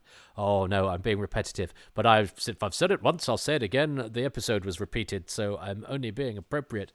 But also what I noticed is that it's not just Susan and I cut off from our own people without friends. He also does the one day we shall get back, yes, one day, which is wistful and longing, and again suggests, it helps with that sense that they're cut off and they're lonely travellers, and that they're, that they're in trouble. And of course the line that comes before it, I tolerate this century, but I don't enjoy it. There's so much in that line as well. So it's not just the classics, Wanderers in the Fourth Dimension and all of that. There are so many really, really good lines that are so, the economy of it, and that's all what Dominic is alluding to, the way that this episode unfolds and where the mystery leads us, and how it's all filled in largely through dialogue and character, is a real lesson in top-notch writing and structure, and it's perfect. I don't think I'd change a line. Number 5, William Hartnell's performance. It might be a bit unfair to say that possibly the first Doctor's greatest performance was in episode 1 of season 1, and that it all goes a bit downhill afterwards. But there is no denying William Hartnell is magnificent in this episode. Mesmerising and weird, a little frightening, but tender and caring too when addressing his granddaughter. It's really quite a nuanced performance. We all know, with hindsight, that he's not a bad guy at all, but viewing this for the first time, nobody would know anything about the lead character. Hartnell keeps us guessing with a complex portrayal of a dark and alien character, delivering his lines with confidence and really nailing the role of a grumpy, crotchety old man from another time and place. All in all, for me, this is actually one of Doctor Who's greatest episodes ever, and I can't quite believe this was produced 60 years ago. What a classic. Well, thank you, Dominic. And he didn't plug his music, so I will do that. But we've covered why I chose Everybody and not Hartnell on his own. But Hartnell is really, really good, and again watching it, then it's that faint smile. I used to be of the opinion, it is one of his best performances, if not his best. But he gives some other really good performances in the run. Some quite late on as well. I think he's extraordinary in Master Plan 12. He's not in it that much, and his final speech in The Massacre is actually one of those things that you read about and went, oh, but that's amazing, and then you'd see quite a few of those things and go, oh, it's actually not that amazing. But the Massacre speech is I think very well, very, very that good, and that's quite late. That's quite late on, and when he is starting to struggle a bit, And I used to think, it's a shame I don't quite like the hooting Hartnell Doctor, because I'd been told he was irascible. I told the Doctor was a crotchety, grumpy guy. But the Doctor doesn't work entirely as a crotchety, grumpy person as the series goes on. He wouldn't have been followed around by kids like the Pied Piper, as he said it. That beautiful scene in Adventure in Space and Time, which has just been on as well, when he's in the park and he thaws because the guy that hated children suddenly finds out that being magical to them is such a rewarding thing. If he'd continued to be so grumpy, and again, these days, we have this idea that, or maybe it is, maybe things have changed, and that's fine as well. That kids can't possibly identify with somebody who isn't like them or whatever. Well, kids love wizards and magicians and again, it's that thing of old wisdom. If we allow it, if we showcase it, we're quite ageist now, and I wonder if in 20 years' time we'll look back and go, why weren't heroes allowed to be old? Why weren't we, or fat? But let's not get into that. We all, it's only when you come out of something and look back on it and go, why did we do like that then? And there are certain things being done now by, good people with the best intentions that will form a pattern that in 20 years' time will make us look and go, oh, actually, looking at that from a distance, that's a bit strange, or that doesn't quite work, or that needed readdressing or rebalancing. And I'm not aiming that at anything particular or anyone particular now, but I'm just talking about the passage of time and why we must always be wise about our own complacency, because some of our things and some of the things that as I say, the very best people who think they're the very best people do will be shown up to have their own inherent problems, which is why I always give the past a little bit of a break. But it was when season 2 came out on Blu-ray, and I had cause to and doing some of these Happy Times and Places, and had cause to watch Hartnell stories, which I'd say when I started getting them on bootleg and stuff, they were largely a little bit disappointing because of course they weren't what I'd imagined in my head, and it took me a while, a few rewatches, like 7 or 8, to sort of accept them on their own terms. And in fact, some of those I've only really done recently, as I've learnt to be a bit less cross about things' shortcomings and more accept them on their own terms, and stories that I'd previously sort of thought of overrated or needed pulling down a notch or two, because I would also always up the underdog and have things to say about the ones that everybody else likes, because that's the kind of conceited and vain that I am. Like the Time Meddler, watching at the BFI with a load of Doctor Who fans, where I'd always been like, oh, boring. The Saxons and the Vikings aren't very good. Peter Butterworth and the sets are the only really good things about it. And you just go, no, it's utterly charming. It's brilliant. I love all of these people. I love the vibe and the atmosphere and the chemistry and the production on its own terms and the jokes and all of that. And I found 60s Doctor Who, especially Hartnell Doctor Who, much more charming than I'd ever found it before, particularly that second season, where a lot of the stories I've been down on because they'd not fitted in with my imagination of what they should be from having read the Target books or Doctor Who magazine or whatever. And the early years was it brilliant black and white photographs that make everything look like a sort of majestic movie, which it's those dark grainy black and whites, blown up beautifully and big and looking fantastic, that actually look a bit better than the slightly shaky the mobile episodes, because as soon as you start moving around, things clatter and shake and crunch and whatever. But I find giggly Dotty Grandad Hartnell not a disappointing diminution of the strange enigma, slightly sort of threatening, slightly malevolent. I mean, those eyes, the way they dart around with an almost calculating, malevolent intelligence is wonderful. And it's great for this first episode. But actually, I'm quite pleased that he became, Dotty Uncle Who, if you like. And he fits that very, very well. And it's obviously, having seen him in that footage where he is himself, in that local news footage that was tracked down by, I think it was Richard Bignell, which I first saw on the set of An Adventure in Space and Time, because when I was talking to David Bradley, I said, have you actually seen much of the old Who, and have you seen much of William Hartnell? And we were talking about how they'd found this stuff, and he said, oh yeah, I've got that, have you not seen it? And I said, no, I think it's coming out on a DVD soon, but I haven't seen it. And he said, oh, I've got it on and he gave me his tablet and let me watch it. Bless him. So he was holding the tablet and I was watching it on his tablet, so I had David Bradley as William Hartnell over my shoulder as I watched William Hartnell, and the only thing we've got of him visually being William Hartnell, and aren't I a lucky boy? But that William Hartnell, I'm a legitimate character actor, is not Dotty Uncle Who. Do you know what I mean? He's much more like a sort of pugnacious boxery type than he is a scatterbrained space wizard. Thanks, Dominic. So Dominic has he's got a mini album coming out called Survival, the Remixes, and he's put the Indefinable Magic theme as a bonus track on it. So I'm plugging that now. I love all of Dominic's music for Doctor Who.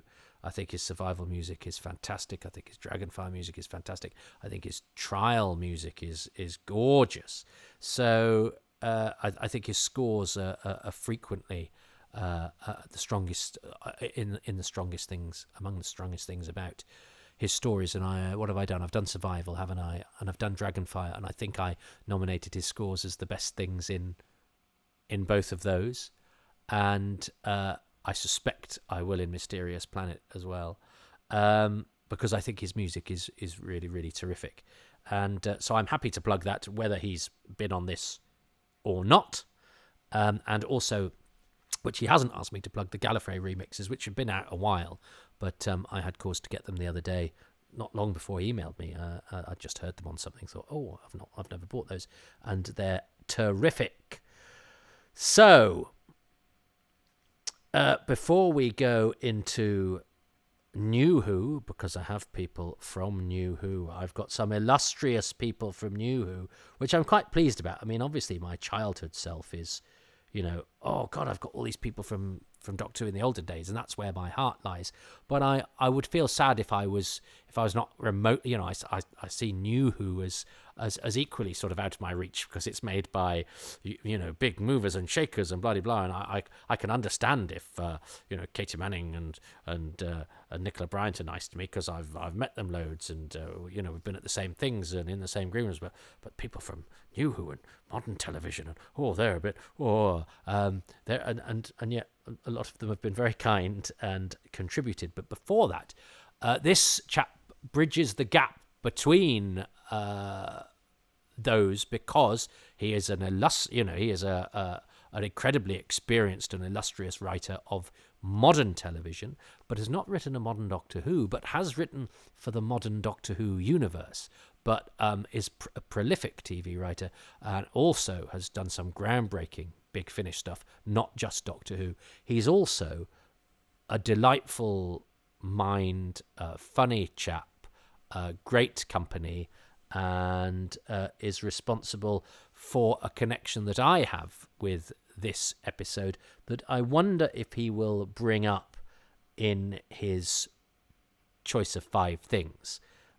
I suspect he might, which will mean another addition to a surprising aspect of this that is it's an aspect of this that is flourishing in the favourite stakes, somewhat surprisingly.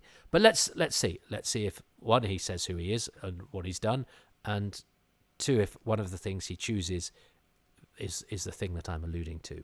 So let's hear from him.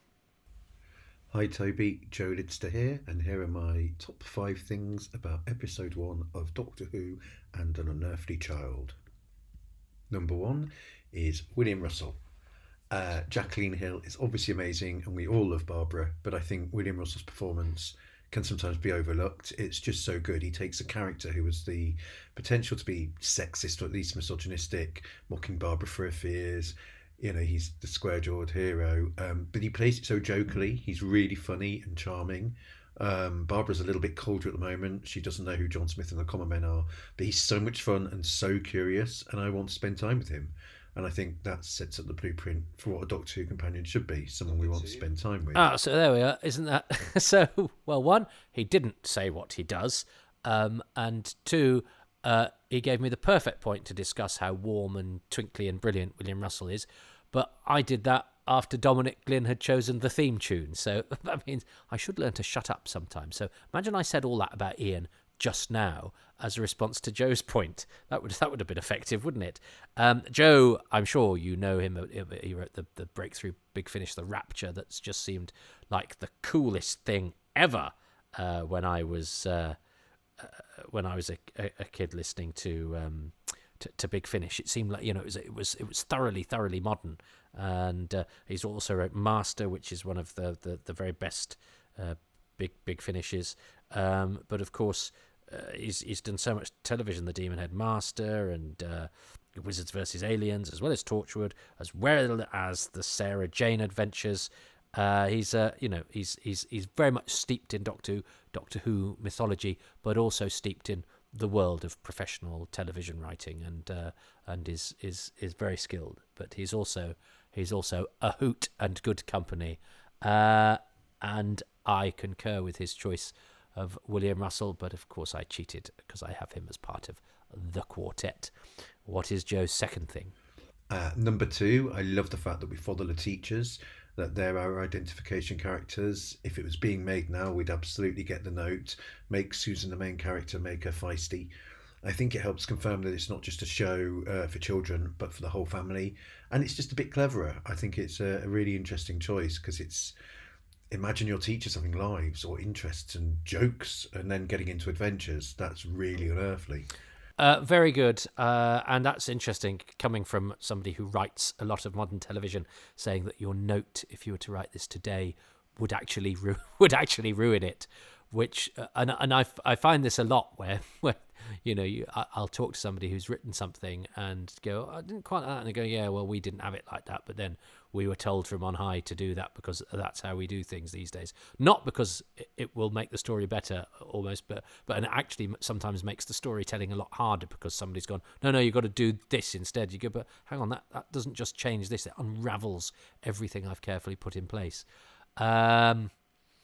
But the fact that we follow the teachers, and Susan is the mystery, and then that mystery leads to the Doctor, is key to its success. And yes, also, we might find it a little quaint these days that our identification figures in the first 12 minutes of this children's drama adventure is two rather sort of liberal Democrat. I know there was no such thing in 1963. Lib Dem school teachers. Who are one of whom is a bit down with the kids, and one of whom is a bit sort of matronly concerned, but actually, yeah, they are so likable, and the fact that one is a science teacher and one is a history teacher, and they both have their different perspectives on Susan, which show us the different elements of her unearthliness. It's not just that she's sophisticated; it's that she's unsophisticated as well, which is clever and makes it multi-layered. And yeah, it's a superb choice to tell it that way. And the fact that they're both teachers and is essential to that. What is Joe's third thing? Shady Sal. So during the lockdown, I did a quiz round for the Quiz of Rassilon, which led to me giving nicknames to the kids in the background, because it's the same bunch of extras in each scene. There's No Chair Steve, because he's always standing in the back of shots, and you then went hunting for them, and I'm very happy to have been involved in something like that. My own little contribution to Doctor Who. Oh, you've had more of a contribution to Doctor Who than I have, Joe.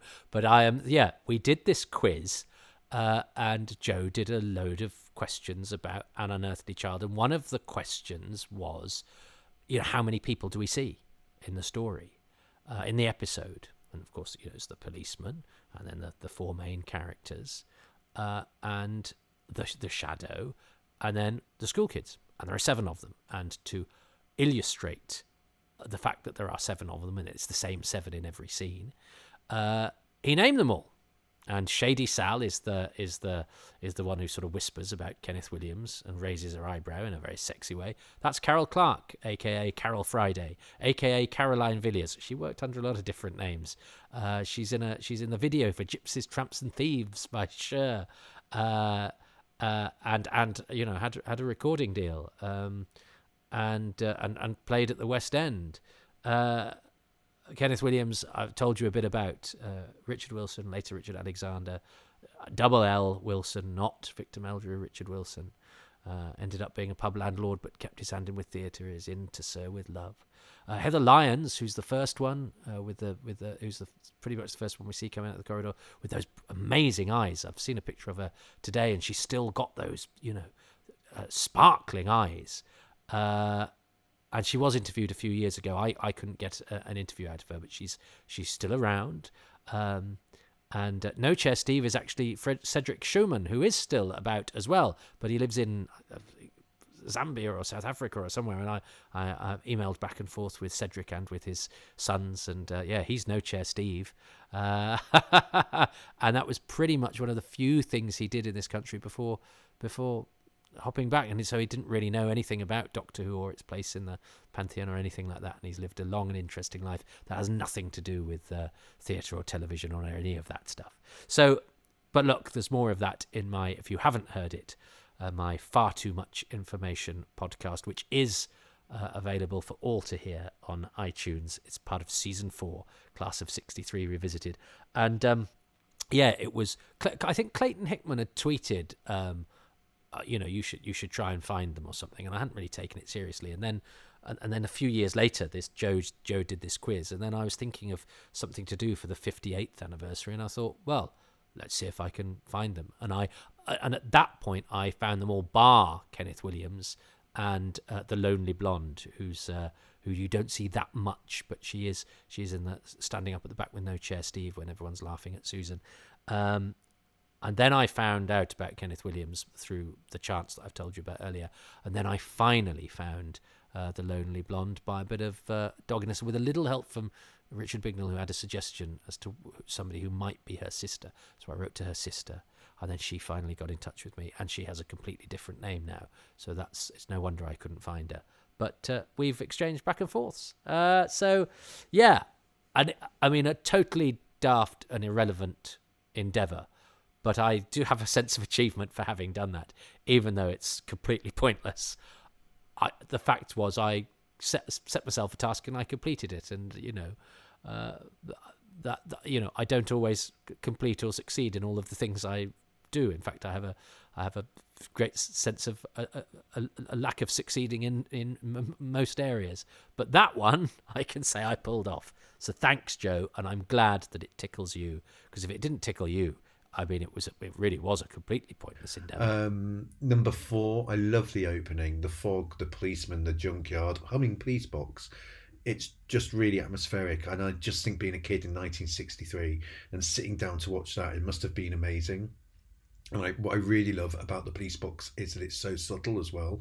It's just this mysterious hum, not loads of weird computer noises. So you can imagine sort of older kids getting closer to the telly to check. Can you hear that? Yeah, there's definitely something. It's just brilliant. And that's it. So the school children and the opening, I think, are currently streets ahead of everything else. I'm really pleased about the opening, but I think I've said all there is to say about it. Although it was the bell clanging that got me this time. Just that bell in the distance that just gives it a little bit of something. And number 5, and possibly my favourite thing about it, is the absolute pace of the storytelling. 2 minutes, literally 2 minutes into it, and Ian and Barbara are talking about how Susan worries them, about how she lets her knowledge out bit by bit. The economy of the storytelling is brilliant. They're straight into it. Then Barbara says Susan's grandfather doesn't like strangers at home, and Ian says he's a doctor, isn't he? And again, you're watching it knowing what the title of the show is. 6 minutes in, and Ian and Barbara are at the junkyard. It's just really, really well paced, and I think it should be shown to anyone making adult TV today, to get on with it. And can I award myself a bonus one? Number 6, Ian and Barbara's exchange of "not gone yet, obviously not," which is just brilliant. Hooray! And if you want to know anything about what I'm up to, follow me on Twitter. I'm Joseph_Lidster. Done. Thanks, Joe. I do like Joe. I don't like an underscore, though. It's a terrible thing. I really don't like an underscore in an email address or a Twitter thing, because underscores don't come easily to me, and you can't always see them if they're written down, especially if the email address has been, underlined, as they are when they're sometimes written down, because that's how they format themselves. And then if somebody writes them down in pen, in handwriting, you don't know if it's an underscore or a dash. I'm not a fan of the underscore. I'll forgive you, though, Joe. I actually have a pathological hatred of the underscore. If somebody has an underscore in their email address, it makes me quite bothered. But I will forgive Joe, because I like him so very much. And he always responds to my messages and the things I ask him to do, and I don't know why, because he's and he always seems happy to chat when we end up in a pub together or whatever, because he's quite an achiever, and as I say, I love you with an iPhone, but I never feel like I'm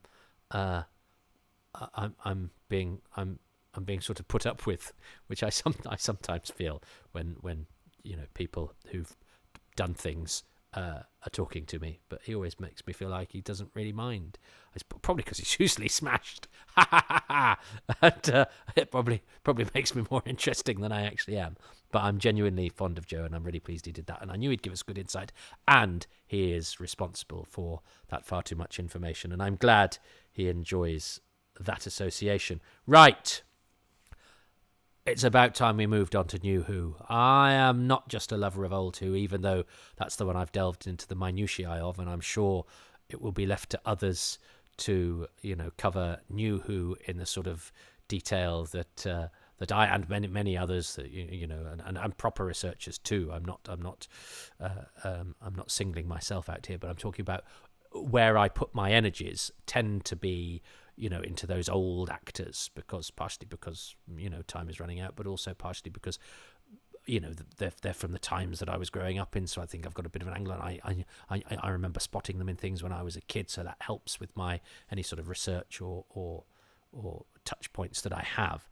But that doesn't mean I don't like New Who. That doesn't mean I don't, try and spot the actors from it in other things and try and find out trivia about it and all that. But as I get older, I find less stuff is retained and less stuff stays in my head. And also, I like coming to New Who episodes that I haven't seen unspoiled because I'm so familiar with so many other aspects of Doctor Who. It's nice for Doctor Who to be fresh and new. So I don't read all the I certainly used to when Doctor Who magazine was doing the previews of certainly the Eccleston and Tennant episodes. I was watching programs in the week to get any clip that I possibly could in order to get those.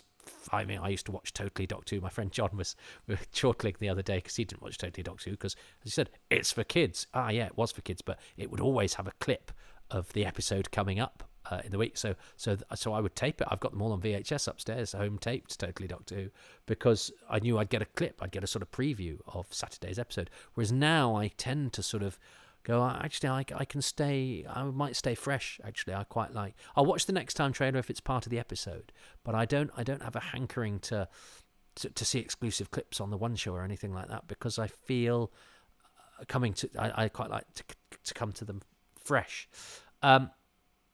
And that's also, it's a different kind of excitement for me. But I think I'm just saying this to underline the fact that much as I, am all over Classic Who and I adore it and nostalgic for it, I am no rejecter of New Who. I've been as excited as I've ever been by developments in post 2005 Doctor Who, as scared, as spooked and impressed as I've ever been.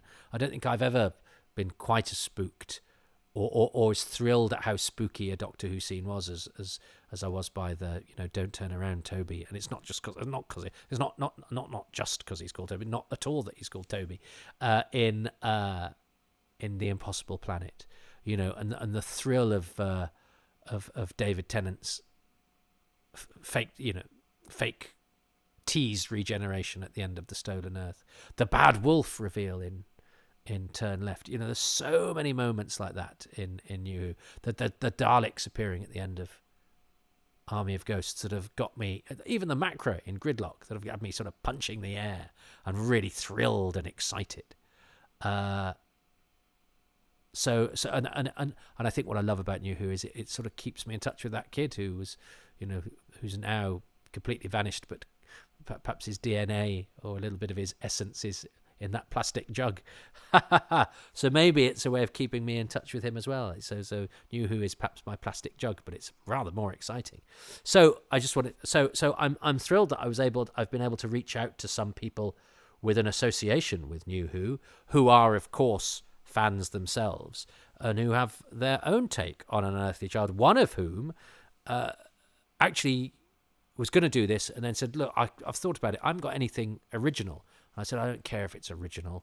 I just want you. And I do want him. And he's the writer of some of my favourite bits of Modern Who. So with the warning that he doesn't think he's got anything original to say, but actually, I mean, lots of people trying to be original have missed out things that he's now going to say for the first time. Who knows? But let's see if he introduces himself. I hope so. Hi, I'm Paul.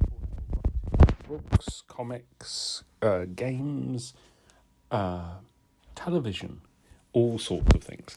And my favourite things about An Unearthly Child are, I would say the fact that with the very first thing in it being a Kenneth Williams impersonation, Doctor Who is tied into pop culture from moment one.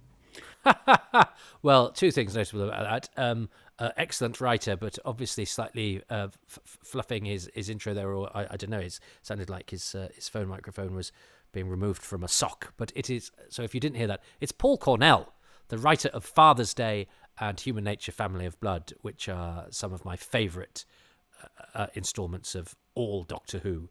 And he's also, of course, he was the fan writer that everyone revered back in the day, and of course he was instrumental in the New Adventures, and has flourished outside of Doctor Who as well, and also scored the highest score last week in the whole of the Cricket Draft Fantasy Cricket League. I know that because I play a little game with him and a few others, and I actually won the World Cup league in our mini league that we have, but Paul's individual score last week was the highest of anybody in the whole competition, not just anybody in our league, which is an extraordinary achievement, but pales in significance to his TV writing career.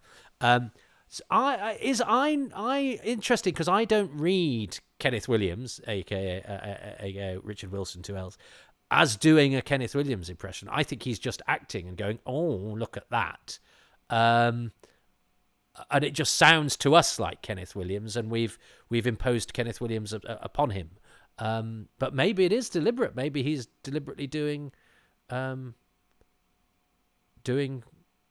Kenneth Williams. I hadn't thought of that. I thought that was just how he comes across to us.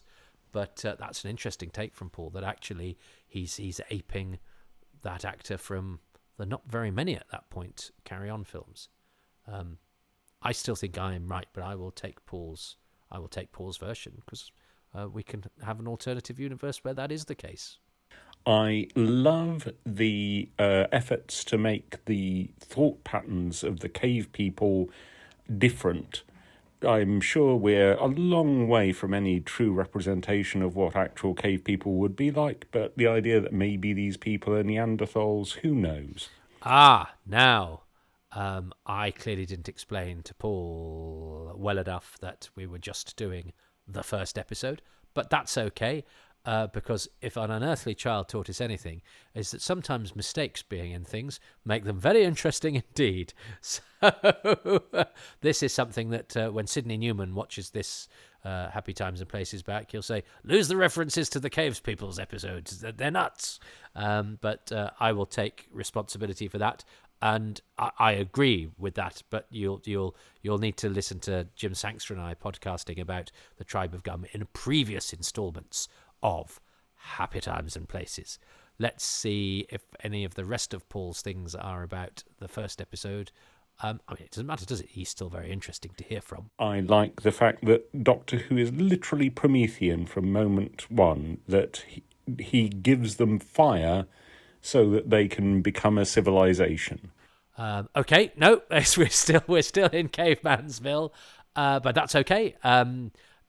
He does indeed give them fire, but does that mean he is responsible ultimately for the fact that we can now create fire that will, as the old mother said, kill us all in the end? Oh, so maybe the Doctor is the saviour of the human race, but also the person who gives us our instruments of our own destruction.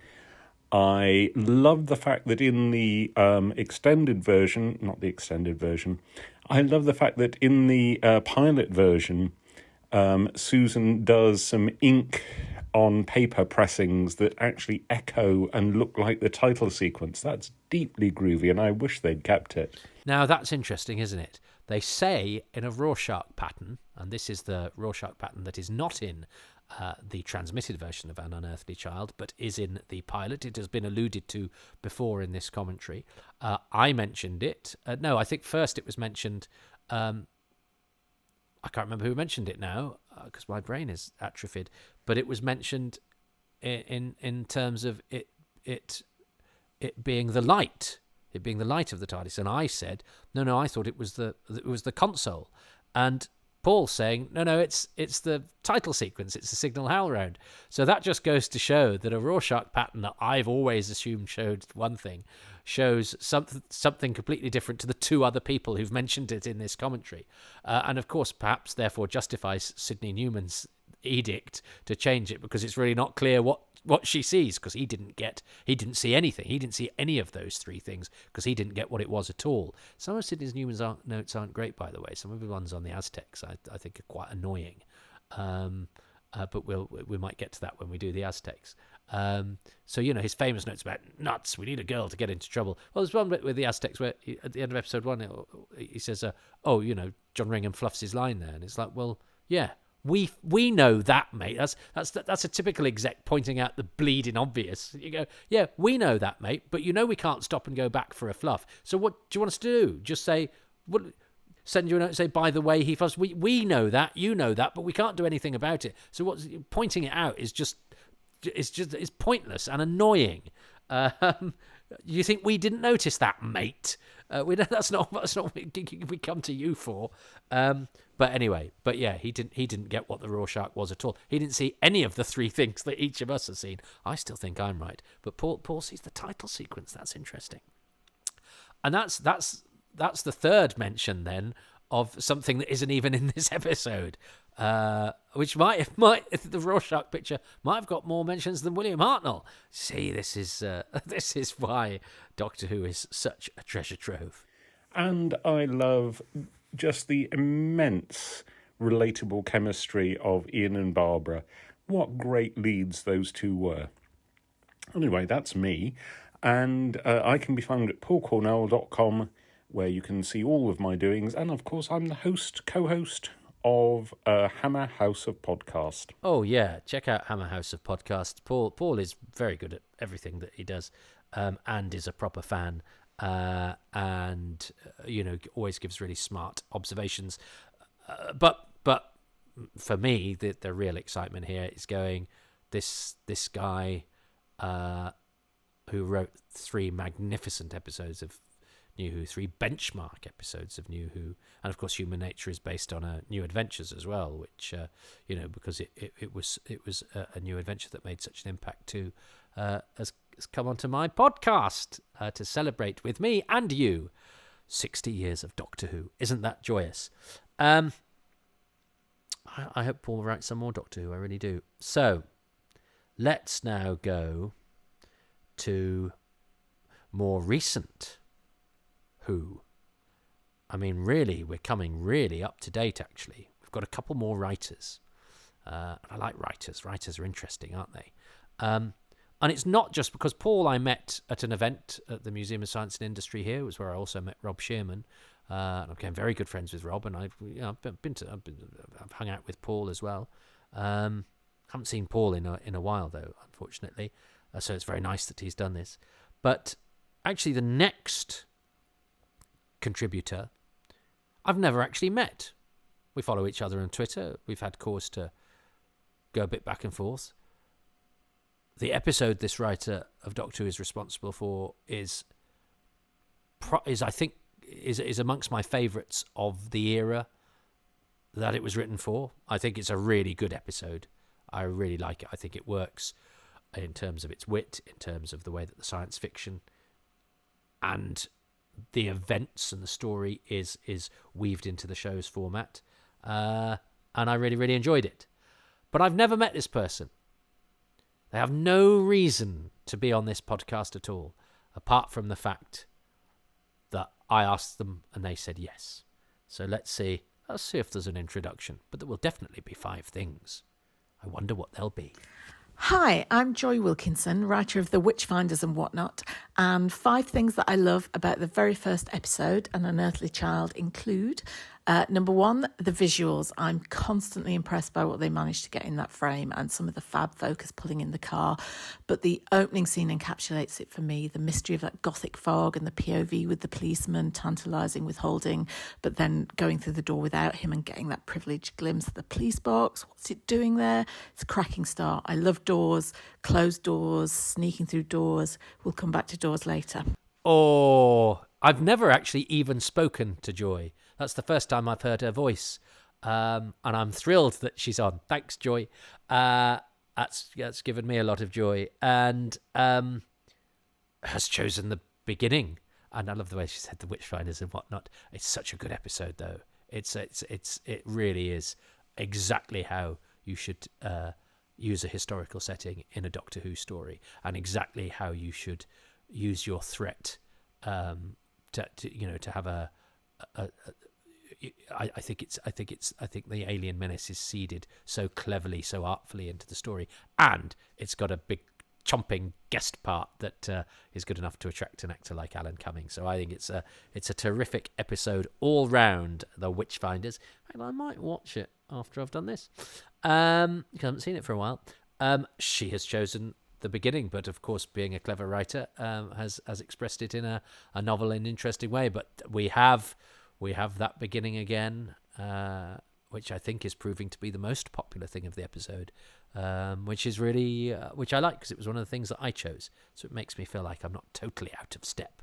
But I also wasn't sure. I didn't. That wasn't on my list of things that I thought. Well, I didn't have a list, but the little sort of occasional thought in the back of my head that I thought everybody would choose. I wasn't sure that they would choose that, but it's proving to be very popular, which I'm happy about. Number 2, I love the genius combination of the history and the science teachers, placing those subjects at the heart of the show. It's hard to imagine anything so academic happening in TV now, but it's perfect, especially as they're not there to be teachers, but to learn and have their minds blown. Kids would love that. So do I. Now, that's the second person who said, this is a brilliant thing, and we wouldn't be allowed to do that in television today. What does this tell us about television today? But then again, listen, that's such a knee-jerk thing to do. Actually, I've learnt to stop doing that most of the time. I'm being performative here. I always used to invoke old Doctor Who, and I would want to invoke it to.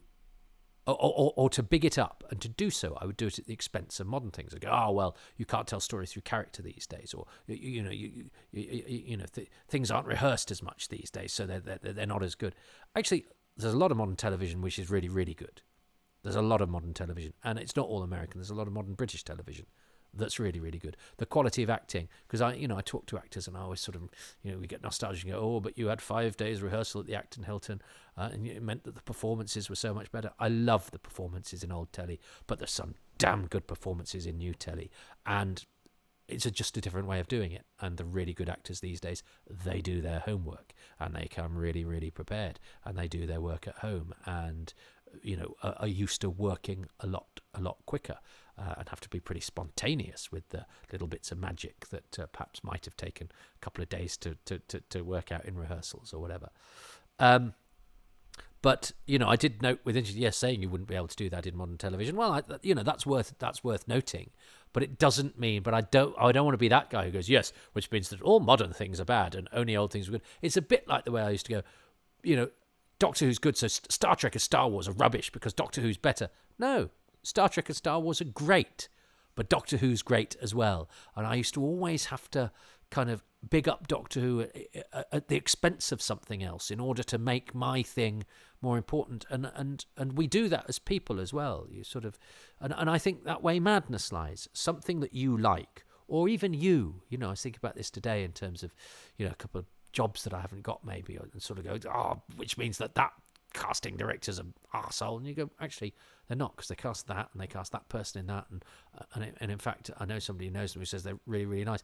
It might just be that they didn't think I was right for that part. And they might cast me in 10 years' time in something else. Or they might not, but they still don't have to have shortcomings in order not to have given me what I wanted. Do you know what I mean? I think we sometimes always try and buy our thing or our point of view at the expense of somebody else's. And it could be that the two things are true, that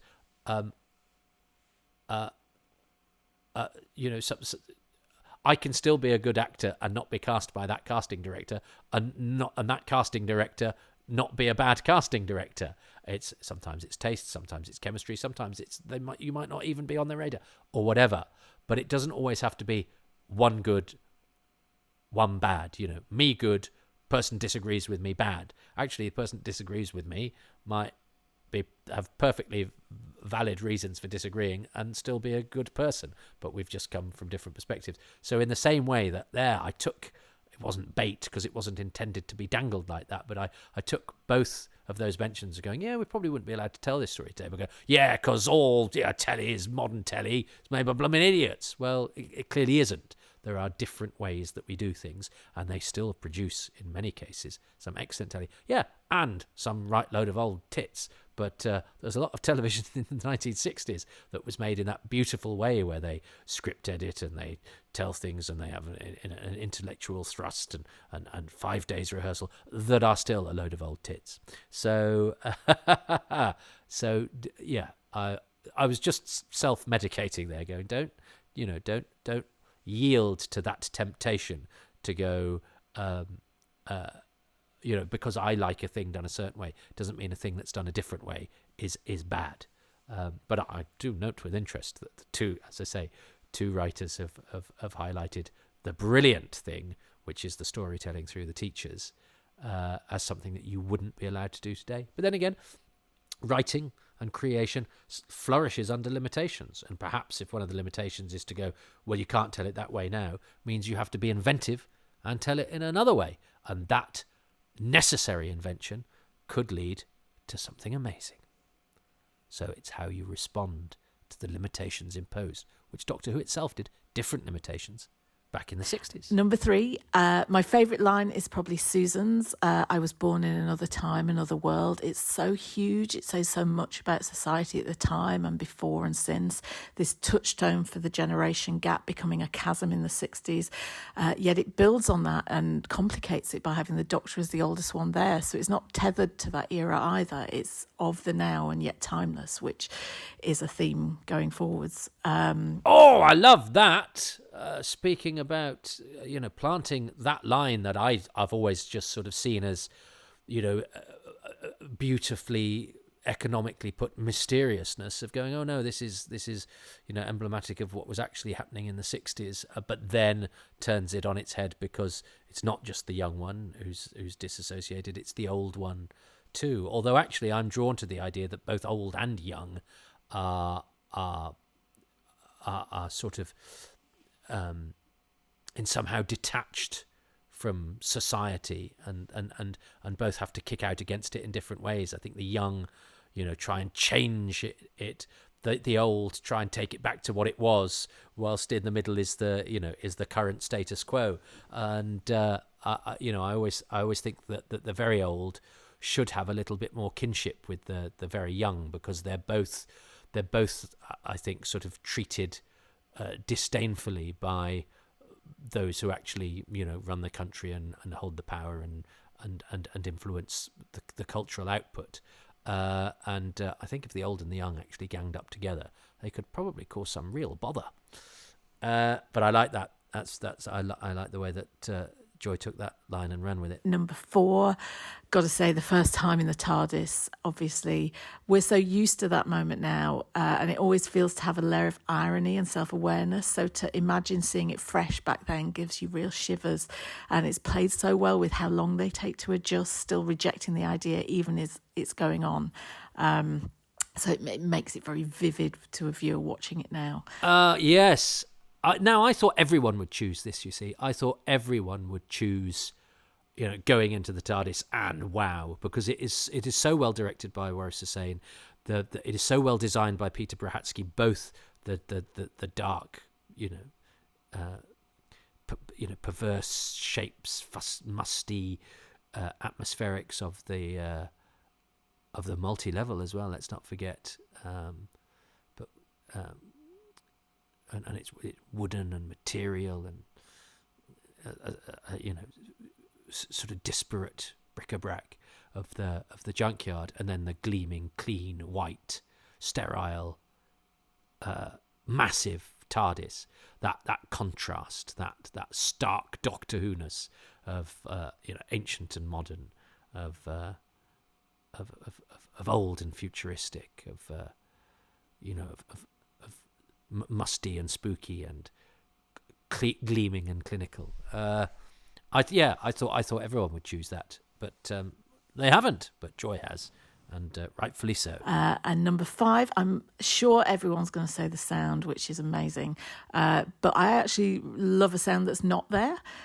When Ian doesn't shut the car door, back to the doors again, and there's no off-screen sound effect for it either. It gives me a real pleasure and appreciation for all the plates those actors were spinning back then, having to be totally immersed in the moment, but also very technically on it, selling them getting out of the car, but not causing any issues with sound or the things shaking, like those pesky TARDIS doors in the first pilot. It really captures how that episode is a time capsule for us watching it now, as well as still being so fresh and exciting in many ways. As an aside, I would just say if I could change one thing about it, it would be calling it The Unearthly Child, because I find An Unearthly Child quite hard to say, but that's sacrilegious, I know, and probably get me cancelled. Anyway, probably cut that then.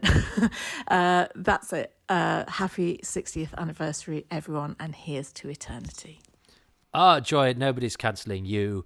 But interesting that you would, having only happened upon the importance of the An and mused about that earlier on in this set of podcasts, we've now had that refuted by you a couple of hours later. Isn't that interesting? But I loved that last point as well, because I thought, oh well, yeah, I chose the sound. We'll talk about the sound, but to apply it to William Russell's technical acting when shutting the car door is genius in its insightfulness, and speaks to something that I think we always overlook, and it really annoys me when people look back at old television and sort of talk about the performance style or the clunkiness of it or whatever, is how technical, as Joy points out, the actors have to be. Is that they're not just giving a performance and hitting their marks, that because they're doing it as live, they have various considerations that they have to make to aid the technical competence of the production that they are in, which relies on them doing certain things in the moment which cannot be dealt with in post-production. So yes, it's not just that William Russell is charming and heroic and also funny and calming and all of those things that his performance is. It's that he also is an assured and experienced actor who is making sure that that door doesn't make too much noise, is making sure that I noticed a bit when I was watching it again this time just for pleasure, when Barbara is talking to the doctor when the doctor's just been looking at the vase, and the camera moves around, and Ian has to step to one side to ensure that he's behind them and between them, so that the camera is picking up the correct tableau that Waris Hussein has in mind, which is Ian slightly further back and in the middle, but you still can see his face, and the doctor and Barbara almost in profile talking to each other, because that is the picture that is needed, because the director is not just about orchestrating the action, it's about making sure that where his cameras end up, the people are in a position that means you can see them properly, or that the tableau that they are in is visually pleasing, or says something, represents something about their relationships and the dynamics. And again, all of that is being done weaving from one movement to the next, and it's almost like a ballet, except if it looked balletic it would look phony. So it has to look like natural movement, but it also has to look like an attractive televisual picture. And again, it can't be done by stop, set up now, stop, set up now. It has to fluidly move from the one to the other. The actors have to be fluid, and the cameras have to be a different kind of fluid, and those two different bits of fluidity have to sort of mix together in order to create something, a cohesive and visually pleasing whole. And all of that has to happen without us noticing that they're doing it. And that happens so much in television of this period, but particularly very well-made television, and An Unearthly Child is very well-made television. But there's the first vote for changing its name to The Unearthly Child. I mean, Joy, I think that is witchcraft. To the ducking stool with you. No, certainly not to the ducking stool with you, because I'm so, as I say, I'm lucky that there are people that I've spoken to and who might, feel slightly obliged because I was nice to them in a pub once or at a convention bar. But to somebody I've never met who has no reason to think of me as anything other than a pest, has applied herself so generously and thoughtfully, and given kudos to this endeavour by being a writer of Modern Who and of an episode I really enjoyed. I thank you, Joy. I'm very, very grateful.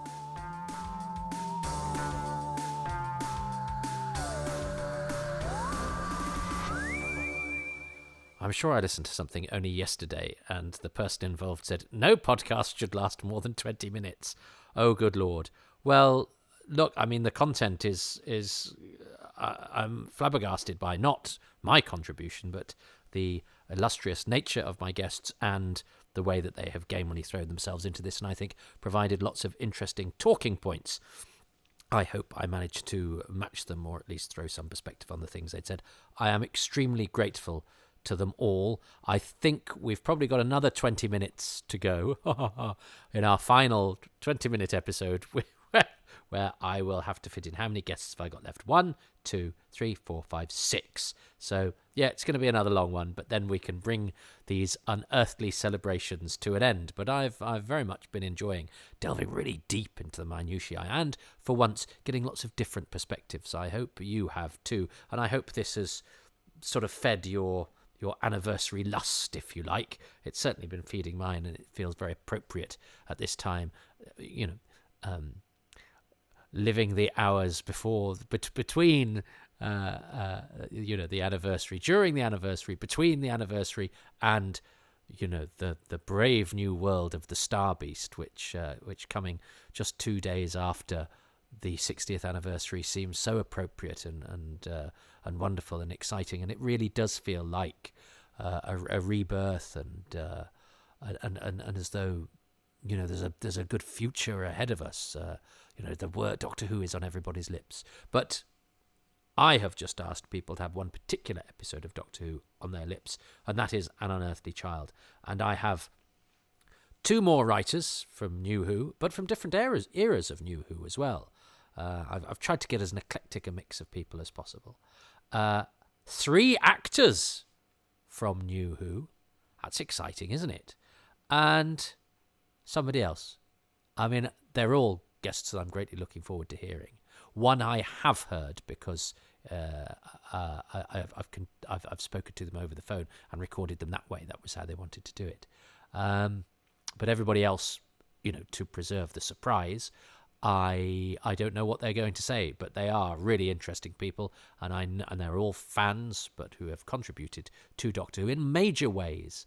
And I am very, very much looking forward to hearing from them, and then rounding off with, and I think the only way I could. I really hope that you stick with this right through to the end for our final guest, because it fills me with joy that I'm going to be able to present you with that. And so here we are for the final part of this epic 60th anniversary celebration of An Unearthly Child. There have been special effects, there have been BBC-sanctioned celebrations, there have been treats galore, and then in this tiny corner of the internet, there's a rather unfashionable middle-aged man just talking a lot about one set of 25 minutes. But I have asked some people along, notably at the top of the show there. I remember when John Bishop used to mock me for in fact, I've got a video, in fact, where he makes a sort of pointed comment about the fact that I'm always going on about Doctor Who, and he's it's not the same guy who was interviewed by Doctor Who magazine and went, I've always been a fan, But anyway, that I will keep for bribery purposes in years to come. Good old John. He is genuinely actually one of the good guys. I had the great pleasure of I saw him in Panto not that long ago, and I was just hanging around, and I didn't even bother to go over to I think it was the first night, so the actors were around. There was a bit of a do that I was at, and he called me over and we had a great chat. I hadn't expected him to have the time, so didn't even try, but we had a lovely old chat. He's still the same guy who, when he started as a comic, he hit the ground running. He was already, he started headlining gigs very, very quickly. And I booked him in for mine, and there was a bit of a mess up. And so actually he rang to say, "Am I on tonight?" And I was like, "Oh God, I've made a mistake." And I'd got a cancellation the following week. He went, "No, it's all right, I'll do the following week." So he came and did the following week. And in between that, I actually lost my venue, or I lost the financial backing of the venue. So I was suddenly in big, big trouble. But the show had to go on, and it was just going to cost me money. And I was still waiting on tables in those days. And he did his set, and he absolutely stormed it. And he was the headline act, for which you got in those days £100. And I gave him £100, and he took a tenner out, and he said, I've heard you've been having a bit of trouble." And he said, "Babysitter cost me a tenner," and gave me the rest of it back. And that was the first time I'd met him at that point. That's a measure of the sort of fellow that John is, and I've not been disappointed since, and I've gigged with him many, many times. He's an exceptional stand-up comic, and I venture to say television always removes something from somebody's stand-up. He's great on telly, but he's absolutely brilliant live. But he's a very, very nice man, and so I was overjoyed and a little bit, is everybody I know going to be in Doctor Who first? But when I saw him appear at in that teaser that said John Bishop's going to be in Doctor Who soon, and I texted him immediately, and he was very sweet, saying that if I'd got his seal of approval, he would be happy. So that was very nice. And he's not the only comic appearing on this anniversary podcast, because I asked loads of people from different walks of life, but mostly from Doctor Who. And I asked that wonderful comedian Robin Ince, and Robin is a scatterbrain. And he said, "Oh yeah, I'll do it." And I sent him a final reminder, and got an email saying, I've texted you, and he has texted me. He hasn't texted me 5 things. Now, it may be that they're still in his outbox. It may be that he started and then forgot, but I don't know, because I hassled him so much. I didn't want to hassle him again, and now the time has passed. So what we've got a sort of tantalising glimpse of what could have been, which again is appropriate. You can make anything appropriate when it comes to the first episode of Doctor Who. An abandoned take, if I do a bit twice, do a bit twice to make it better, or repeat a bit just to re-emphasize it. We could do it all. Except for in fact, I intend to be less abrasive in this final instalment than I was in the first. But Robin, I've just got 2 texts from Robin. So here is Robin Ince, wonderful comedian. Thanks to Robin for giving me this much of his time. Robin says, "My first favourite thing about Unearthly, having got used to so many other TARDISes, was seeing the original interior was roomier and emptier and looked more like an ideal home exhibition display of a TARDIS for all the family from MFI, or This is the TARDIS of the Future. Also, having grown up with Tom Baker, who had some similarities to my nice grandmother, though her curls were permed, not natural, Hartnell reminded me of my nasty grandmother, who looked over her French fancy at us with disappointment and disdain." There we go. That's what I got from Robin. So thanks, Robin. I hope you didn't have more. And if you did, well, we'll include it when you do the story that you have chosen for Happy Times and Places that you still haven't done yet, which I now expect to get in bits, like the key to time. I'll just have to gather it and then put them all together at the end. Do some ill-advised overacting that somebody should have reined in. So thanks to Robin Ince, and thanks to everybody who has contributed to this. And we have 5 guests and then another guest to see out this celebration of that very first episode, where, as a reminder, I have asked everybody to choose their 5 favourite things in true Happy Times and Places style.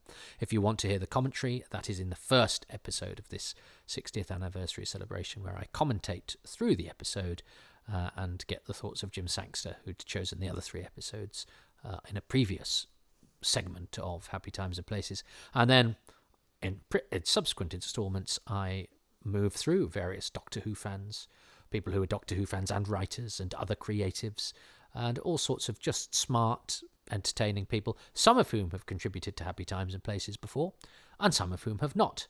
And the next 2 actually fit into the latter category. They have not contributed to Happy Times and Places before. In fact, nobody this episode has. A couple of people have promised that they will and haven't yet, but actually nobody in this episode has done Happy Times and Places before. So if you are a veteran listener, there's still going to be some new voices, which I thought was important and good fun. So first up is a writer of a bona fide excellent episode of Doctor Who. And I hope he's going to introduce himself. And Torchwood too. He's done a lot. Let's see what he says about himself.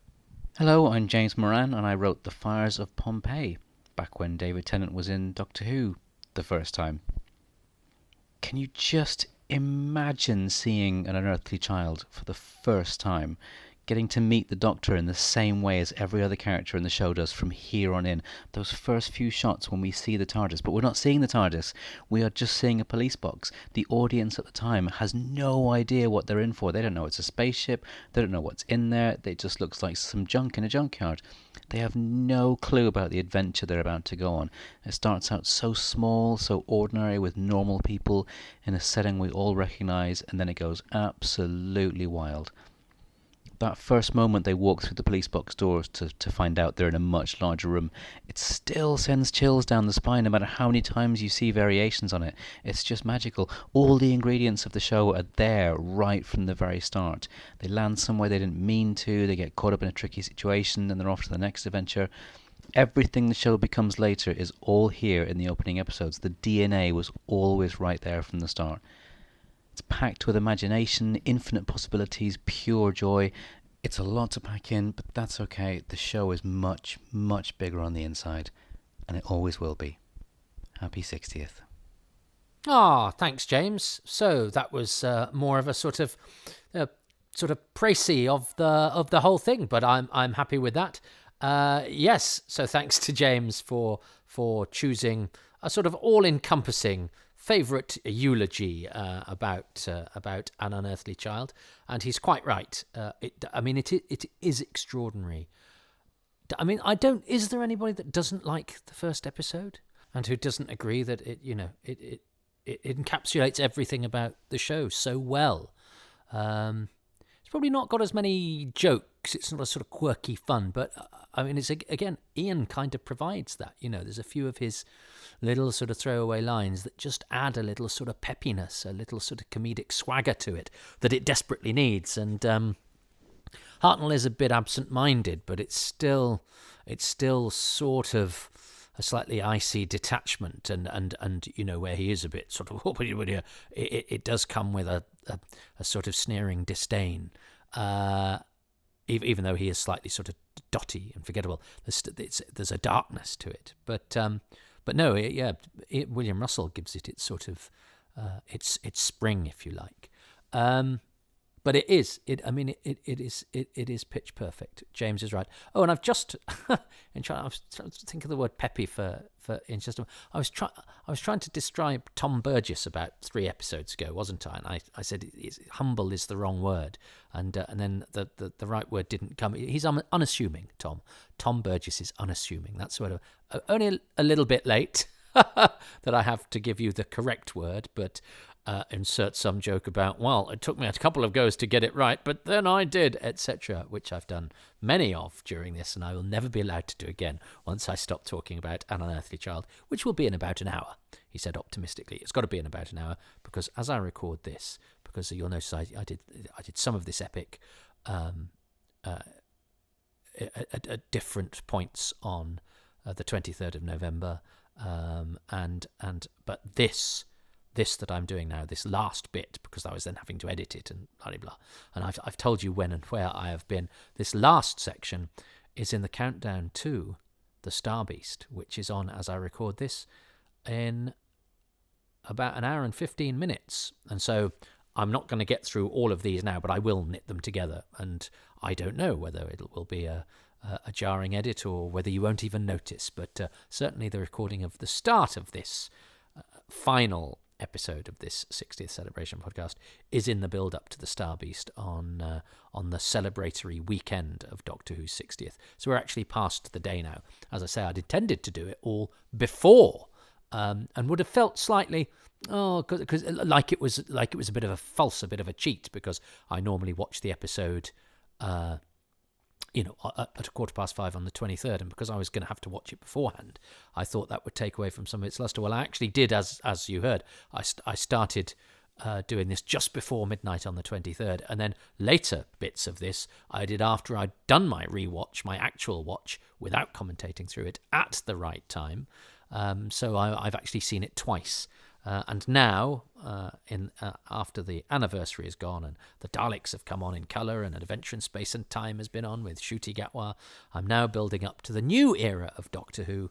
It's almost as exciting as when Rose was on. I was thinking about what I watched the day of Rose, which was, I tried to watch the Armageddon Factor because I thought I'll watch one I don't really know that well, and I chose the Armageddon Factor as one I wasn't overly familiar with, and I got halfway through episode 2, I was a bit bored, and then my friend John came round who'd never seen Enemy of the World 3, so we watched that. And I think we may have watched another Orphan Troughton, either Web of Fear 1 or Space Pirates 2, I can't remember, but there was a couple of Orphaned Troughtons he hadn't seen. Well, if it was Enemy and Web, well, my goodness, we made them eventually come back. So what I should do now is watch all the single episodes from stories we've only got bits of, and then they will return 10 years later.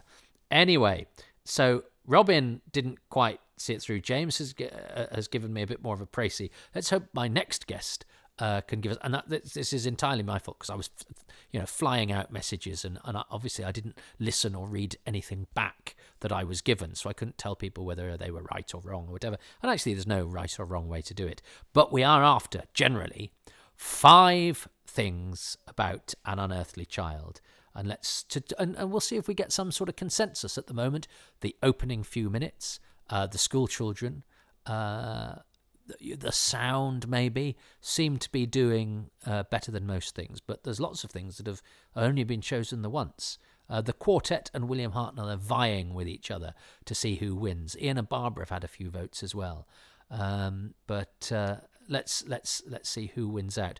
The next person is a bona fide Doctor Who writer of the new series, writer of lots of stuff in the orbit of the show and important parts of Doctor Who's life in home media, shall we say. I will allow him to introduce himself, and he may tell you some of that. Hello, Toby. It's Pete McTighe here. I'm going to tell you about my 5 favourite things about An Unearthly Child. And they're all going to be really obvious, sorry, but they are the best things about the episode, I think.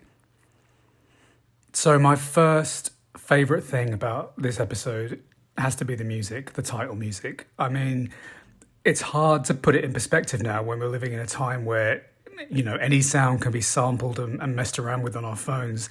This was a time when sound editing was achieved by physically splicing tape. But the Doctor Who theme, it's just an astounding achievement. I think it's a great composition by Ron Grainer, but brought to life kind of kicking and screaming and warping and whooshing and spangling by Delia Derbyshire, that genius and pioneer. It's still 60 years on, it's like nothing else on television, and it's endured. There's been 20 odd different versions over the years, and it's one of the most recognisable themes in the history of television to this day. And this original version, frankly, hasn't really been beaten, has it? Let's be honest. Warping and whooshing and spangling. Oh, you see, Pete, it doesn't matter if you choose what you say are the obvious things or what you think might have been chosen by everybody else. It's the way that each individual contributor expresses themselves. Warping and whooshing and spangling. I love that. And yet the theme has done very, very well in this celebration, and right that it should. And it is extraordinary how it's remained. It is extraordinary how that original has never really been beaten, no matter how bigger and fuller it gets. But they did try, didn't they, to use or they did. I know that the bootleg of Rose that came out, which I didn't see. Do you know what? I held myself back. I thought I'd waited long enough. I could wait another week. Did have the original theme on, didn't it? And they said it appeared quite empty for the sort of busyness of the modern image. And I can understand that actually the old theme might not work in today's setting. It is a relic of the past, but can still never be beaten. And I had a program on Radio 4 Extra called The A to Z of Surviving Doctor Who and A to Z, and I chose the theme under D for Diddly Dum, and but they asked me, I cut a bit because it was overrunning, where I put it in that list of theme tunes that you can sing the title, the Sweeney, The Sweeney, the Sweeney, the Sweeney. EastEnders, EastEnders, EastEnders. And then, of course, you've got Doctor Who, Doctor Who, Doctor Who, Doctor Who, I'm diddly dum, I'm Doctor Who, I'm Doctor Who, Doctor Who, diddly dum, I'm Doctor Who, Doctor... Yeah, there. And they probably cut it for a reason, but it's an observation I don't want to be wasted. Ha ha ha. Pete, by the way, who just introduced himself by name, wrote Kablam and Praxeus, two of my favourite episodes of the Jodie Whittaker era. I think it was Doctor Who doing a story set in Amazon was absolutely a great call, and we have a slight personal connection with it too, because Julie Hesmond-Halge is a friend of ours, and she was in it. I remember her popping up in that post-titles thing of it being, oh, now here's who's coming up in Doctor Who. I was like, oh, yay, somebody else I know is going to be in Doctor Who. Everyone I know is going to be in Doctor Who. And Praxeus, I think, is hugely underrated. I don't know. I've seen it get some stick in some quarters. I think the bit where the two kids say, oh, we're about to go on holiday, and then they're around the beautiful unspoilt place, and they see loads of plastic waste. I think Doctor Who doing a story about microplastics is absolutely the right call. It's a really great thing to be doing. And the scene where the cadaver of the travelling girl, is there and collapses, I think is a really frightening thing. And I really enjoyed Praxeus. I thought it was a smart story that I was surprised to see get some opprobrium from some quarters. So Pete is somebody I would definitely like to see writing Doctor Who. I only met him very, very recently, and I've met him a couple of times since, but he does, of course, the trailers. Essentially, to call them trailers seems a bit insulting.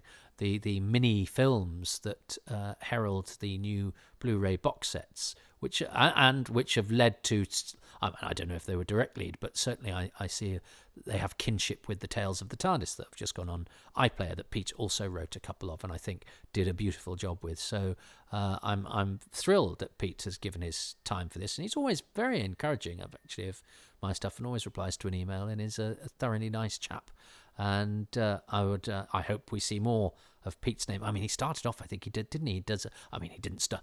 He came to my attention designing covers, I think, for the late stage DVD releases. But a man of many talents, and is now, a showrunner. He did, he did the excellent series, the Pact, which I thought was absolutely fantastic, and has written for lots and lots of other TV, and exec and produced lots of other TV. So I'd love it if he continued his association with Doctor Who, and I'm really thrilled that he still does sort of Blu-ray trailer level stuff, because we really benefit from him. And I've enjoyed chatting to him, and I was surprised but very happy that he sent me his thoughts, because he's a busy man who's doing a lot of stuff. And let's see what his second choice is. My second favourite thing is the police box. What a strange choice and a strange conceit, but also pure genius. And I don't mean the TARDIS, because that's a spaceship, and there's many a spaceship in TV science fiction. I mean specifically the police box exterior. I think that is a stroke of genius. It's something so kind of everyday. Even now we can relate it to phone boxes, something that's so kind of mundane, but in becoming this iconic piece of pop culture, it's also become kind of beautiful. I mean, for me, it is an object of absolute beauty, that blue police box, wherever it's sitting, whether it's in a field, in an alleyway, on an alien planet, it's utterly iconic, and I love it. And I do want one as my garden shed, but I'm having trouble getting that past my partner. Pete, do you know what? Nobody's chosen the police box.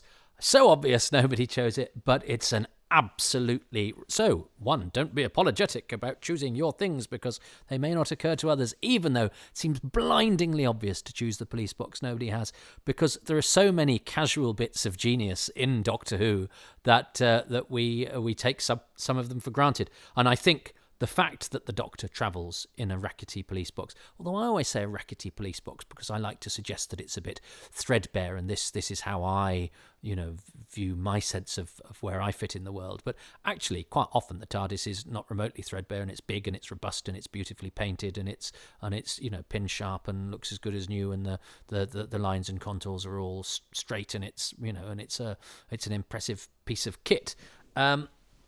But it also has been very ramshackle at times. But I think it has a charm about it. It has a charm because of where it's from. The time that it is from.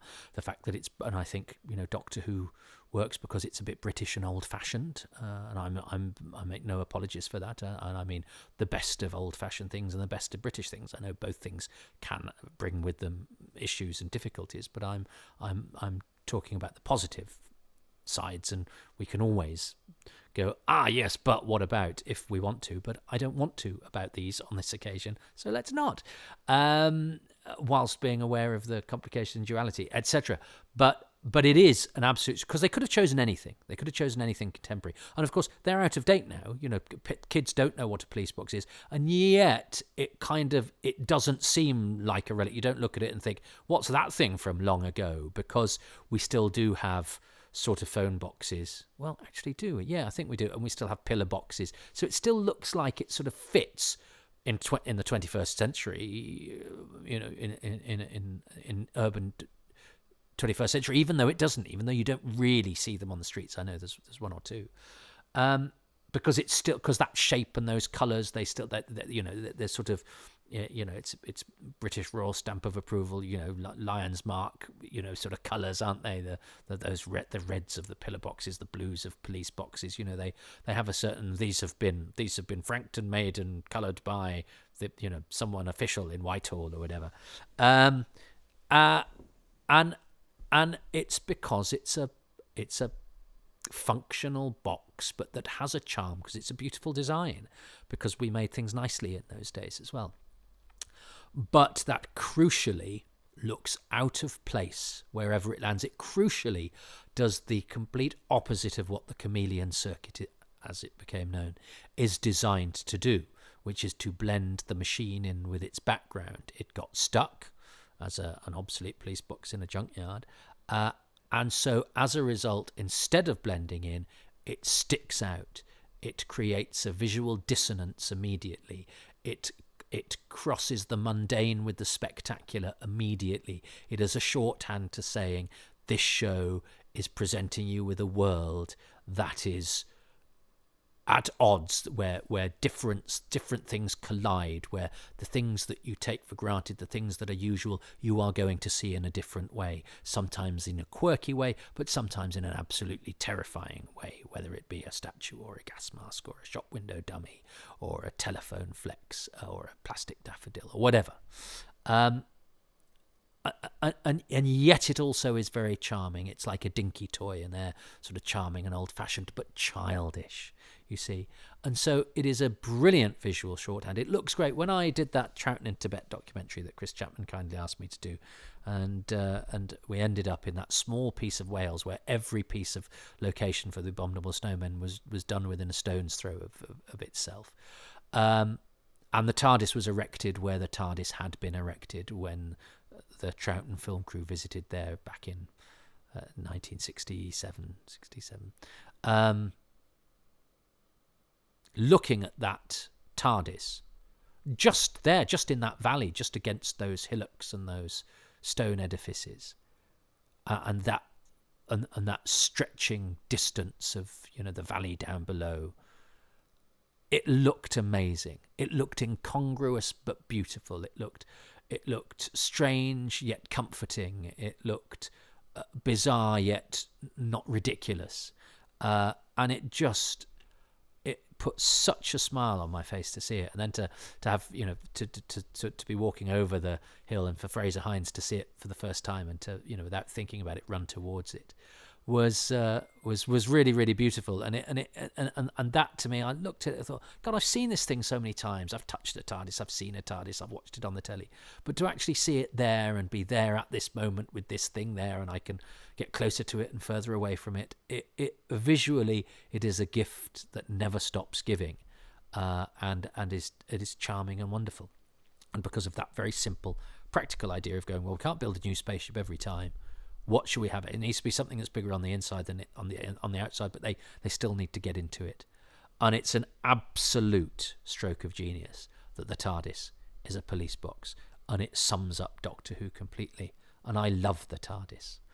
So good choice, James, but nobody chose it.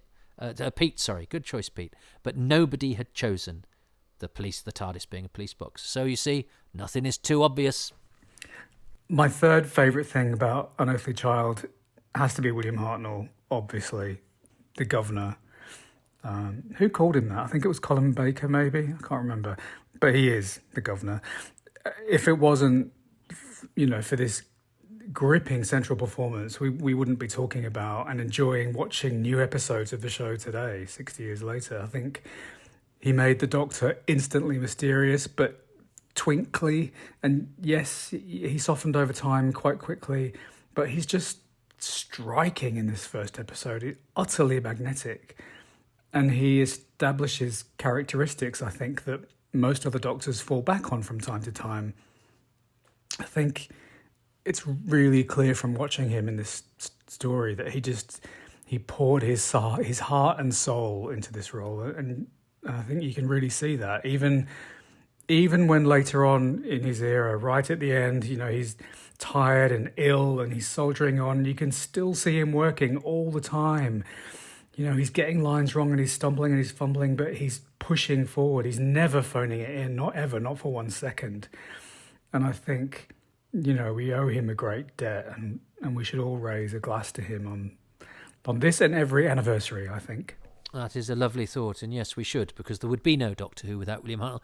It's funny, often, Doctors try and put a bit of Hartnell into their performance, and I think Davison does a very good impersonation of him in Castrovalva, and both Colin Baker and Peter Capaldi sort of thing invoked him when they said, well, we want to be a bit spiky because that's what the Doctor was originally like. But watching it this time, when I watched it for real at 16 minutes past 5 on the 23rd of November 2023, I noticed there's a bit that he does in the TARDIS when he sort of goes and sort of draws his mouth downwards and does a sort of sort of thing that's very like what Tom Baker does. Now, I don't think Tom Baker is aping William Hartnell, and in fact, because I'd never really noticed it before, it seemed to me like William Hartnell was prefiguring Tom Baker, rather, even though that is, of course, impossible. But it was lovely how I could see an element, because Tom Baker does this sort of moochy kind of, okay, and will sort of draw his mouth down and sort of, lope down as if to go, okay, I'm taking that in my stride. And Hartnell does it, and I thought, it's really interesting that I can sort of see a pre-echo of Tom Baker. I mean, Terence Dicks always said Doctor Who fans see patterns where there are none, but that's okay. That's the joy, and I'd noticed that this time round, and I'd never noticed it before. But that's why Hartnell's performance is so interesting, and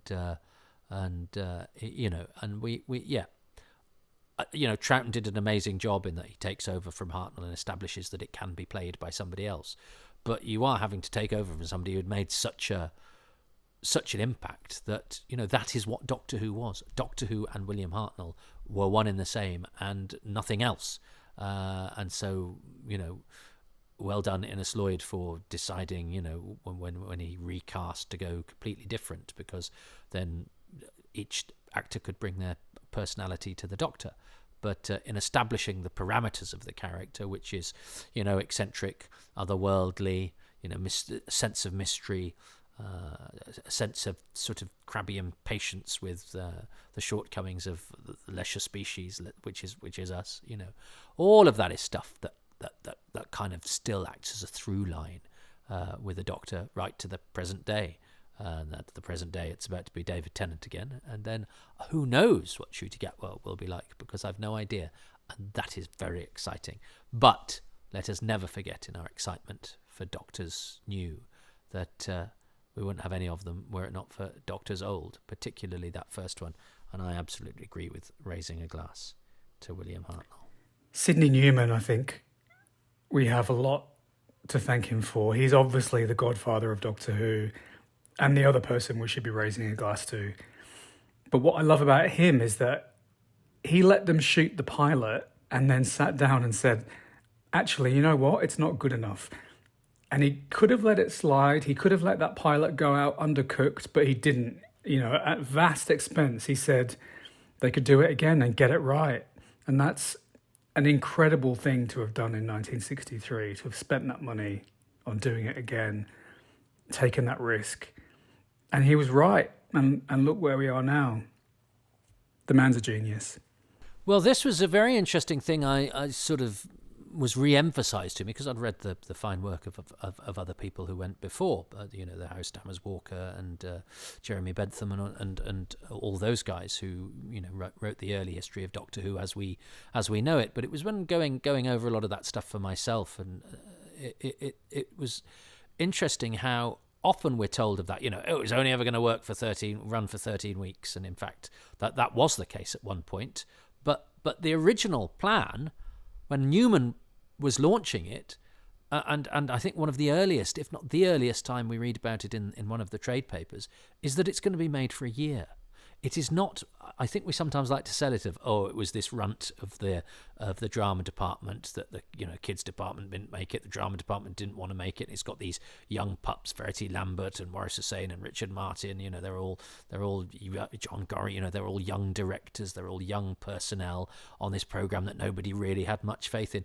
Newman had commissioned it and envisaged it for a year. It's only when the drama department and head of programming and people like that start looking at the figures, and the TARDIS costs so much, and you know the actors, you know, aren't hired for a year. They're only hired for short term, so they're getting itchy feet and going, well, come on, you got to commit or we'll be off. That they sort of go, okay, well, you can have 13 weeks, and then it's like, oh, you can have a couple more, and then it goes to 26, I think. But and it's gradually increased by Donald Baverstock, but that's as a result of how it starts to pan out. Originally, the plan is to make it for a year, and that's so Newman's vision wasn't, oh, let's see if we can, you know, this is just a crappy thing we're making, and I hope it does all right. Newman had big plans for it, and obviously that's, you know, part of his motive for going to making that, you know, extraordinary move of going, okay, redo it, remount it. No recasting. Now that would have been interesting, wouldn't it, if they'd had some different actors and gone for it again with different actors, and then we'd go, oh, what would it have been like if Penelope Lee or Philida Law had played Barbara or whatever. But yeah, it shows a great amount of faith and guts for Newman, but also a stubbornness and and a drive that meant that, you know, Doctor Who wasn't this accidental program. There was a lot of resources and a lot of energy and a lot of commitment and faith marshalled to make it work. And yes, there were obviously objections within other parts of the BBC, but it wasn't an accident that it came together. It came together because of an ambitious, commercially minded, bloody minded head of drama called Sidney Newman, who's also, you know, we know whose idea it was. I remember the Guardian obituary said, "Oh, he greenlit Doctor Who," and I remember thinking he didn't greenlight it. He put the bulb in. He wired it. But good call, Pete, because nobody, Pete, nobody has mentioned Sidney Newman until now. So it's a good job you came along. My last favourite thing about Unearthly Child is, of course, the cliffhanger. This cliffhanger is the first of many. I love the Saturday matinee serialness of it all in these early days. And this cliffhanger is so simple and so effective and instantly becomes an integral part of the programme even to this day. Even now, you know, when we have standalone episodes, we usually have little mini cliffhangers as cold opens that lead into the title music.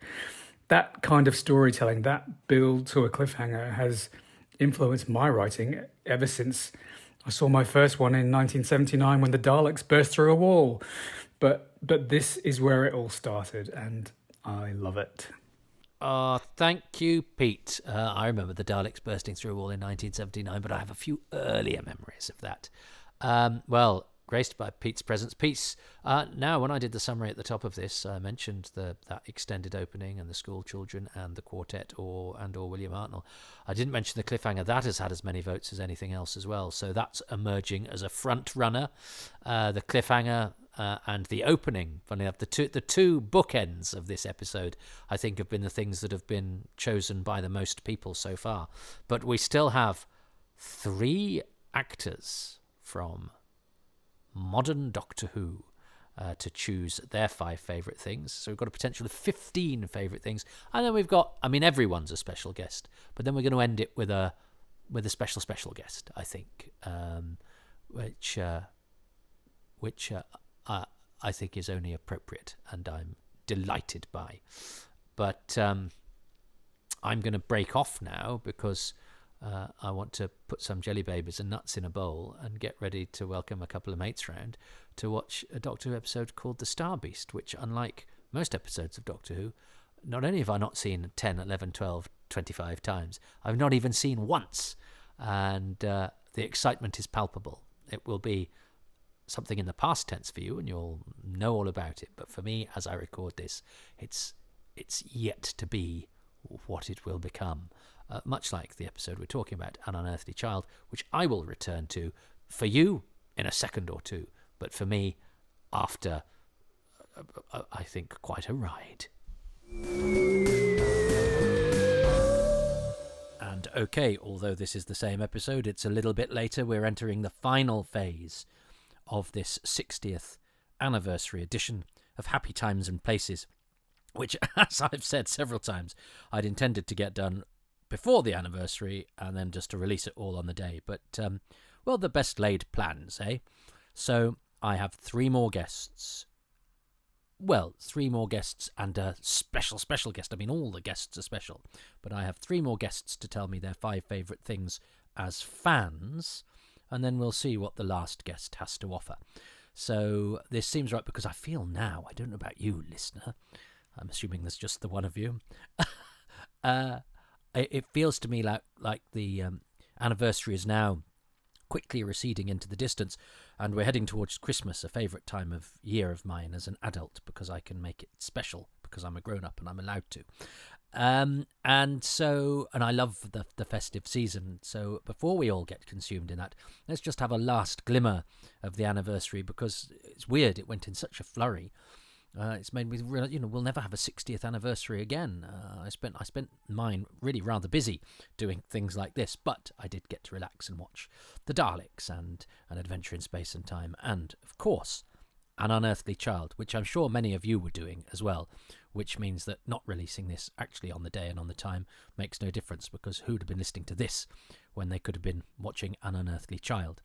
I wonder what our next guest was doing. He was one of the first people to reply and to contribute to this special anniversary shindig. He's never been heard on Happy Times and Places before, although he is promising me a 4-part Tom Baker story that he was one of the earliest claimants of, but not got there yet.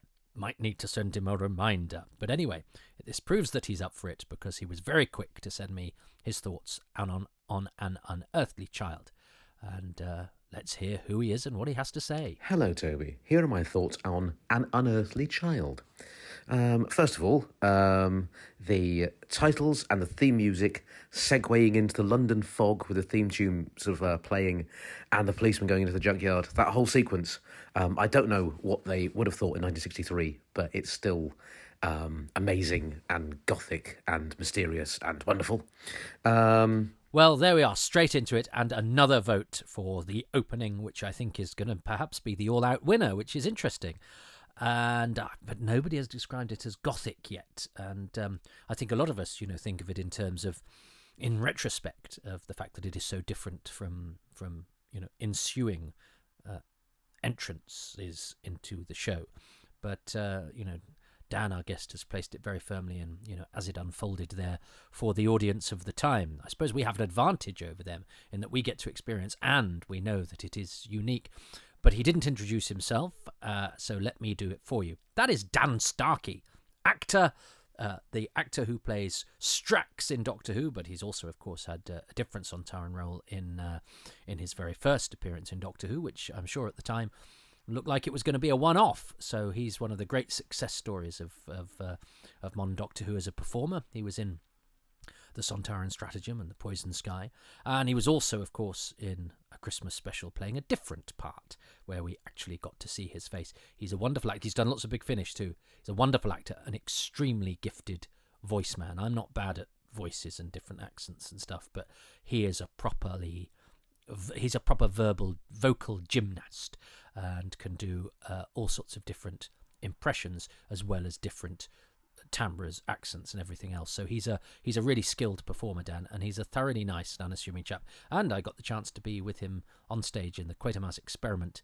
in September, and I got to do quite a few scenes with him, and he was excellent, really engaged as a performer, and you felt you were in safe hands working with him. So I'm an admirer of Dan, and I'm very pleased that he has contributed to this, because he is one of us. He's a Doctor Who fan. He's a Doctor Who fan who's ended up becoming part of the on-screen mythology. So hooray for him, and I hope it's not too long before we see him in the show again, because of course he under latex as Strax, he can well, and of course he's been Sontarans other than Strax since then in Flux, so he's definitely a go-to Sontaran guy, but he's such a versatile performer, and because we've only seen his face in the Christmas special, he can, I'm sure, no doubt, return again and again in different guises, and he certainly has the versatility so to do. So happy anniversary to you, Dan. And yes, you have, I think, helped seal the opening sequence with the music going into the action over the policeman, over the fog, over the doors, onto that close-up of the TARDIS as probably the most chosen thing of the 5 things that we all love about An Unearthly Child. Let's see what his number 2 is. Doctor Who is always about the collision of the mundane and the cosmic, and the annoying schoolboy going, "Oh, very good," in the corridor at the start in Cull Hill School. That's memorable. My goodness, Kenneth Williams / the school children look like they're being firmed up in place as thing number 2. And Dan has, I wonder if Dan is actually accidentally compiling us with the definitive list of all of the things that are going to emerge as the top 5 favourites of An Unearthly Child. And I like that. I've always said, Doctor Who is very good at taking the everyday and contrasting it with the stuff from outer space. I've suddenly got inarticulate because I don't want to say the words that Dan said, because the point I was trying to make was that I've never said that it's a collision of the mundane and the cosmic, which I think is a wonderful descriptor of the show, and it is exactly what its appeal is that it's not just that it's about outer space and time and apocalyptic events and the strange. It's the fact that it is always contrasted with something as ordinary as, it's like when Christopher Eccleston talks about your beans on toast. That's very much the Doctor Who universe of going, this is not actually about outer space, even though we often find ourselves there. It's about how that contrasts to our everyday ordinary, and that's not as a pejorative, by the way, because it often celebrates the, in inverted commas, ordinary. So I'm not making ordinary seem like a pejorative thing, because actually what it does is it holds up a mirror to the supposedly ordinary and goes, actually, what can be found in the ordinary is as marvellous as what can be found in the celestial. And but the mundane and the cosmic, I think that's beautiful. Nicely put, Dan. And another vote for Kenneth Williams, the schoolboy. So we're doing very, very well. If he chooses the cliffhanger as well, I think those 3 things are very much the winners. I haven't been keeping a tally, but those of you who are minded so to do, you can do that. When he arrives, the Doctor's Astrakhan hat is brilliant. The fact that it remains on his head, despite its improbable shape, is wonderful. And yes, frames Hartnell's face wonderfully as he finds the camera in the junkyard at various points. I thought the hat might get more votes because I love that look. I've mentioned before the Don Smith photographs. I really like the one where Susan's slightly out of focus in the background, but is she out of focus? But she's in her hat and her coat, which we hardly see, and he's looking slightly dramatic and has his hand out. But I love that Don Smith photo shoot. I think it's gorgeous. And that is partially because Hartnell's costume is so good. Kudos to Maureen Hennigan, the costume designer, who chose the Astrakhan hat. She is still with us. She's been interviewed, I think, maybe only once. Did Richard Bignell talk to her? I think he probably did. But she lives in the States now, I believe. And Hartnell, of course, then only really has it back. He has it again in the War Machines. Interestingly, when Doctor Who returns to the present day, for the first time properly. Yes, I know he does in Planet of Giants, but everybody's small, and it's possible the bit on the Empire State Building in The Chase is the present day, but that's just a sort of comic interlude. But for a story that is about, for a story that takes us back to now, I really think of the War Machines as the first proper occasion that happens, and he's there in his hat, and then of course he's there in the hat for when he leaves. He puts it back on. He puts on the millinery that we first saw him in order to depart. Now, I'm sure that wasn't a deliberate decision, but it's just a beautifully serendipitous bookend, a serendipitous costuming bookend to the era. And I wonder why he didn't wear it more often, because I think he looks absolutely fabulous in it.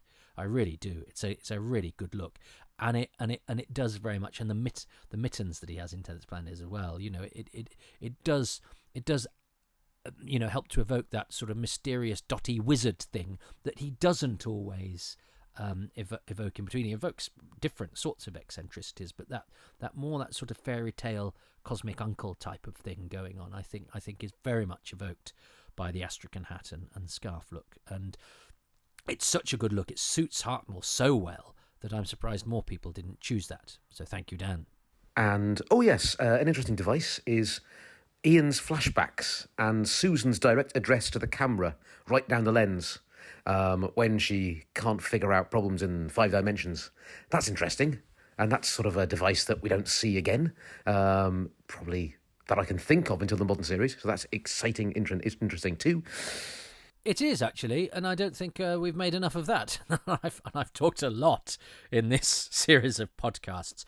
I think I might release it as an omnibus as well, which I think will end up being 5 hours long. Can you get in the Guinness Book of Records for the longest podcast? But I know some of you do like to have it long, because I was told in the olden days never do a podcast that's more than half an hour. And I think I might have mentioned this earlier. So, somebody did say to me recently, no podcast should be more than 20 minutes. But a few of you have said, no, I like to put it on and then not have to stop and changing it if I'm driving or if I'm, working in the garden or whatever. And actually, I have to say, I prefer if I'm getting my head down and doing something. I quite like to have something I know will last, the duration, so I don't have to get my phone out of my pocket and take my gloves off and blah-de-blah. So there we go. But yes, the address to camera really is, and the fact that she's looking straight at the camera because she's looking at Ian, and Ian can't, of course, be in the shot. Ditto Barbara, because the actors are in the car and they're being played in via a tape because they can't be in the flashback and in the car because of the way that television was made in those days. So they have to be inventive. So they are inventive, and isn't that beautiful? And as a result of that, we get her looking straight at us, which means we make the best of Carol Ann Ford's brilliant facial expressions and brilliant physiognomy, and adds to her feeling of being sort of hemmed in by all these people that she cannot communicate with properly because they're existing on a different intellectual and knowledgeable plane than she is. And I think it's really effective. And actors speaking to camera, that doesn't happen much in Doctor Who.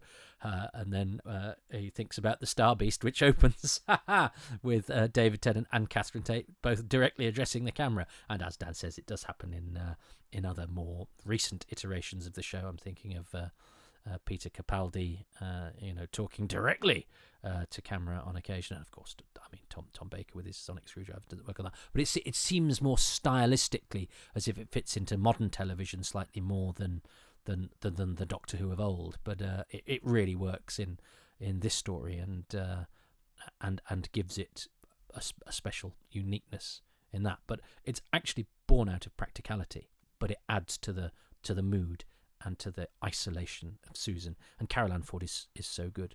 It is a beautiful thing. Thanks, Dan.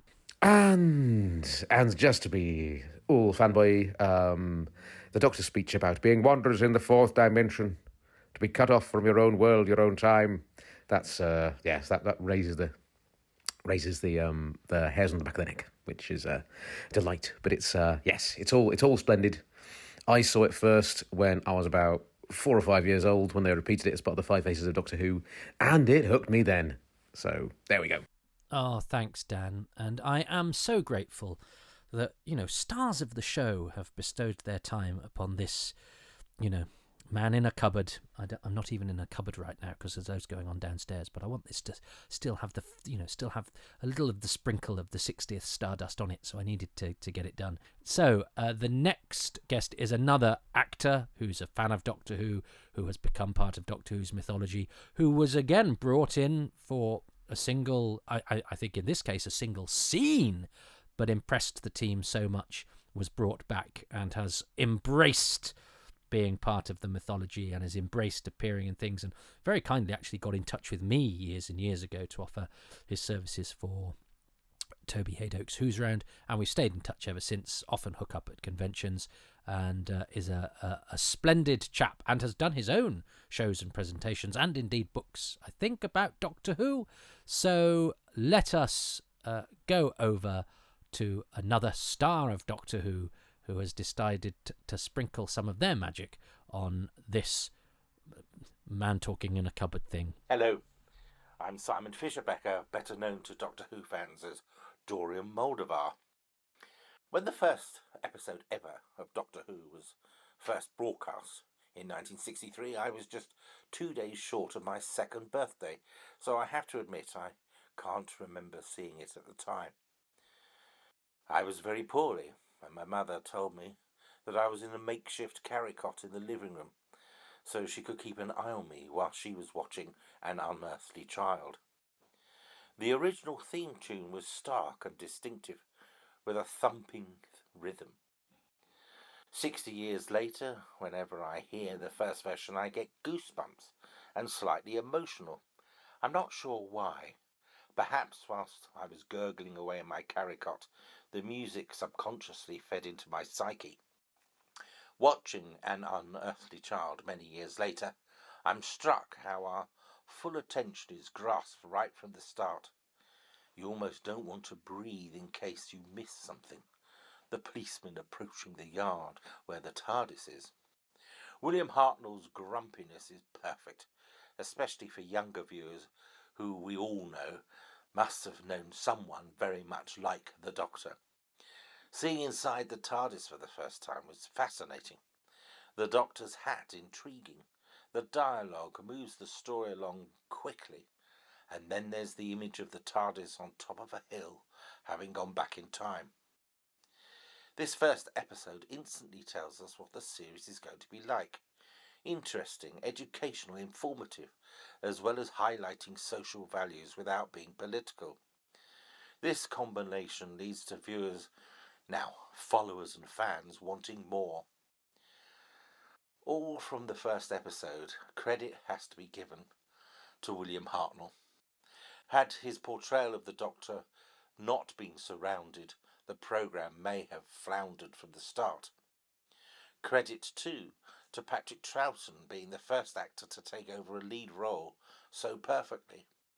The concept of regeneration was set, and I believe that regenerations is the main reason for Doctor Who's longevity. Recognition, too, has to go to Verity Lambert, the first producer of Doctor Who. Her steeliness and tenacity kept the show running. To add to the mystique of Doctor Who, I think it's fascinating that 2 actors, Carol Ann Ford and William Russell, who appeared in An Unearthly Child, are still with us to share the 60th anniversary. Oh, that was a delightful, almost monologue from Simon. As he said, he's best known for playing Dorian in Doctor Who and has had some key speeches to say himself. He's always a delightful fellow. I haven't seen him for a while, but I saw him on the convention circuit a fair few times over the years around the 50th. That time seems to have flown, but we're still in touch.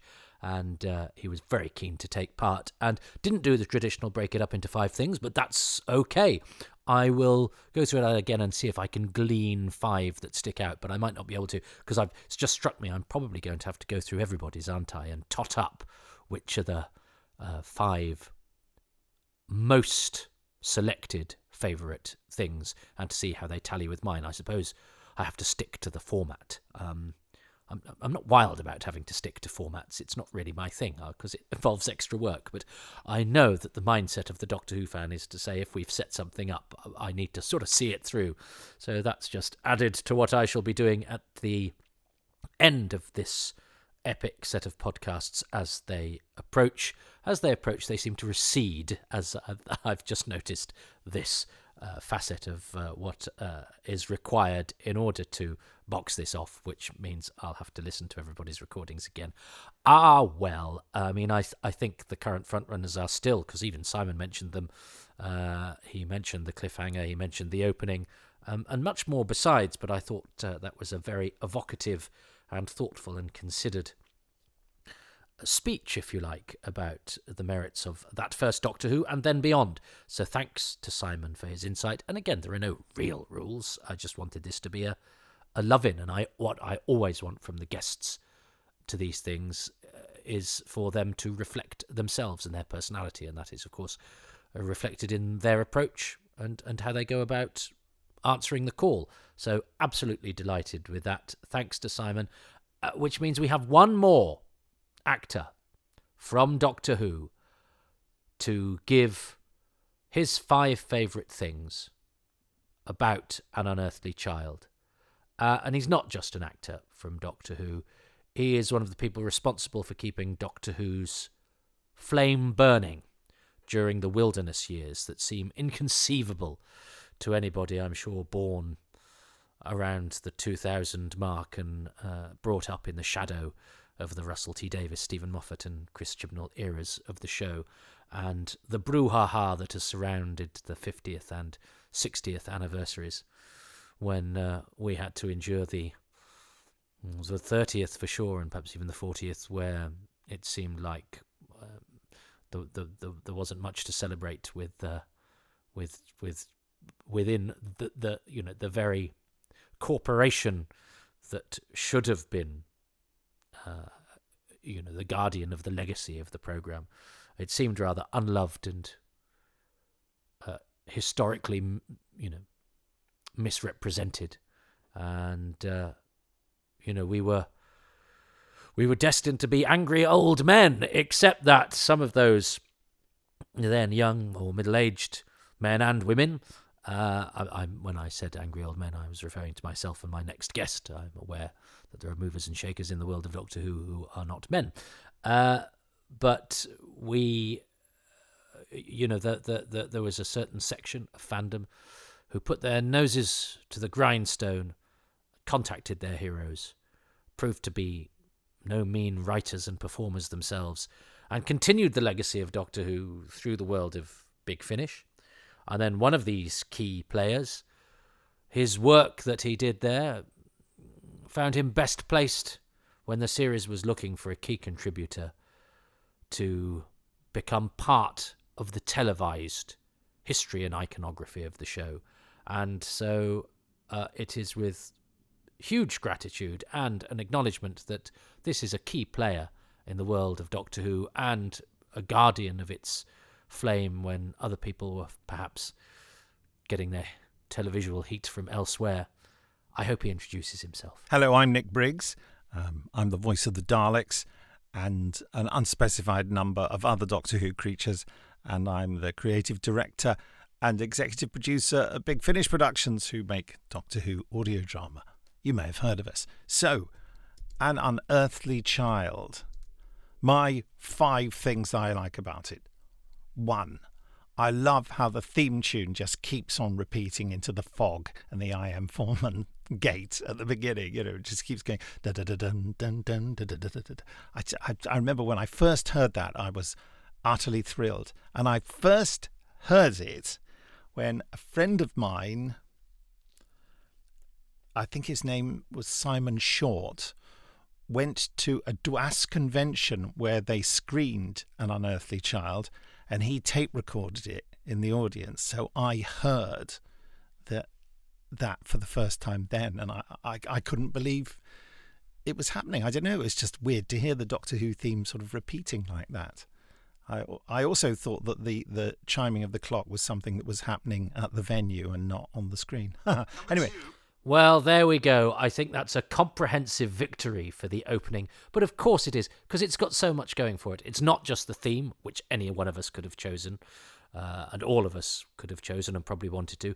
Not just the titles, see above, but a combination of those two things, and the fact that it has this unusual carry-on, the fact that it has an overword used, but definitely appropriate here, iconic policeman played by Reg Cranfield. The fact that it has those bell chimes that we all seem to have noticed, the fact that it goes through the doors that magically open, and the fact that the music does the dugga-da-dung, dugga-da-dung, dugga, which doesn't really happen anywhere elsewhere, even when the theme does carry on over opening titles and action, such as in The Underwater Menace Part 3 and elsewhere, that it goes on for so long that we get a part of the theme we don't normally hear, particularly in that era. And the fact that it's the opening of the very first episode of Doctor Who, and it is so different and memorable and surprising, even if you think you know the show. So it seems appropriate that Nick has chosen the opening, because I think that is going to end up being the most chosen thing. And what is his... and also, yes, an acknowledgement. It is Nick Briggs, voice of the Daleks. I'm sure you don't need me to steer you towards the excellent work done by Big Finish. He's also a very charming and nice fellow, and has been very kind to me over the years, and it's always nice to spend time in his company. And, he's a grafter and deserves all the success he has as the voice of the Daleks and beyond. And I'm thrilled for him that he's such an important part of the show's fabric. Number two, the schoolboy who leans over a girl's shoulder and says, "Ooh," in a rather beautifully camp way. What amuses me about that particularly is that he doesn't do it so much in the pilot episode, and obviously by the time he has a chance to do the scene again, he really decides to throw his all into it. Yes! Another vote for Richard Wilson with 2 L's, the schoolboy who was so hard to track down, but I managed it. Another plug for my class reunion, Far Too Much Information, which is season 4 of Toby Hadoke's Time Travels, in which I will tell you everything there is to know about that schoolboy and all of his classmates. An unlikely hero of this Happy Times and Places podcast. There was a lot of competition, but I think, again, Nick has chosen what will feature as one of the eventual winners. I wonder if I've chosen Nick wisely. I chose Nick to finish it because he's such an important part of the show, and of course because after An Unearthly Child comes the Daleks, and Nick is now the Daleks. But I've sort of built up to Nick, if you like, and wouldn't it be wonderful if he actually ends up choosing all top 5 favourite things? That would round it off beautifully. Although don't go anywhere, because there is one more guest, but whose contribution will be slightly different. Yes, God bless Richard Wilson, a.k.a. the Kenneth Williams schoolboy. 3, insulting, says the Doctor to himself as he looks into the camera. When Ian and Barbara are remonstrating with him in the junkyard, and he does all that stuff where he's looking at all sorts of bric-a-brac, and he sort of seems to address his comments directly to the camera, and he kind of half closes his eyes and goes, "Insulting." I love that. That's a second vote for insulting. Now that's interesting because it's not one that's been hugely popular, but when it was chosen, I thought, that's a one-off. Was it Dan Starkey? I can't remember. I will go and remind myself of all of these. But not the first choice for insulting, and isn't it? It's just one sotto voce word addressed not really to anybody for a brief moment of the episode, but one that means something to more than one person. That's the beauty of this exercise. That's the beauty of that episode, and, for two people at least, the beauty of that moment. And it is. There is something rather special about it, brief though it is. My numbering here is not working, so I'm now completely lost. 4, this is illusions indeed, says the Doctor in that inimitable way. The sort of tune of that line echoes over and over in my head. Only William Hartnell could have said it that way. And now perhaps Stephen Noonan for Big Finish. I really like that. And Nick has brilliantly there managed to choose something that nobody has chosen yet. So there's still life in the old podcast yet that everybody thought, well, no, nobody knew I was doing this, but I thought might end up being a bit repetitive, as indeed did many of the contributors, and apologised for their potential to be so, including Nick, who said, I'm sure I've chosen what everybody else has chosen. But illusions indeed. And I love the way that he talks about the tune of Hartnell's voice. There is a sort of fluting, melodic aspect to Hartnell's delivery, particularly of that line. I can hear it now. It never really occurred to me to put it that way until Nick said that, and now I can hear it uncannily in my ear. And he does have a particular way of speaking that sort of floats on the ether and makes his Doctor, at once haughty and at once pensive and at another time scolding. And Hartnell's voice register is an interesting thing, especially when one hears him talk as himself in that grumpy interview he gives, where he's altogether more sort of guttural, and that sort of fluting tone is very much the tone he has adopted as Doctor Who.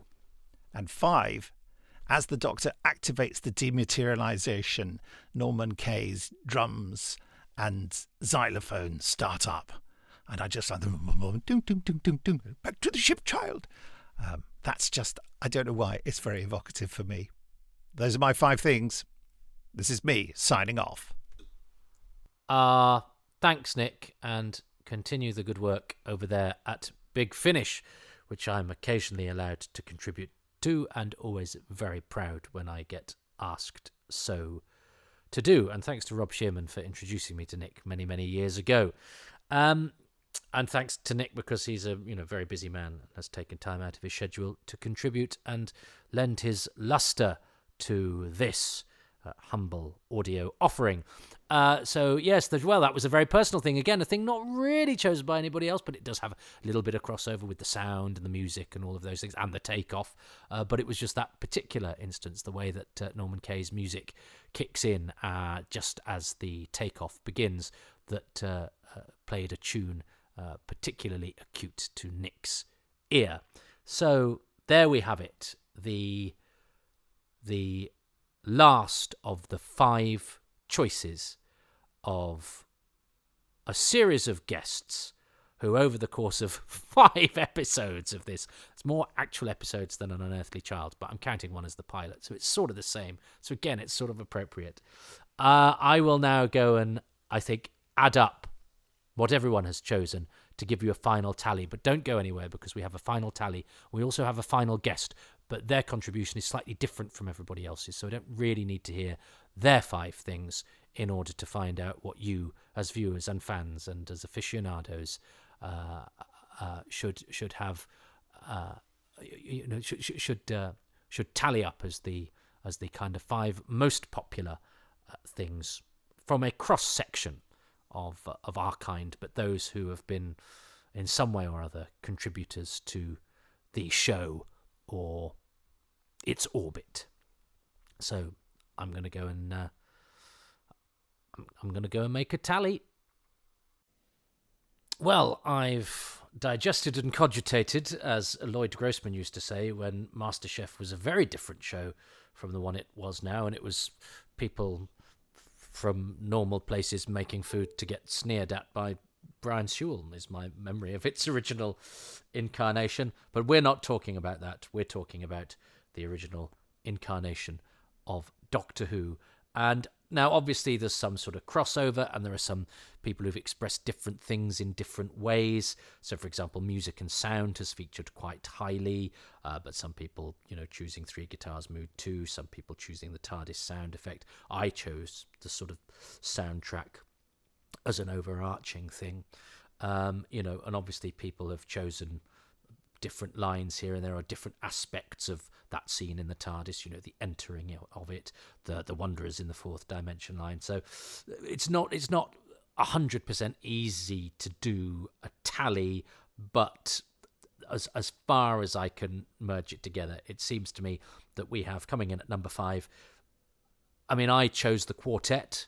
Lots of people chose Hartnell, a couple of people chose Susan Foreman, but a lot of people chose Ian and Barbara, and also that had a crossover into the fact that they chose the fact that Ian and Barbara were school teachers. A couple of people chose William Russell or something like, William Russell's Lines or whatever, but there seems to be enough traction for Ian and Barbara, but with the addendum that, and the way that the story is told through them, and the fact that they are benign school teachers, as well as the performances of those two, that mean that they sort of stand out there. Although if we wanted to, we could just sort of say, well, enough people chose different members of the quartet, whilst acknowledging the other members of the quartet to go, that central quartet. But Ian and Barbara, and I think it's worth noting that a few people did specify it's because they're teachers, and that's an important element, and I think that's wise, and I hadn't really thought that would be as prominent as it was. Number 4, coming in at number 4, again, I've sort of merged together here, but it's the titles and the music. The titles and the music, which, designed by Bernard Lodge, the Signal Howler-Round by Ben Palmer, and work from Norman Taylor there as well, and the music by Ron Grainer, realised by Delia Derbyshire and the BBC Radiophonics Workshop. The fact is they're extraordinary. The fact is they stand the test of time. The fact is they're the first thing you see, and how amazing that must have been if you had no knowledge of the show, seeing that sort of oozing out of your television and wrapping you in a strange glow of comfortable fear. And they are extraordinary, and, a lot of people pointed out, and some of the aspects of that music remain unchanged to this day. So the titles and the music, I think that's... Third, well, it's a cliffhanger, isn't it? That wonderful, incongruous image of the police box blinking forlornly on the Paleolithic, but we don't know it then. It could be any alien landscape. It's certainly not the junkyard that they left. And then a shadow of what turns out is just a character actor in furs, but the shadow of something, and the perspective of that shadow falling lengthways from the corner across the screen towards that last vestige of civilization that is now the only shelter that the 4 travellers have. It's a brilliantly Doctor Who image. It sets the scene for many adored cliffhangers to come, and as the first of its kind, it's a pretty damn good example of the art of the cliffhanger and the very essence of Doctor Who, with its, what was it Dan Starkey said, its mixture of its juxtaposition of the mundane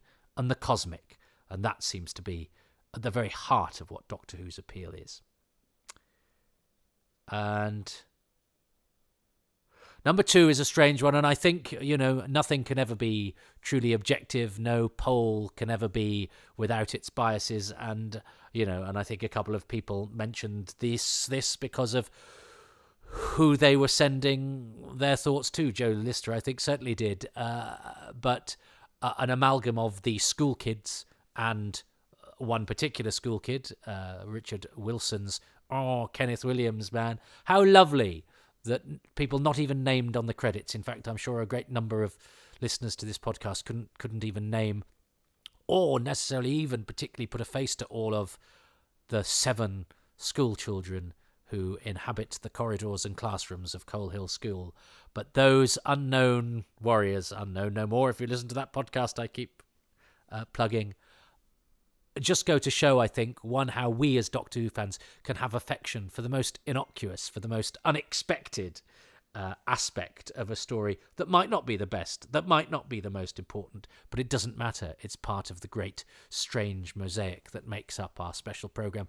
And and can only be bred from familiarity and love and constant revisiting and rewatching. Probably they appeal to, they struck none of us on our first view, but this is down to the fact that we keep coming back to this story and keep looking this episode and keep looking for new things in it, and then realise how familiar some of the aspects are and yet so unfamiliar in a way.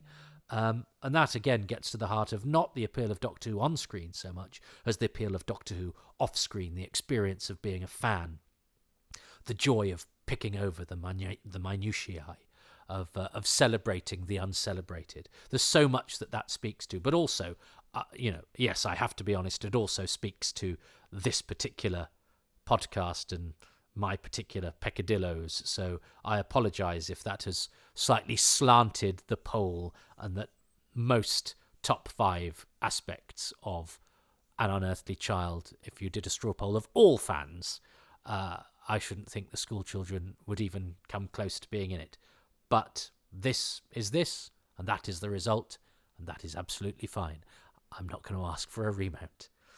And finally, when I chose this, I wasn't sure it would be one of the things, but it was one of the things I chose. I chose the opening, and the fact that not just, and I sort of included the titles of the music in that, but the fact that it carries on with the policeman, the bell, the fog, the doors, all of that particular first few seconds of visuals up to the title card that are so much of a trademark of this particular instalment, and sum up so much of what Doctor Who is in its very, very opening moments, and yet seem so strange in context of the series as a whole. Well, there we have it. The opening moments of the episode, which have so much atmosphere, no lines of dialogue, just a description in the script, and a script realised brilliantly by its director, Waris Hussein.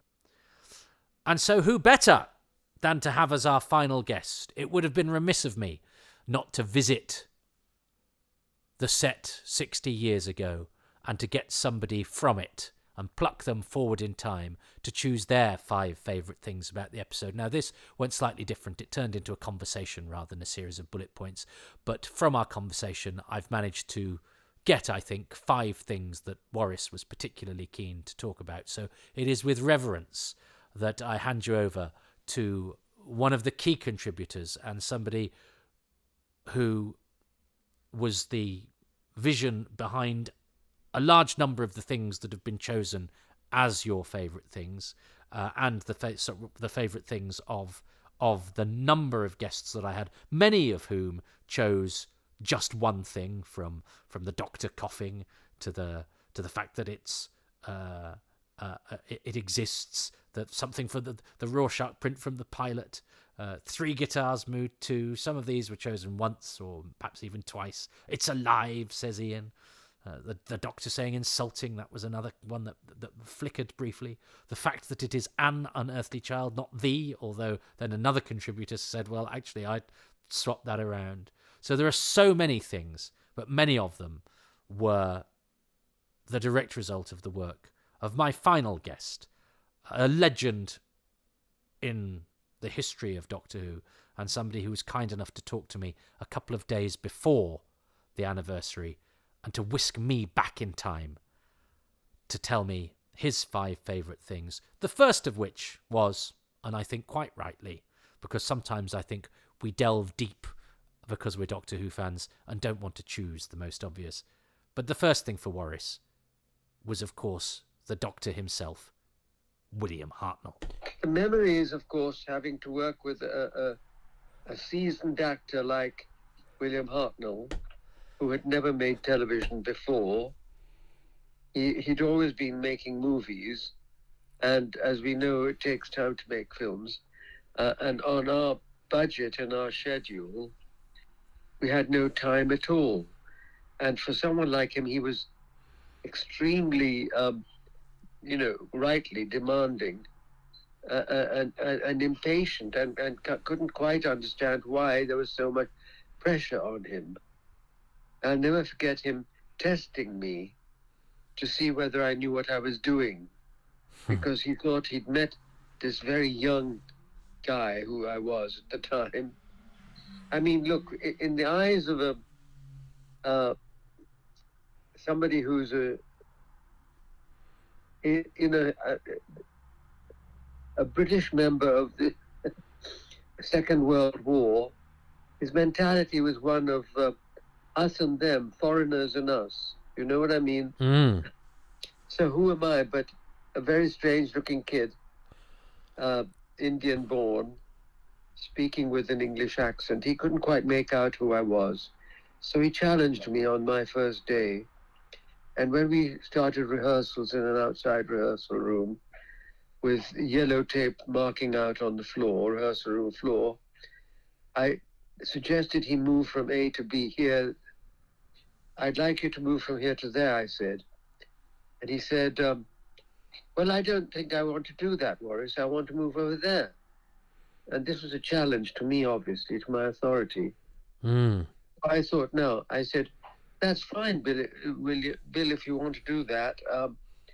But you will be out of shot. I won't be able to see you on camera. And the moment he realized he wouldn't be on camera, he adjusted himself and decided to follow my instructions. That was the first thing I remember about us meeting. That's an incident, I suppose, because it closed our relationship. From then on, he began to trust me, and it was a very good relationship between actor and director. But, you know, he did test. I mean, he did test me to see if I knew what I was talking about. Waris's next thing, because I think it was a casting, as you'll hear, that he had a direct stake in and a direct influence on, and a character whose development in the script was of vital importance to the success of the episode and, in fact, the intriguing nature of Doctor Who, and that is the title character, An Unearthly Child herself, played by Carol Ann Ford. The other thing was, how did I get to cast the show? And it's interesting because these things happen by pure chance. And Carol Ann Ford, who played the granddaughter of Doctor Who, made the first companion ever. We were looking for somebody to play, a young girl to play the character. And I happened to be in the observation room at the BBC looking at monitors of a show being lined up. And I used to love watching other directors how they lined up their shots and shows. And while I was watching the monitor, I saw this girl standing around chatting because she wasn't on camera. She was waiting to go on. And I thought there was something unusual about her. She wasn't exactly a cliche-looking dolly bird in the 60s.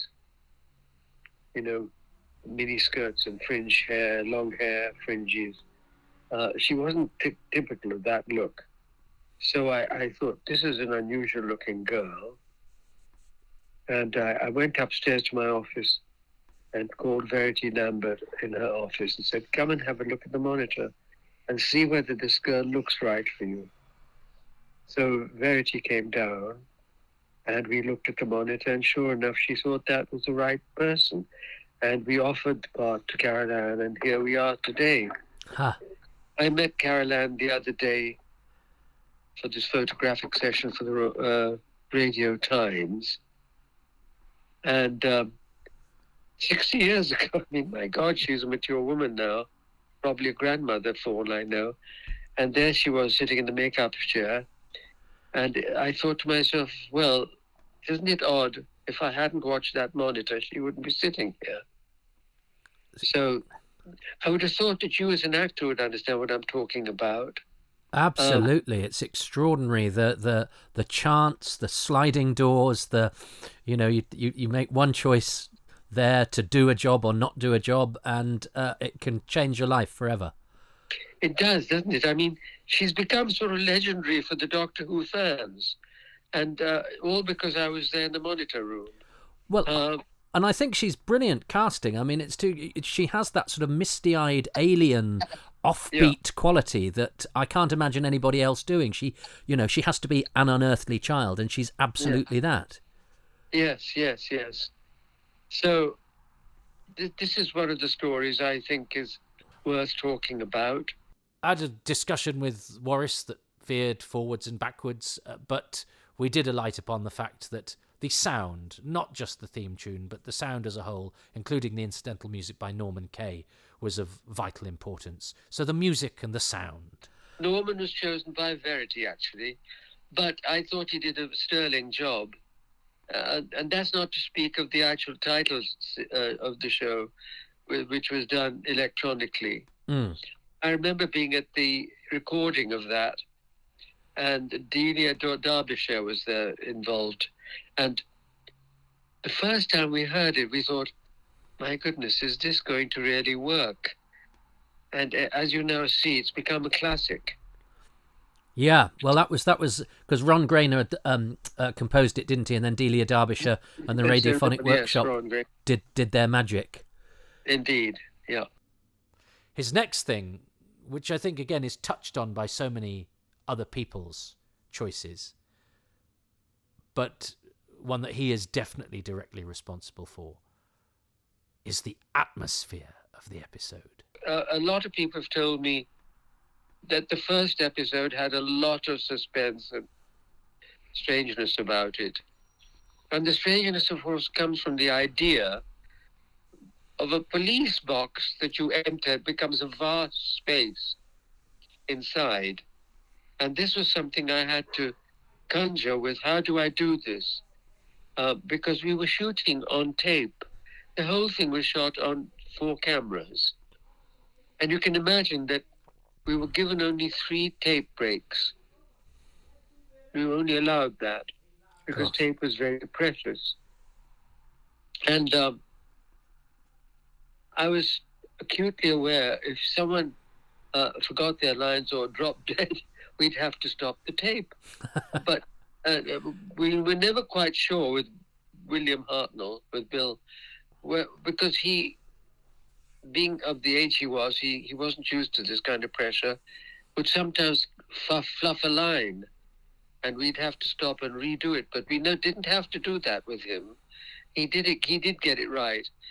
So the tape break that I'm going to talk about was when Barbara enters the ship. We had to stop tape as they opened the telephone box door, and then cut to her entrance. I wanted to do it on a follow through on what today would be described as a steady cam shot. You know, you come from outside and go straight into a vast area, because that would have been fabulous. I couldn't do that, though, because of our limitations. We were shooting under very tight circumstances in Studio D, Lime Grove. It wasn't even the television centre. Studio D was where they used the newscasting from the BBC. And it was an antique place. It's now been, I'm happy to say, it's been totally destroyed and it doesn't exist anymore. But I mean, we were working with primeval material. I can't emphasize that the cameras weren't the same as the ones at the television centre, which at that time was spanking new. You know, everything glamorous was being done over that White City. We were, I mean, the studio that we were in Lime Grove were literally, I cannot tell you, antediluvian. And to do what we had to do, i.e. to create a world of mystery and strangeness, was really a challenge. And people have said that they felt that the first episode worked on that level. Russell T was very complimentary to me about that. But, you know, we were made to do it twice, actually, by Sidney Newman. The first time we did it was a sheer disaster because of the limitations of the facilities given to me.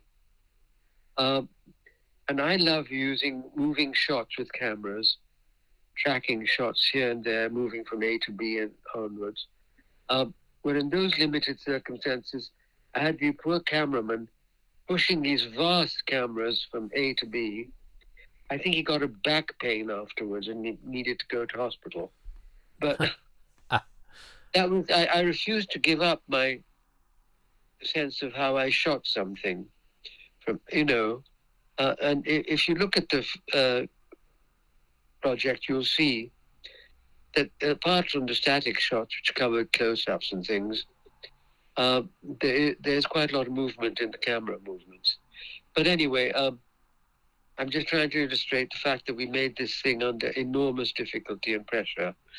And no one thought that it would survive, certainly not 60 years.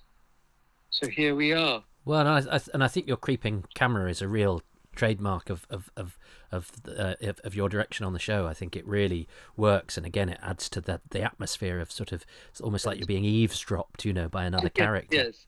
Well, the very first shot is actually the one that tells its own story, and we had a fog effect, and we follow a policeman, and it tracks right from a wide shot right up to the fence, telling us where we are, and it's at night. And what you do is you track up to this, it says Totter's Lane or whatever, and at the same time you've got this humming sound, which is the sound that the TARDIS makes from the exterior, which we use subsequently. And that in itself is a mystery, The tracking in is always a cinematic trick. We do it all the time. Directors do it all the time. The suspense, you follow somebody over their shoulder as they walk down a dark corridor, and you never quite know what they're going to encounter at the end of their walk. So this is a classic that we use, which is the policeman leading us to where the TARDIS is in the wrecker's yard. But anyway, it seemed to have worked because people sit up and watch. They want to know what's going to happen next. And I think that's the secret of Doctor Who, isn't it? And finally, of course,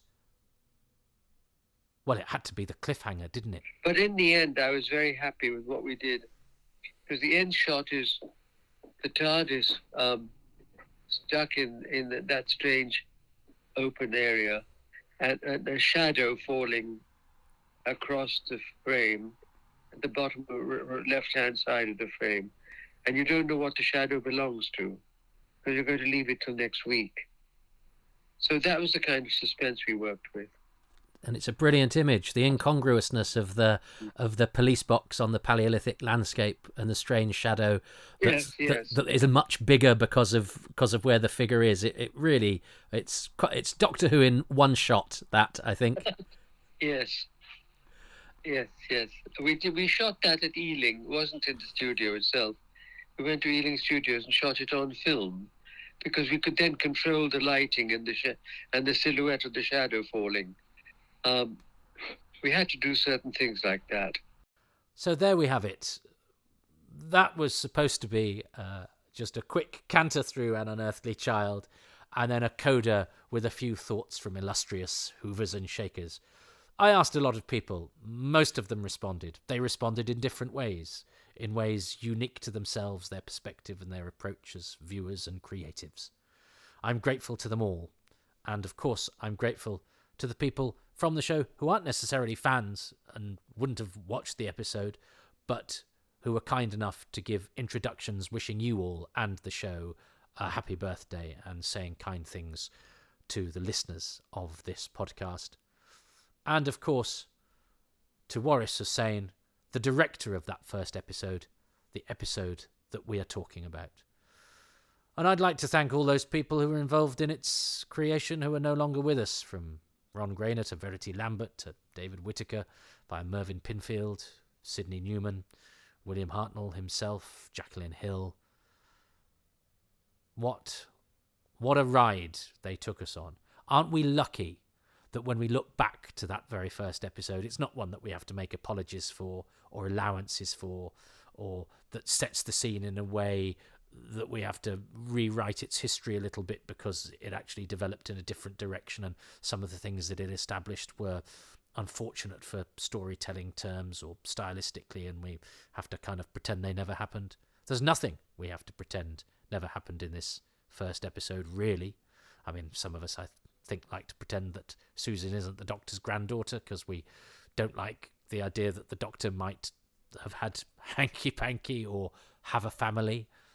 But she is, she says so, and that sits happily amongst the things that have endured and are perhaps talked about more. But we each have our things that we like and dislike. But I think we're all pretty united in the fact that An Unearthly Child is very, very special. So thank you to you for listening to this, and I hope it's been an enjoyable way for you to celebrate 60 years of Doctor Who. Please continue to listen to Happy Times and Places and my other podcasts, Too Much Information and Indefinable Magic, and also Far Too Much Information, which is mostly just for patrons, and I'm grateful too for the patrons who have kept these things going and who get all of these a little bit early, and who enabled them to be recorded professionally and put out there in as competent a way as I can manage, being a lone wolf in a cupboard with albeit some decent recording equipment. Thanks again, Patreons. Well, happy 60th, everybody. You've had birthday wishes from a companion from each of the classic eras. But I think the last word, before I head off, and, you know, even if you don't listen to me doing the next few stories of Happy Times and Places, I still have to do everything from The Gunfighters, which is coming soon, to The Wheel in Space, which nobody's actually chosen yet, via The Celestial Toymaker, The Mutants, The Curse of Fenric, and so many others. All those different stories that were spawned by this one episode of Doctor Who. But if you don't listen to all of those, maybe join me again for the 70th anniversary. And who knows, I might even get Ncuti Gatwa to tell me what he enjoys about the very first episode of Doctor Who, when, all things being likely, he is a past Doctor. That is because times and places may be happy, they may be sad, but as we get older, they seem increasingly more fleeting. But I'm going to leave the final word to the last of the very special guests, and thanks to them all, of this podcast, because it seems only right that I hand you back to the director of that very first episode, which is the reason we're all here, An Unearthly Child. I asked him if he had a message for the fans of Doctor Who and for the listeners of this podcast. So, I give you Mr. Waris Hussein. I suppose rather, as they say, keep dancing. I say, keep watching. I don't know. I mean, with Russell T behind it, as a writer who I really admire, I think that we're in for a wonderful series coming up, because he's so inventive, and he revived it, as you know, again from the time it had gone into the shadows after a pause, and he made it what it is today. And I just hope that people will continue to watch what was being presented to them. I think if they keep the essence of mystery and adventure, it should work. Thank you so much for listening to Happy Times and Places, which is presented by me, Toby Hadoke, but it would be nothing without my special guests, who were Jim Sangster, Tom Burgess, Beth Axford, Jeremy Bentham, Stephen Shapansky, Gary Russell, Ben Cook, Andrew Smith, Simon Guerrier, Dominic Glynn, Joe Lidster, Paul Cornell, Joy Wilkinson, Graham Duff, Pete McTighe, James Moran, Robin Ince, Dan Starkey, Simon Fisher-Becker, Nicholas Briggs, and Waris Hussein. What a roll call. I am so fortunate and grateful to them all, because it was a busy time and they contributed brilliantly, I thought. I'm also grateful to, of course, Peter Purvis, Annika Wills, Katie Manning, Louise Jameson, Matthew Waterhouse, Nicola Bryant, Sophie Aldred, Lisa Bowerman, and John Bishop. Thanks ever so much too to the patrons who make these possible. The music is by Dave Gates and the artwork by Dylan Patterson. if you would like to support these podcasts, you can become a patron. They normally get credited on the show. That is one of the treats that you can get for as little as £3 a month. You get an occasional credit on the show. You get advance releases. They're about 6 months in advance for the usual Happy Times and Places. Obviously, the 60th one was slightly different, but they still did get it before everybody else. And also ahead of the curve with Indefinable Magic and Too Much Information. But there's also an exclusive podcast for Too Much Information and monthly AMAs, pictures of my dog, little exclusive behind the scenes of any sort of DVD extras I might have made or any little bits and bobs that I've done. So you can get that at patreon.com/Toby Hadoke for as little as £3 a month. That's all the content, all the audio and visual material is available at the lowest tier, which is £3 a month. You can get 10% off that £3 if you sign up for a year in advance. Every tier gets 10% off if you sign up for a year in advance, and the tiers go all the way up to, there's no limit. You can pay a bazillion quid if you want. Nobody does yet, and I think that's fair. But, patreon.com/Toby Hadoke.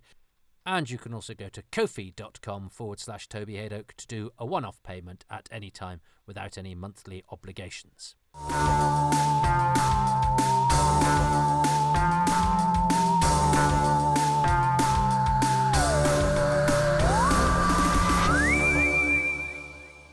Well, there we go. That's clocked in at 6 hours, 26 minutes. But it's worth mentioning, as I did in the post-credits of the last episode of when this was released in individual instalments, because I didn't mention it in the body text, the John Bishop contribution to that. I'm slightly sorry I couldn't fit Lisa Bauman in at the front with everybody else, but I didn't want to have to re-record all the contextualizations of the companion contributions. So Lisa just sort of pops in as a random birthday wish halfway through this omnibus, just because that was made it easier just to put it all together, because this is quite an epic. But John Bishop's, so if you are a non-patron and you listened to the instalments, what patrons got was they didn't get the same 5 installments that you got. The patrons got I think the first installment was a sort of 2.5 hours, so it was basically the first 3 episodes, and then everybody got episodes sort of 4 and 5 the same. But patrons got the first 3 episodes as one that I then sort of divided into chunks for general consumption. That's for the archivists amongst you who. So actually, some of the linking material in the episodes released for everybody is slightly different from that the patrons got. But I didn't want to then record a whole new load of linking material, because patrons got basically all 7 classic series companions and John Bishop together, like you did at the beginning of this, but then I broke those up for the individual instalments so that you had a special guest on each one. And by then I'd also managed to nudge Lisa, and she from Chicago had sent her contribution, so I was able to then fit her in, but she wasn't in the original batch. So that's why Lisa is slightly apart, but that kind of works in the context of the character of Bernice and how she is official, but slightly a slight adjunct from TV broadcast. So it's sort of fitting that she has a slightly different place. But to be honest, if I'd been able to, with ease, I would have put Lisa in the front with everybody else. So we've got all those greetings out of the way. Or I'd have seeded them all in, dotted them all about randomly. Instead, you've got all of them, and then Lisa a bit later. So that's not ideal. You probably don't care and hadn't really noticed, but it's been niggling me and I wanted to address it. In the time it's taken me to address it, I could have probably gone back and edited it and moved it, but it would have taken moving everything about. That's when mistakes can come in and blah, blah, blah, blah. So anyway, there we go. If I'd done this how I wanted to, you'd have Lisa Bauman after Sophie Aldred and before John Bishop. But the real reason for this after credits confessional is that John Bishop's contribution was nearly a lost episode, a lost fragment, because I was recording a self-tape whilst November was so busy and I got so many self-tapes. And you know what? I thought I'd done a really good job with this one, but I haven't heard. So I thought, Doctor Who's 60th, and it's the time that I'm doing all this Doctor Who content, but it's all right. I've got to do these self-tapes, but I'm doing this self-tape for the job that's going to start in January and take me through to March, and will get me lots of exposure, and is a good part, and nothing. But while I was doing it, John sent his contribution that you heard via text. And most people had sent via WhatsApp or via Messenger or whatever, so you play them back at your leisure. But he'd also said, "Is that okay?" And I thought, well, I don't want to look like I'm ungrateful, so I better listen to it to make sure it is okay, and then say thank you before I carry on with this self-tape. So, and I didn't press stop on the self-tape because I thought I can edit it all later. So I listened to John's message and then went, yeah, that's great. Thank you very much. Aren't you wonderful? Blah-de-blah-de-blah. Carried on with my self-tape, sent it off, edited it, sent it off, and then went, right, let's turn our attention to, because normally I'd then back up, I'd have backed up John's thing pretty quickly, but I was like, it's on my phone, it's fine. And I checked my texts, and it had gone. And then I Googled, and it said, no, if it's a text message, if it's an audio on a text message, once you play it, it erases to save your memory after 2 minutes. Nobody had told me this. It never doesn't flash up and go, we're going to erase this now. So I'd listened to John's brilliant message, and he'd actually sent two, because he'd sent one which was abandoned because he fluffed it, and just then sent another one. And I'd listened to both, so I couldn't have even done a sort of recon out of the fragments of the abandoned one. And it had gone, and I was like, "Oh God!" And he's already gone to so much trouble. And I texted him, and he'd said, "What is it?" And then he'd said, "Tell me what it's called, and I'll do it later." And because he's busy and he's working, and he did it, and he sent it, and it was John Bishop, who's really famous, busy with loads of things that aren't Doctor related at all. And I wouldn't have dreamed of asking him had I not had a previous relationship with him as somebody on the stand-up comedy circuit. I was like, oh no! So I actually did text him and asked him to do it again at midnight. But by then he was in bed. But because I was panicking, but then I had an idea, and I went because I'd realised I'd played it during the self-tape, and actually, you can hear it in the background on the video of my audition for whatever it was, in one of the dead spaces where I'm, changing the light, blah, blah, blah. You can hear me play it. So the reason it's not the best quality is because it's a video recording of me listening to in audio through the loudspeaker of my phone from a text message. So, I mean, it's not the quality that John would have intended it to be, but it is because it is rescued. It is rescued from the fire, like the pilot episode of Doctor Who. It was, no, because that was just never thrown away. But I'm just trying to be artful and tie it into the something relevant, rather than whatever it is I'm doing instead. But yeah, so it was very nearly lost. So then I was able to text John and go, actually, forget it. I found a way of doing it, and just explain to him that, text messages, audios vanish after you've played them. And he said, oh, I never knew they did that. So he did reply the next day, and all was cool. But he didn't need to redo it. But that's why John's contribution is slightly echo. And you can, I think, hear, if you listen carefully, footsteps. They're not footsteps from John's recording. They're the footsteps of me walking away from the camera as I listen to the text message, the speech message. So there we go. There's a boring story about how you nearly didn't have John Bishop's contribution, and how that was a really panicky moment for me, where a nice thing turned into a dreadful thing, turned into a rescued thing. But I still slightly regret having panically asked John to do it again, because then I didn't need to have asked him, because I'd managed to rescue it. So that was the worst of both worlds. So it's been, oh dear. Anyway, let's not get into that.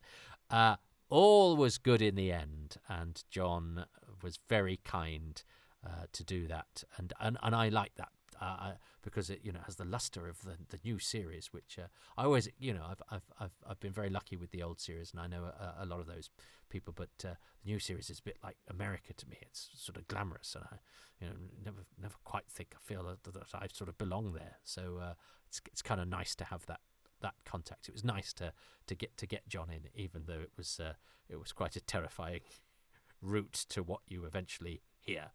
Anyway, there we go. That's the epic. This is the longest podcast I've ever released, clocking in at 6 hours and 35 minutes right now. So I think there is probably the time